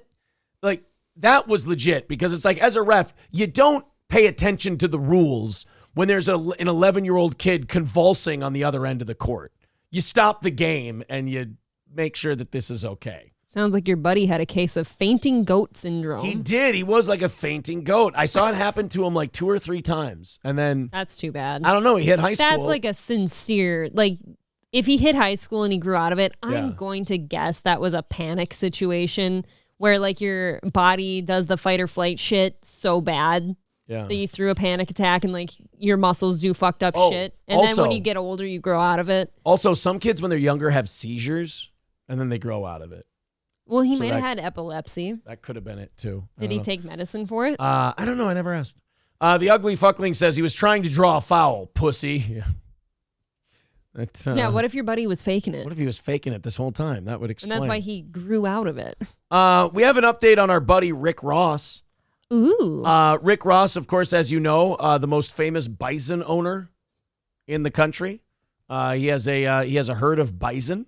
He's the bison boss. He is the bison boss, Rick Ross. And now apparently he's very well diversified. He's got all kinds of different brands, and he likes to put on car shows. I love that about him. Like classic car shows. I love a classic car show. Rick Ross is turning into a middle-aged white hillbilly in front of our eyes. He's great. He's turning into a rancher. I like him. Well, he's having a little bit of an issue with the permit department. Did he get a tissue? In the city, they want him to get a permit, and Rick Ross has to get the permits in order to have the car show. Rick Ross decided to put the city on blast over the permitting issue. We got some. I always love a good Rick Ross clip. Here we go. The car show is going down June 3rd. I'm inviting you, Harvest, and the whole team. Let's have a good time. It's going to be like a barbecue in my front yard. The question is, the city doesn't want you to do it, so how are you going to get around that? Well, it's being done. I'm going to dye my skin white. Who is this city to think that they should be stopping a Rick Ross car show? Oh, you must not know about cities. Yeah, they're big on like the permits and getting their money. But he's fucking Rick Ross. If they don't think that's going to bring people to their city and spend money, like they're retarded. Do you think his wealthy white city that he lives in knows who the fuck Rick Ross is? Yeah, I do. No. I absolutely do. They don't. If he lives there, they know he's there. I promise you, they don't know who Rick. They know he's wealthy. This is not his first car show. They know he lives there and that he's wealthy. His first one. They don't know that they don't know his music. They don't have to know his music. They just know he's famous, and that's going to draw people. That's it. Yeah, but and it's a car show. It's not a stripper convention. 10% of the city council looks at him and they think he got rich selling coke. So, bison meat. Yeah, it's being done. It's a private event on private property, which can't be stopped. And what I did different last year, I just, it was just an idea. I had a good time, and it worked out. Zero violence, no problems. Well, that's good. You shouldn't have any violence at a car. That's not something you brag about. You're like, we had a car show. We had a bunch of old Mustangs and Chevelles. And guess what? Nobody gang beat the fuck out of anybody. I'm going to guess, though, that that's something the city threw at him. Is like, oh, I don't want you doing that on your private property in case of violence. And then you're causing problems. No violence at Rick Ross car shows. But it's on his property. What do they have to say about it? Well, that's what I hate about permitting in general. You build a deck, you build a fence, you got to get a fucking permit from the city to put shit on your... parking cars temporarily in your yard. Hey, now they call it the Cadillac Ranch. Sorry. This year I invested a lot more. There's a bar in the barn and the place stays packed. Cadillac Ranch. About the traffic, just doing it for the community, for my neighbors. I really went above and beyond, and it's going to be a great event anyway. Did you hear from the county after that event? Did you know that they had? You're right. Harvey Levine is looking every bit his 72 years old. He is looking haggard. Oh, he looks like an old fuck He now. looks tired. This guy never ages. I don't know who that is, but he doesn't age. It's amazing, like, how your brain sees people as they were, and it takes someone else telling you, oh, no, he looks old as fuck now. And you're like, no, that looks like the guy from the People's Court. That looks like the same guy. And now I look at him here, and I'm like, oh, my God, he looks like Ralph Nader. Harvey Levine's looking rough. Yeah, he is. Issue with this last year, or is this a new thing? Not at all. This is most definitely new. The team I hired the team that deal with the biggest events in the city of Atlanta. They sat down with everybody and we went over everything. I hired maybe 20 times more security, the whole 9 yards. That wasn't a problem to maybe. See, I feel like if you're Rick Ross, if you have a problem with like permits for a car show, do you? I don't know what the rules are. Yeah, David Lyon says he looks like a jacked Ralph Nader. Exactly. Someone says Levin, not Levine. Well, I'm sorry. Jewish last name. There. How's that? I knew it was Levin. Did you say Levine? I don't know. Maybe I did. Jewish guy. Levin. Leavened bread. If you're unleavened bread. Unleavened bread. How dare you? I got it right. You're my sugar. I am your sugar. You're right. Hey, I have a question for you guys, and I don't mind if you spoil this for me. We got Paramount now through Amazon, and because we watch Bar Rescue, we just have Paramount now. I was watching the South Park post-pandemic special, not the return of COVID, but the post-pandemic special.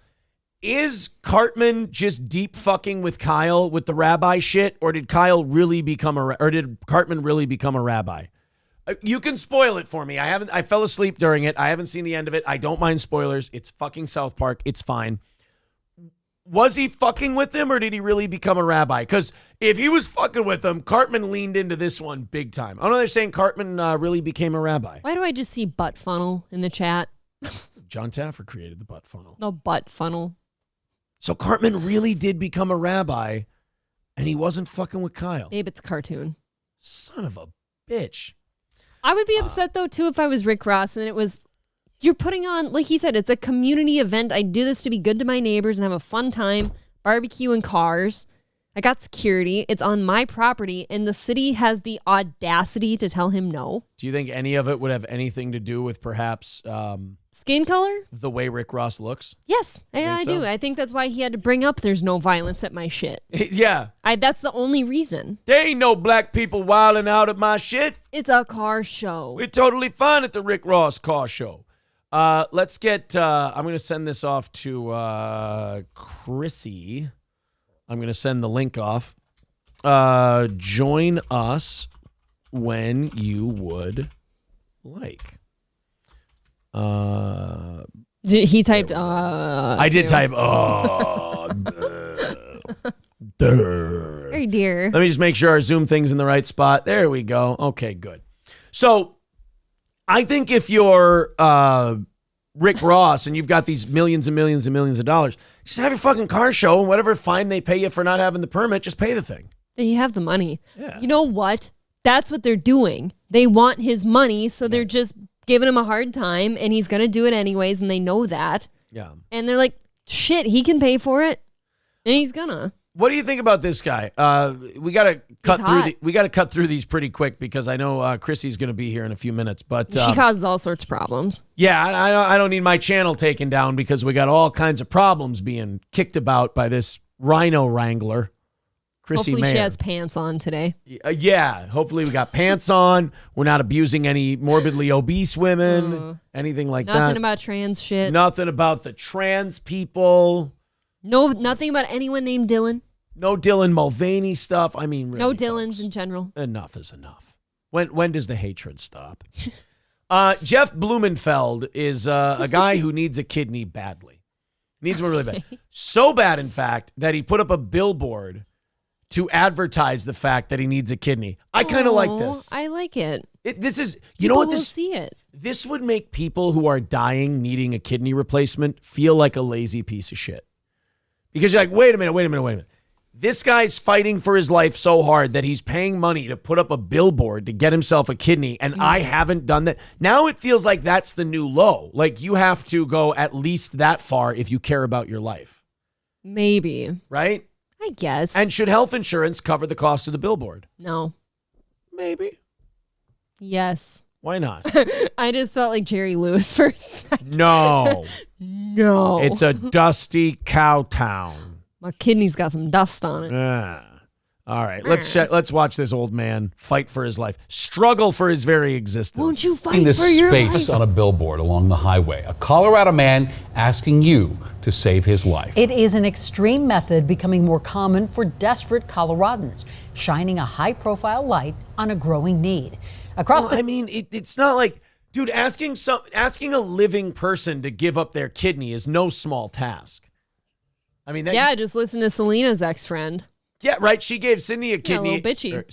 Sydney. She gave Selena Gomez a kidney, and all of a sudden she thinks she can fucking tell her what to do. No beers for you, Right? Selena. She ain't leasing the kidney, motherfucker. It's her kidney now. It's in. It's good. It's What if you adjusted. could lease out an organ? Yeah. Would you do it? Yeah, like there's a mileage limit, like on cars. Yeah, you have to return it with this amount of usage. Right. You can't do this. You can't do that. You can pay me a little more and you can upgrade to the you can drink whenever you want package. But not Lease out a lobe. Yeah, no fatty foods, shit like that. But like, it is. I mean, if you're like, come on, I'm putting up a billboard. I'm going to die. It's like, I get it. You're going to That's devastating. I get it. You're going to die and you need a kidney. But like, I can't just give you my kidney, man. First of all, I don't know you. What if you're a piece of shit? You know.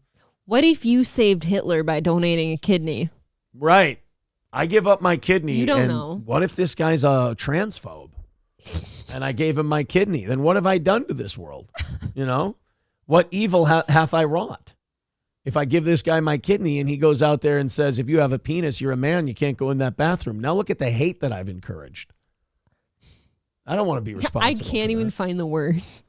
Country, more than 100,000 people are waiting on the national transplant. They shouldn't glow like that. list. I know. Are my kidneys on fire? Oh my God. Did somebody molten my kidneys? They look like the old coils on my apartment stove. Oh, that's not good. I hope my kidneys don't look like that.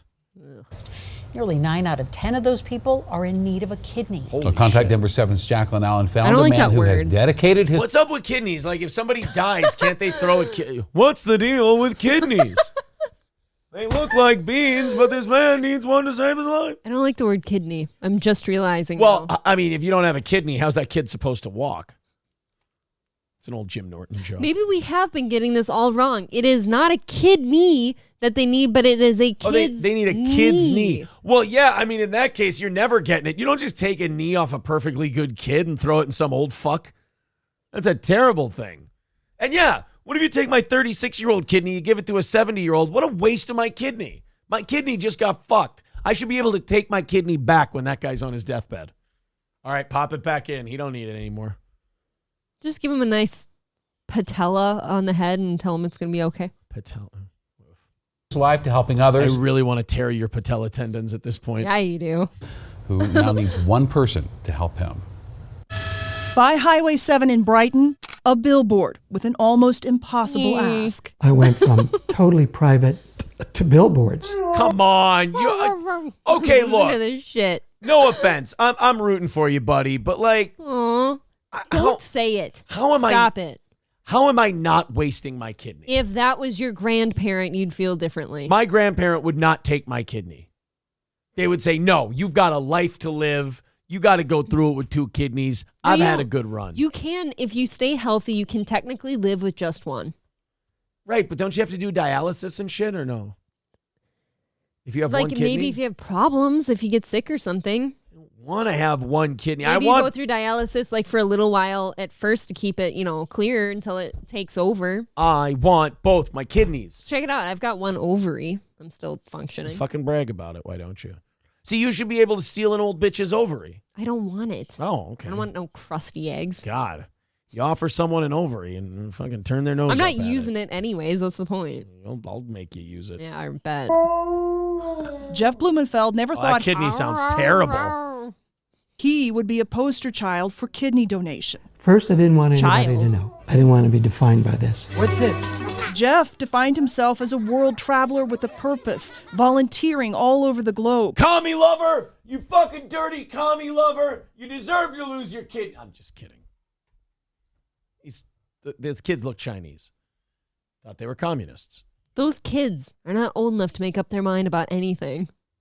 You leave them kids alone.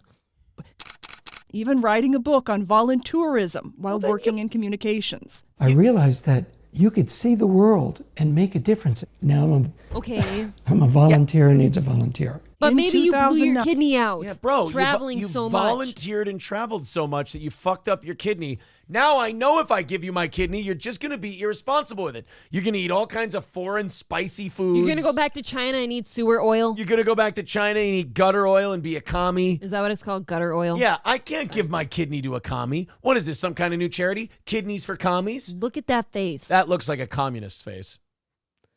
Oh, so we should share everything. Our money, our kidneys. This guy is Antifa. I don't know. Seems like your heart doesn't seem to be in it. No, he seems like a nice enough guy. He seems like a good dude. Keeps his cell phone nice and charged. A good guy. Jeff was diagnosed with kidney cancer and had one of his kidneys removed. Now his other kidney is failing. Aww. And every night, this dialysis machine keeps him alive while he waits for a kidney. And there are 1,100 Coloradans also looking for kidney donors. So what makes you so special? He's a world helper. That's true. God. There's competition. It is amazing how And it's a competition that I plan to win. So all the rest of you with failing kidneys, get in line. Why do I always feel so, like, I feel queer, like, somehow when I'm talking about, like, organ replacement, like, I feel not right somehow, like, my guts don't feel right. I have an idea. I'm not feeling right. I have an idea. My kidneys feel weird. They're tingling. Hunger Games for people waiting for kidneys. Winner gets a kidney. You have buckets of kidneys? Yeah. No. You got to win, and then you can have a kidney. Oh, you have to harvest that kidney. Oh, yeah. Just weak people beating each other to death. Do you get to keep the other one as a spare? You keep it on ice somewhere? You know what? Give me the weekend to work through the fine points, and then I'll get back to you. When somebody passes, they just show not their face, but the kidney in the sky. With the name on it. Perfect. Colorado in particular probably leads the nation in altruism. Dr. Alice Weissman at Porter Adventist Hospital says even though Colorado has more living donors than ever, people are still dying while on the kidney waiting list. People do feel desperate and feel that they need to take measures that they would not normally take in order to gain attention. Which is why Jeff and his family turned their cars into billboards, put up free billboards. Hey guys, I'm looking for an angel willing to donate a kidney. And even turned to celebrities and social media. He's on a database of kidney transplants. Jesus, so this guy's guilting the shit out of everyone to get a kidney. I actually am against people's reactions like yours. Like, that person's dying. I don't know if that's like hit home for you yet, but that person's dead if they don't get the kidney. I get it. So I don't mind. I get it. He's fighting as hard as he can for his life, but I'm telling you, it's not like he's a murderer. I'm telling you right now, I ain't giving him my kidney. So now every time I drive past that billboard, I feel like an asshole. That's what it's supposed to do. And you can't have I want my Every kidney. time I hear the word kidney, like I feel weird right here. I want two. Like I want two kidneys just in case something happens to the one. I don't want to end up in this guy's spot. Yeah, I'll bet you'll be saying that if your kid needs one someday. Well, no, then somebody's got to give my kid a kidney. Jesus Christ, you guys. What if it's you? Well, I would, obviously for you or the children. That's how I would this give shit up works, my though. kidney. You're supposed to put yourself in their shoes and be like, okay, that's your father or that's your grandpa or something like that. Where's this guy's friends and family? He's such a world traveler and a sweet, decent guy. Maybe it's not a match. See, that's where the kidney thing fucks you up. Is you gotta. You can't just throw a defective kidney for your body in there. You can't. You can't throw around defective kidneys all over the place. Your body rejects the defective kidney. Yeah, exactly. I'm gonna move this before Chrissy gets here. Oh, there's 3 of me. I'm gonna put this back in the century. If I could. Oh God, there's like 1, 2, 3, 4. There's so many of me. There's a lot of you. It's technology. Get used to it. So the kidney thing, I ain't giving up my kidneys. RS says, bro, You beg every morning with no shame. Let this man Right. beg for a kidney without being shamed. I don't disagree with that. But I don't shame you for not giving. I don't want. Do I you don't put billboards up asking? He's shaming people for not giving him a kidney. I would love to see steel toe billboards littered through the country saying like, oh, just $4.99 away. Yeah, guys, and I got to tell you this. I don't. If you guys donate kidneys to this program, I'm destroying them. We have no use for them. I'm selling them on the that shit. I'm selling them on the black market. Don't say that because now we're gonna get like boxes of kidneys. I'm keeping them in an igloo cooler. I'm going to sell them to the highest bidder. I'm not accepting kidneys. Do you know that I think it's a law in Texas that you cannot sell your eyes? That's a law? Like it's an actual law. Like they're my eyes. The kid, I was doing the dishes the other day and the kid's like, do you want to hear a list of weird laws per state? Yeah. And she got to one that was like sex related, but it was like with family. And that one really bothered me because she probably didn't know what she was reading. But she was even like, what does that mean? RS says, you threaten to play music if we don't. Right, but I'm not asking for your kidney. So you know what? All you're proving right now, RS, is that I'm a hell of a guy who drives a hell of a bargain. That's what He's just asking for your love and support. Don't touch my titties today. Actually, you know what? My titties are feeling good today. They're not very big at all. Look at that. Those are almost gone. Oh, yeah. We're going to get rid of those. Perky, though. Yeah, well, they're excited. Okay, I have to stop now. Oh, are you getting a little hot and bothered? Touching on my titties? Chrissy's going to be here in a couple of minutes. We got a little bit of time. Let's catch up with you guys. And then a half hour left. I can make kidney pie. Stop telling them to stop sending them. Oh, damn it. Magic 8 Ball says, is a kidney part of the VIP package? There's only one way to find out, boys and girls. Steel toe branded kidney. Yes. David Lyons says, kidneys go for $1,000 to $10,000 max. That's fucked up. Yeah, how much is your life worth to you? Jeez. You only need one. Well, I'll give you. So what, if I say $11,000 for my kidney, you're going to say, nope, I think I'm just going to die. David Lyons says, that man was I can't say that. He didn't want a kidney. He was saying kitty. Oh, yeah. I saw him with those communist kids, and that looked a little iffy to me. What is wrong with you people? Red Fox Mad made a clip. You want to check out the clip? I guess so. Let's check out the clip. Check it out. I've got one ovary. I'm still functioning. Fucking brag about it. Why don't you? See, you should be able to steal an old bitch's ovary. I don't want it. Oh, okay. I don't want no crusty eggs. God. You offer someone an ovary and fucking turn their nose I'm not up at using it anyways. What's the point? I'll make you use it. Yeah, I bet. Well, there you go. Somebody thought that was very is that clippable. a clippable moment? I'm not going to argue with people if they think something's clippable. My opinion doesn't matter. I'm glad that you enjoyed it enough to clip it. Thank you, Red Fox Matt. Appreciate that. All right, let's check on. I'm going to have an old, dry, crusty ovary one day with all of its eggs still intact. B. Smiley says, I don't trust any of those third world volunteer guys who are always around kids. That's what I'm screaming. There is something to the argument of like that people use for daycare providers and teachers and volunteers is like, why would you want to spend that much time with somebody else's kids? What's the deal over here? What's the deal? Why are we around the kids so much? Let's make a deal for a kidney. Yes, for a kidney. How bad do you need that kidney? What if somebody did hear that and they got it fucked up and they sent him a kid's knee? Yeah, then you got to wonder, where'd you get it? We got a kid running around with no knee. You got some kid running around kneeless and some guy who can't use it. Like it's a double waste. Can you run if you have no knee? I don't think so. April, work your leg without using your knee. No. That's my point. You said they're running around. You can't even. Oh, yeah, that's right. They'd be hopping around. They'd be hopping mad if you stole a kid's knee. Can you show us all? No. We got another George Floyd lawsuit. You thought we were done. It hasn't the body cooled. You thought we were done with gorgeous George Floyd. He is pretty. A witness to, of course he's pretty. He's an angel. A witness to the murder of George Floyd at the hands of Minneapolis police officer Derek Chauvin has filed a lawsuit against the city due to the emotional damage caused by the disturbing incident. Wow. Good work, sir. Good work. Good work. Honestly, smart man. He sees those pockets open up and he's like, this ain't going to last forever. I'll tell him I've had trouble at my job. I'll tell him that I can't sleep. Yeah, I have nightmares. It's been terrible. I have flashbacks, PTSD. Oh, yeah. I'm afraid of cops now. Oh, my God. Whenever I see a cop in public, I have a panic attack and then I can't drive and then I'm in an accident and it's scary. Yeah. Sidewalks fuck me up now. I can't say mama. I watch the end of a football game when the quarterback takes a knee and I scream verbally in front of everybody. It's terrible. No shit, though. If I was approached by my lawyer and said, you've got a fucking case here and they're paying, take the money. Who cares? Exploit these people. Do you remember how many people were on that sidewalk when George Floyd and Derek Chauvin did their dance? If this pays off for this guy, that's all of them. If this guy gets his case settled and he gets money, everybody's going to be suing. And that's the thing. These people are paying. Exploit them.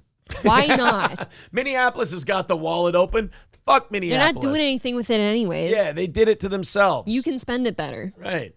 All right, guys, let's bring in our guest for the last half hour of today's show.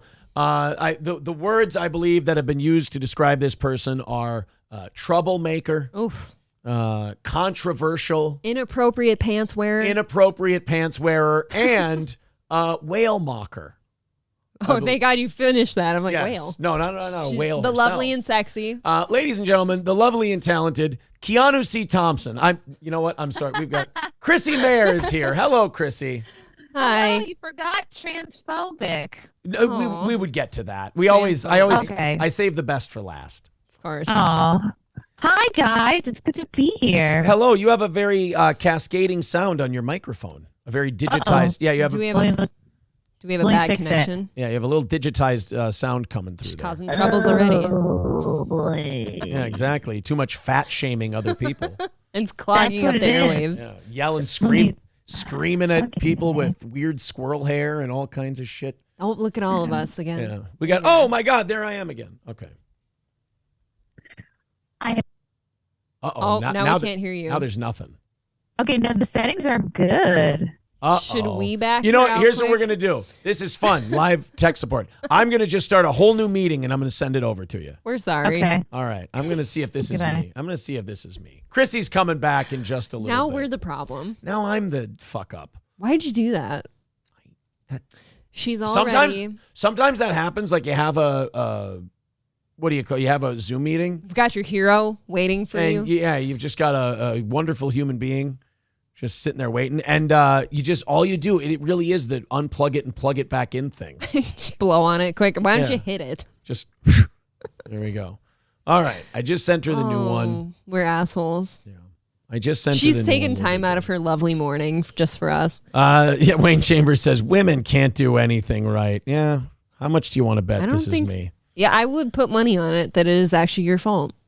I bet you if She's an esteemed podcaster. I could change an audio setting. Here, audio settings. I think we're good here. Speaker, Roadcaster, this, that, optimized sound, Zoom optimized audio. Chrissy, how are we now? Hello. Perfect. Is that better? Oh, much more. It literally clear. was just an instance of unplug it and plug it back in. We're sorry. That is what I did. I unplugged it and plugged it back in. Yeah. How are you doing?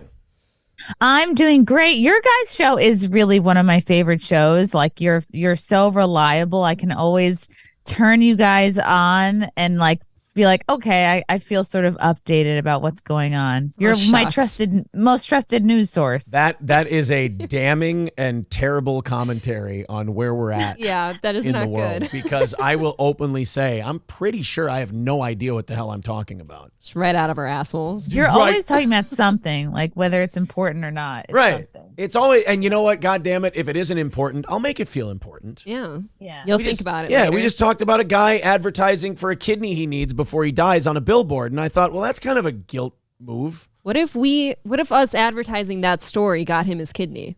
Then I'm sure it will. Then I want any ancillary profits. If there's anything that guy does, like however long Whatever that he guy's does. life got elongated, I want some kind of, we'd have to work out a deal. You want royalties off his life. I'm sure whatever he spent on that billboard, he could have just been a podcast sponsor for probably a couple months. There's a co-host spot open on MLC. He could have just done that and made his billboard money. God.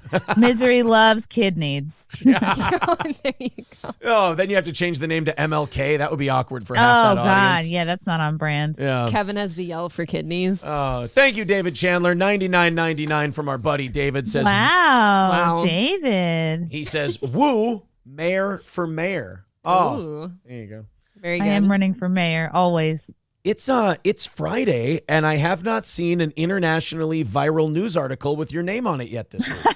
Not this week. I'm just not working hard enough. I know. You've been wearing the right pants. You haven't been yelling at fat people. You're behaving. You guys did a 2-city tour, and you ended up making international news in both cities. Was it worth it? Who knew? You only had to, all these comedians going on these 15-city tours, and it takes up 6 months. Yeah. Who has time for all that? Let's just go to 2 cities and and do what we can. Yeah, the first one was in Las Vegas, which it had to be fun doing a show in Las Vegas. That had to be. I love Vegas. It's the perfect. We were there 5 days. People say you can only be there for 3 days. No. I think 5 was too few days. We stayed at the Rio, which they're not paying me to say this, but I love these old hotels. Give me an old hotel in Fremont Street and I'm happy. I don't stay at the Cosmopolitan. Don't stay at the Wynn or the Aria or any of these new bougie hotels. You could stay somewhere nice anywhere.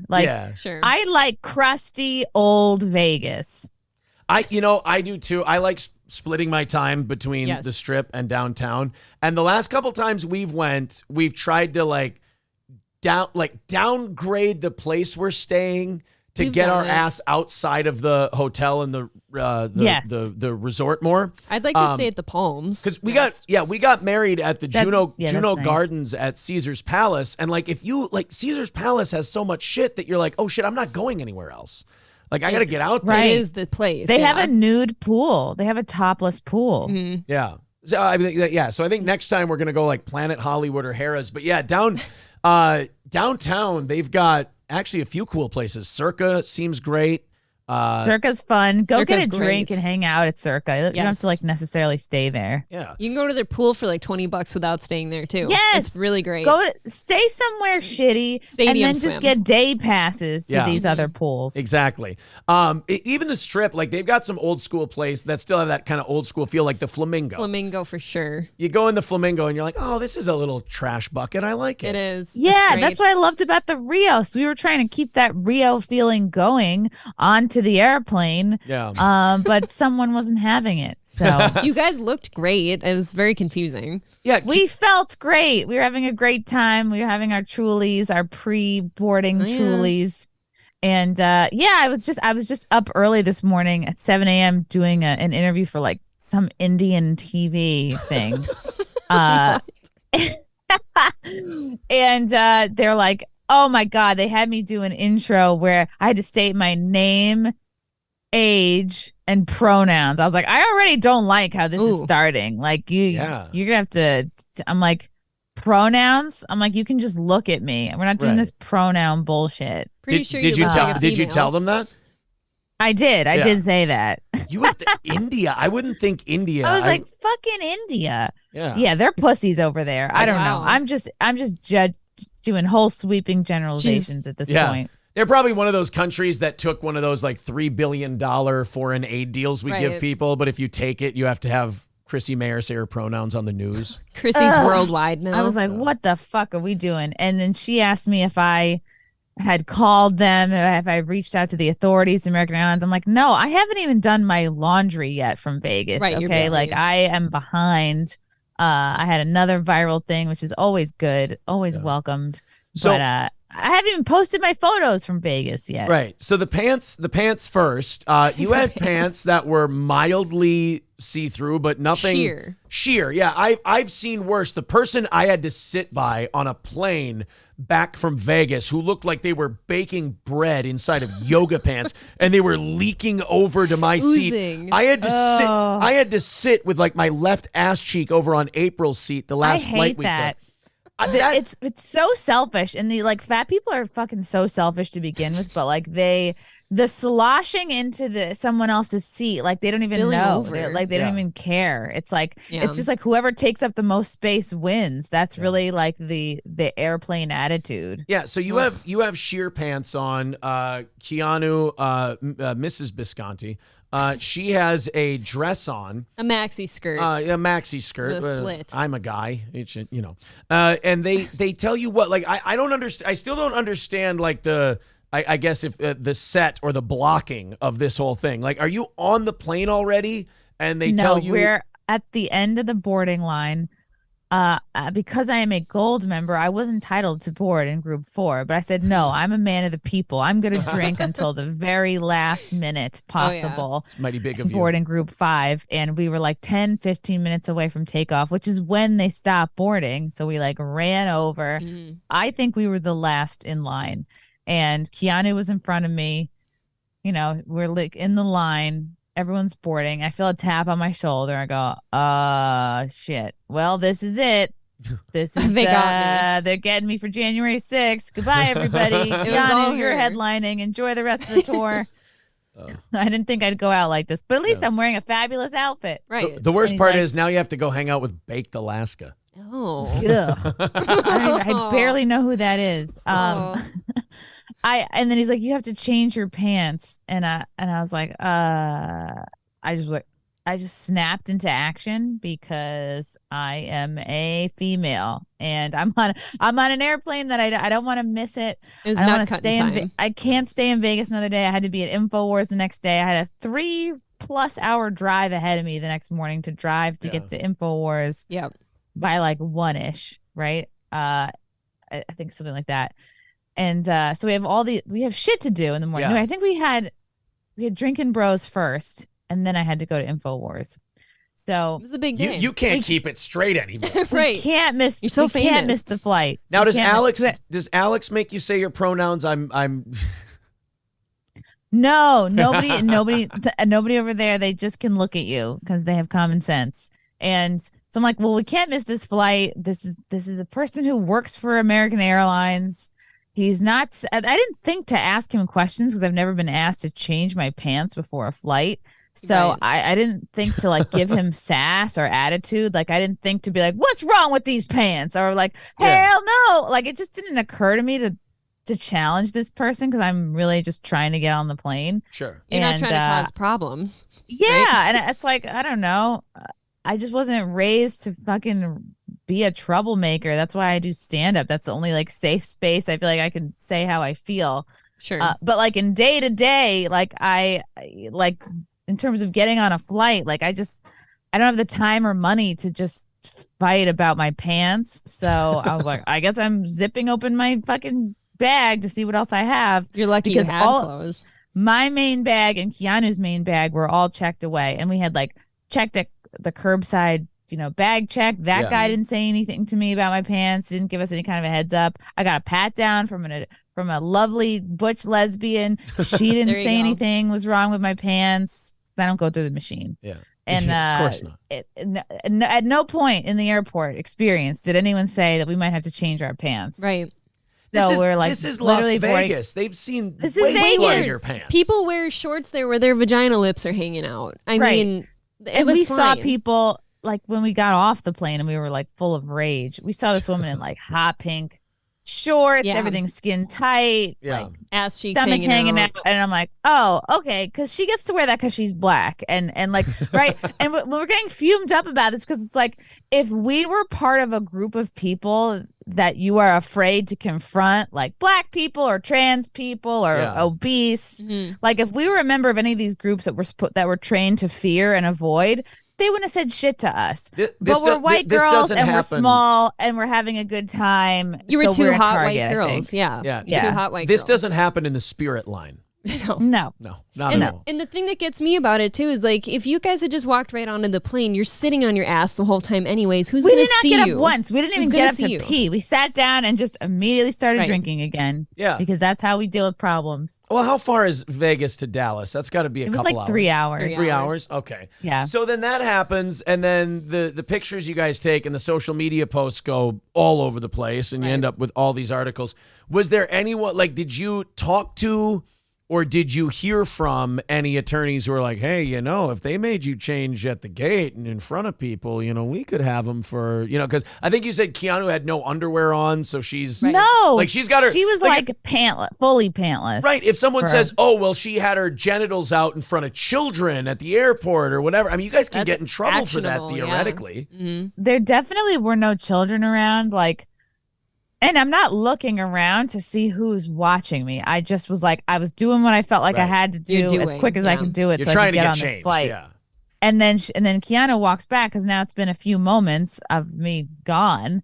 And she's like, what's wrong? And the guy looks at her and points and goes, yeah, you too. You have to change your pants. What the hell? So the first thing I grabbed off my bag were these 2 pairs of shorts. And like I'm changing, and I'm wearing like a black brief, like a black bathing suit bottom, because I was wearing a bathing suit under this fun Vegas outfit. It was beautiful. And it was like a full coverage bottom. It's not like there was an ass crack or a lip hanging out. Like that was fine. I'm like, okay, I guess it's just like big underwear.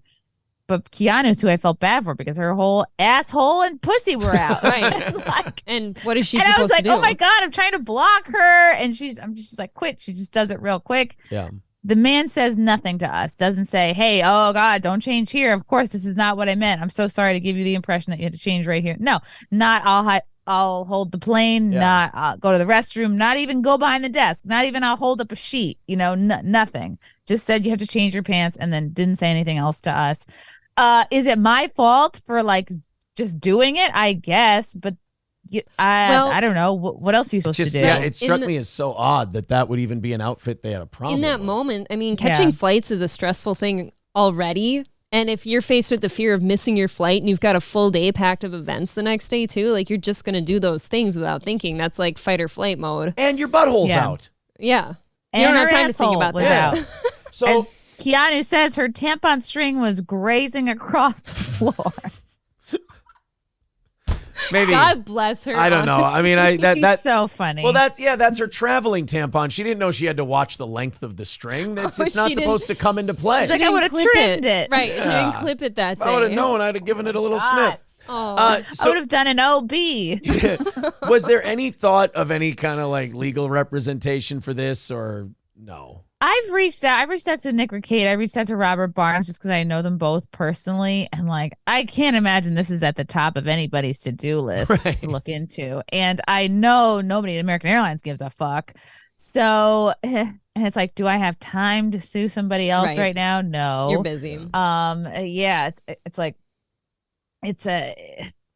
I mean, I could write another. Oh, that's why I brought up the Indian TV. She was like, oh, you should call them. You should write another complaint letter. And I'm like, all right. Yeah. I guess I could. But I know nothing will come of it. You guys did complain publicly on Twitter, and they did reach back out to you, but did they like comp you guys anything for your troubles? No. Really? No, the poor flight attendant who we were regaling with the story was like, oh God, that sucks, and just gave us a couple of free drinks. But that was it. We were trying to explain to the woman sitting next to us the story. We're trying to win her over. We're offering to buy her Hennessy, and she just was sort of putting her head down.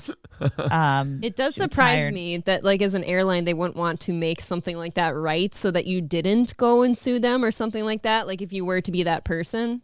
But I don't know. I'm sure the argument would be like, well, you voluntarily took your pants off. But I'm like, your fucking job is customer relations. Like once you say to somebody, you have to change your pants, and you say it like that with urgency 10 minutes before the flight takes off, it's like, you're now in charge of that person. Like your job is now to like look after them and make sure. I could have been fucking retarded. You know what I mean? Maybe I am. Your job is to like make sure that person like understands what you meant and get them through, even though like in their mind, maybe I did something wrong, but like your job is to correct somebody in the best way possible because it's customer service. You want to make sure they have a good experience and fly you again. Like there was none of that. They should have had a woman telling us to take our pants off. By like if a man does it, it's inherently creepy. Yes. And we should have been told where we could do it, because if not, if you're given no information, it makes you feel like you have to do it right then and there. It's urgent. Scares you. Well, and then if law enforcement gets involved, what are you supposed to tell them? Hey, I thought you guys were here to pick me up because I was at January 6th and I'm late to get to Alex Jones's place.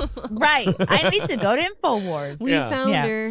So after that, you go to Dallas, and then you made fun of some pigs. And then you got all kinds of articles written about you on that one. And they weren't all negative and they weren't all positive. You kind of, it broke down kind of among, you look at the publication and they all covered it exactly the way you thought they would. Like, exactly the way you, yeah. Like if it's Slate or something, it's transphobic comic bullies overweight people. And then if you go to Fox, they're like, national hero shames. Brave hero. Yeah. Fox table. We thank her for her service. Yeah. And as a comic. So talented. Yeah. And as a comic, I'm sure you're just thinking, well, no, I had some hecklers and I dealt with them. And honestly, in terms of like dealing with hecklers, it wasn't even close to like the meanest way someone could be treated. Like you were, in fact, pretty patient with them at first. No.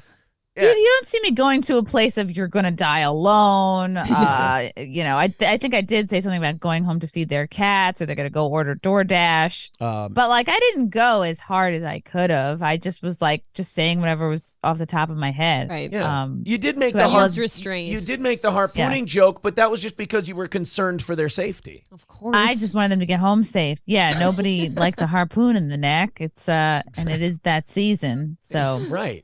If there's any Japanese people outside, you never know what's going to happen. So it's not safe out there for women alone these days. No, it's very dangerous. So other than that, though, the Dallas, the Las Vegas show, the Dallas shows, they all seemed like they went great. Killer. And I don't think you could have done much better for yourself publicity wise. Yeah, I definitely wasn't expecting like 2 bangers within 2 weeks. I was like, I can barely get over. Like, we thought Keanu getting Gino's name tattooed on her hip would be the craziest thing that happened. Yeah. This is so wild. It was just the craziest thing that happened that day. It's probably really nice, though, that Bisconti can be, like, transformed into so many other words. So she's probably pretty safe there.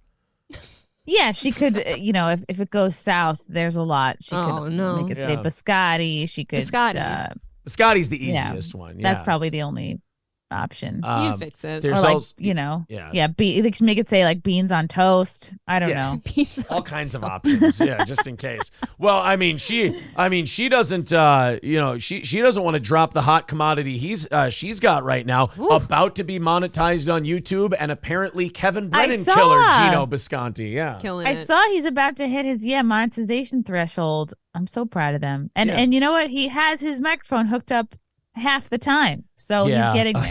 Oh my God. Thank you for saying that. Honestly, Chrissy, when he comes here in August for our anniversary show, I might just give him my Rodecaster and just go, Christ's sake, just use it. Fix it. He has equipment. He has a Shure microphone. He just doesn't check the settings. Oh.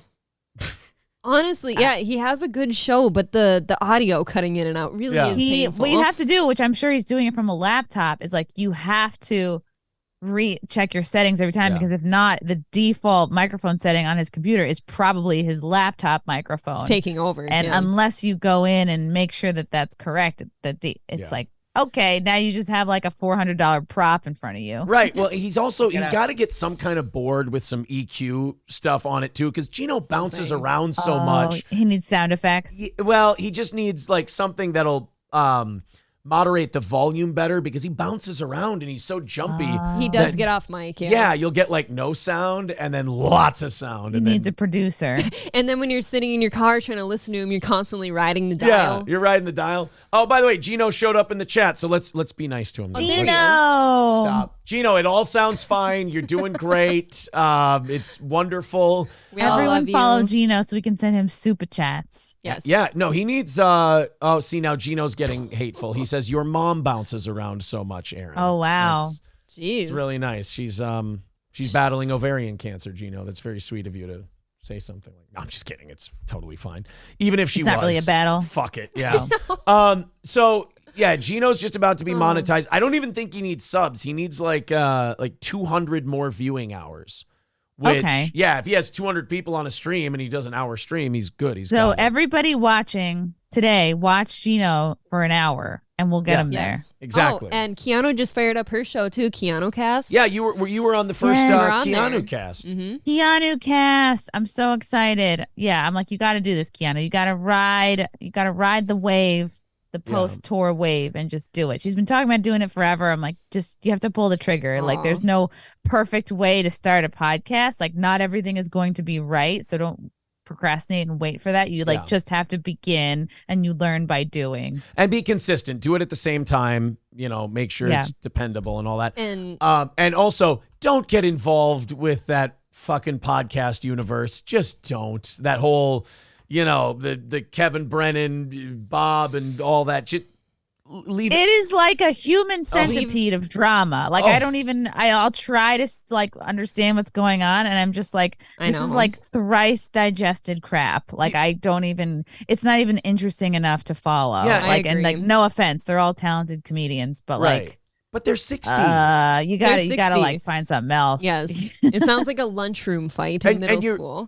And you like, like you said, they're all talented and you like some of them. So you just want to grab them by the shoulders and scream, this is not sustainable. You can't keep this going. You're killing yourself. It's not sustainable if you want an audience larger than the same 15 people. Right. Like if you want to appeal to more than like you're just making yourself very small by limiting your audience to people who follow compound media specific universe drama. Like you're just keeping yourself small. Yeah. So by the way, Gino, not talking about you. Yeah, leave that to Gino. Gino, very fine, good at totally it. fine. You know what, Gino? Evil genius. Gino is great. It is funny to watch Gino on In Hot Water try to drag Garrett and Steve down talking about that stuff, and to watch their faces just go blank and go, no, I don't. If I never hear the words Ray DeVito ever again in my life, I will be thrilled. Or Writers Guild. Yeah, or Writers Guild. The Writers Guild. There's a writer's strike. Do you not sense that, and now I'm going to do my best, Gino,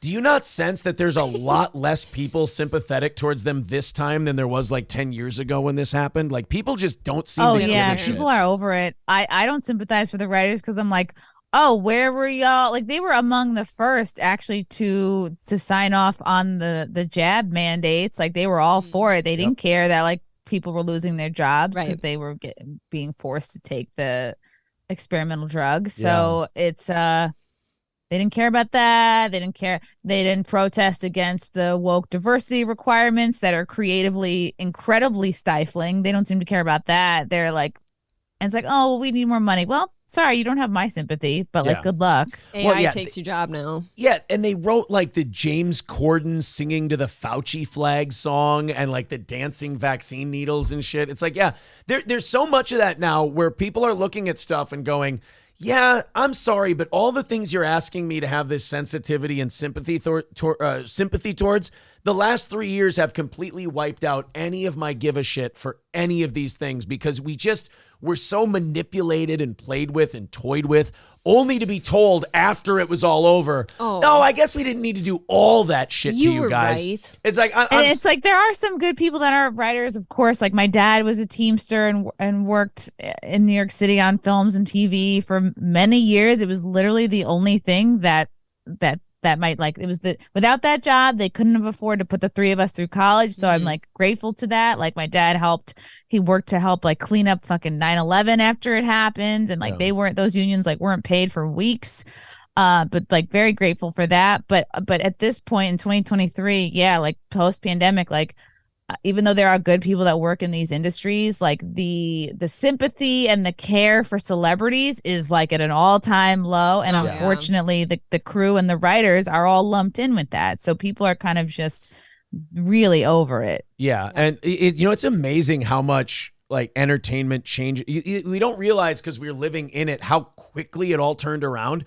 April and I were watching an episode of Law and Order SVU from like not that long ago. Like Christopher Maloney was on there. So that'd be like 10, 15 years ago. Yeah. And they're tranny this, tranny that, the freaks and this and that. You're like, wow, this shit turned around real quick. This was a mainstream Hollywood show. And they're just throwing that shit out there. And you're like, wow. I never thought I'd get to the point where things were so sensitive. I'd say, oh man, you could never make Law and Order SVU nowadays. You'd be fired instantly. Wow. Yeah. It's because people are not being honest. Like the honest content is coming out of YouTube and coming from independent content creators. And it's just like the public's patience has run out on mainstream news and mainstream entertainment. Yeah. Mm-hmm. I agree. I kind of burned on all of it. I think that the writers are going to have to end up settling for way less than they thought they were going to get because the I don't give a shit meter seems to be really high on this one. Super high. Chris, yeah, and if they're talented, they can find jobs, like go write for Tim Dillon. Like go find the people that are doing well and work with those people. Why not? Well, I mean, isn't that what they told all of the people who didn't want to get vaccinated? Oh, just go find something else to do. Go find somewhere else where you're wanted. Learn to code. Yeah, learn to code. Your turn. Yeah. Yeah. Chrissy, you've got Simpcast on Sundays at 9 o'clock Eastern Time, 8 o'clock Central Time, correct? Yes. Yeah, 9 o'clock Eastern. Chrissy Mayer on YouTube. Go subscribe to the channel, of course. And then the podcasts you do, when do you have those come out? Oh God. I mean, usually those are like a few times a week, but the last few weeks it's been just mostly like appearances, which is good. And I'm going to be back on Newsmax on Monday. Great. I'm hoping Congratulations. I can be more of a regular over there. Yep. Yeah, you can't say boner on Newsmax. I learned that. I learned that the hard way. Yeah, and I think I'm actually going to be on the Jimmy Dore show tonight. Oh, cool. At 4 o'clock. I don't know if that's live or pre-taped, but of course I got Friday Night Tights tonight as well. Wow. You just did the Jim and Sam. Yeah, you just did Jim and Sam. Jim and Sam, yes. Jim and Sam really a couple cool. days ago. That was really fun. How are they doing at Sirius? Did you Busy. I think they're good. I mean, like it's a beautiful office. It's like a, beautiful studios. Like they still they seem to have dropped all the icky requirements that they used to be requiring, I guess, a couple years ago. I think they're doing fine. It is interesting because they didn't bring up my like trans viral moment, but they brought up my see-through pants viral moment. So I wonder if they feel constricted as to like what they can discuss or not. Yeah, Sure. maybe. But, I mean, SiriusXM kind of holds all the cards at this point because if you're still surviving over there, you must be important to the company because they've let a lot of people go. oh, really? Wow. Yeah, Okay. So you must be, I mean, if you're still they there. did ask me to restock the tampons. So they are. They must be struggling. No, I'm kidding. Clever way to save money, though. And also the wet spot on Compound Media at 6 Central, 7 o'clock Eastern Time, compoundmedia.com. You should already have a subscription. Yes, you should. Because you should be watching all the Steel Toe specials and Chrissy and Gino and Anthony's show. You should be subscribed to Compound Media. If you're not, compoundmedia.com. Chrissy, thank you very much for giving us a half hour today. We do appreciate it. Thank you. I mean this in all sincerity. Stay in the news. Do what you have to do, you know? Yep. I will do what I must. Yeah. Killing it. Find another hot button issue and just dive in. Yes, Just I go have for to it. find another marginalized group to make fun of. I can think of a couple. Anthony has a couple suggestions. Yeah. Chrissy, thank you very much. Have a great rest of your day. Bye, Love Chrissy. you guys. Thanks for having me. See you later. too. Bye, chat. Chrissy Mayer, there she goes. Thank you very much, Chrissy. We have, oh shit, we are out of time. Yes, we are. We're done for today. Damn. Done for the week. We're done for the week. Oh, thank you Yikes. guys so much for your generosity. Again, David Chandler, Deranged Lunatic, a.k.a. DL with 199. Oops. He says, good morning, Chrissy. Thank you for last night. Fuck me. Chrissy is always so much fun. I really do like her. I did just snap. I love her. Like a homosexual. We did that. YouTube.com/@Chrissy Mayer. There's the link in the chat from Balls Deep. Thank you very much, buddy. And if Gino's doing any streams today, it's very important. Go watch Gino's stuff. Yes, he Go needs watch it. it right now because if you watch the old videos, that counts as viewer count as well. Get caught up on I believe it's the Writers Guild and MLC coverage. Yes, you'll be all caught up. Take it easy, everyone. April, thank you very much. Thank you. And we will talk to you again on Monday morning.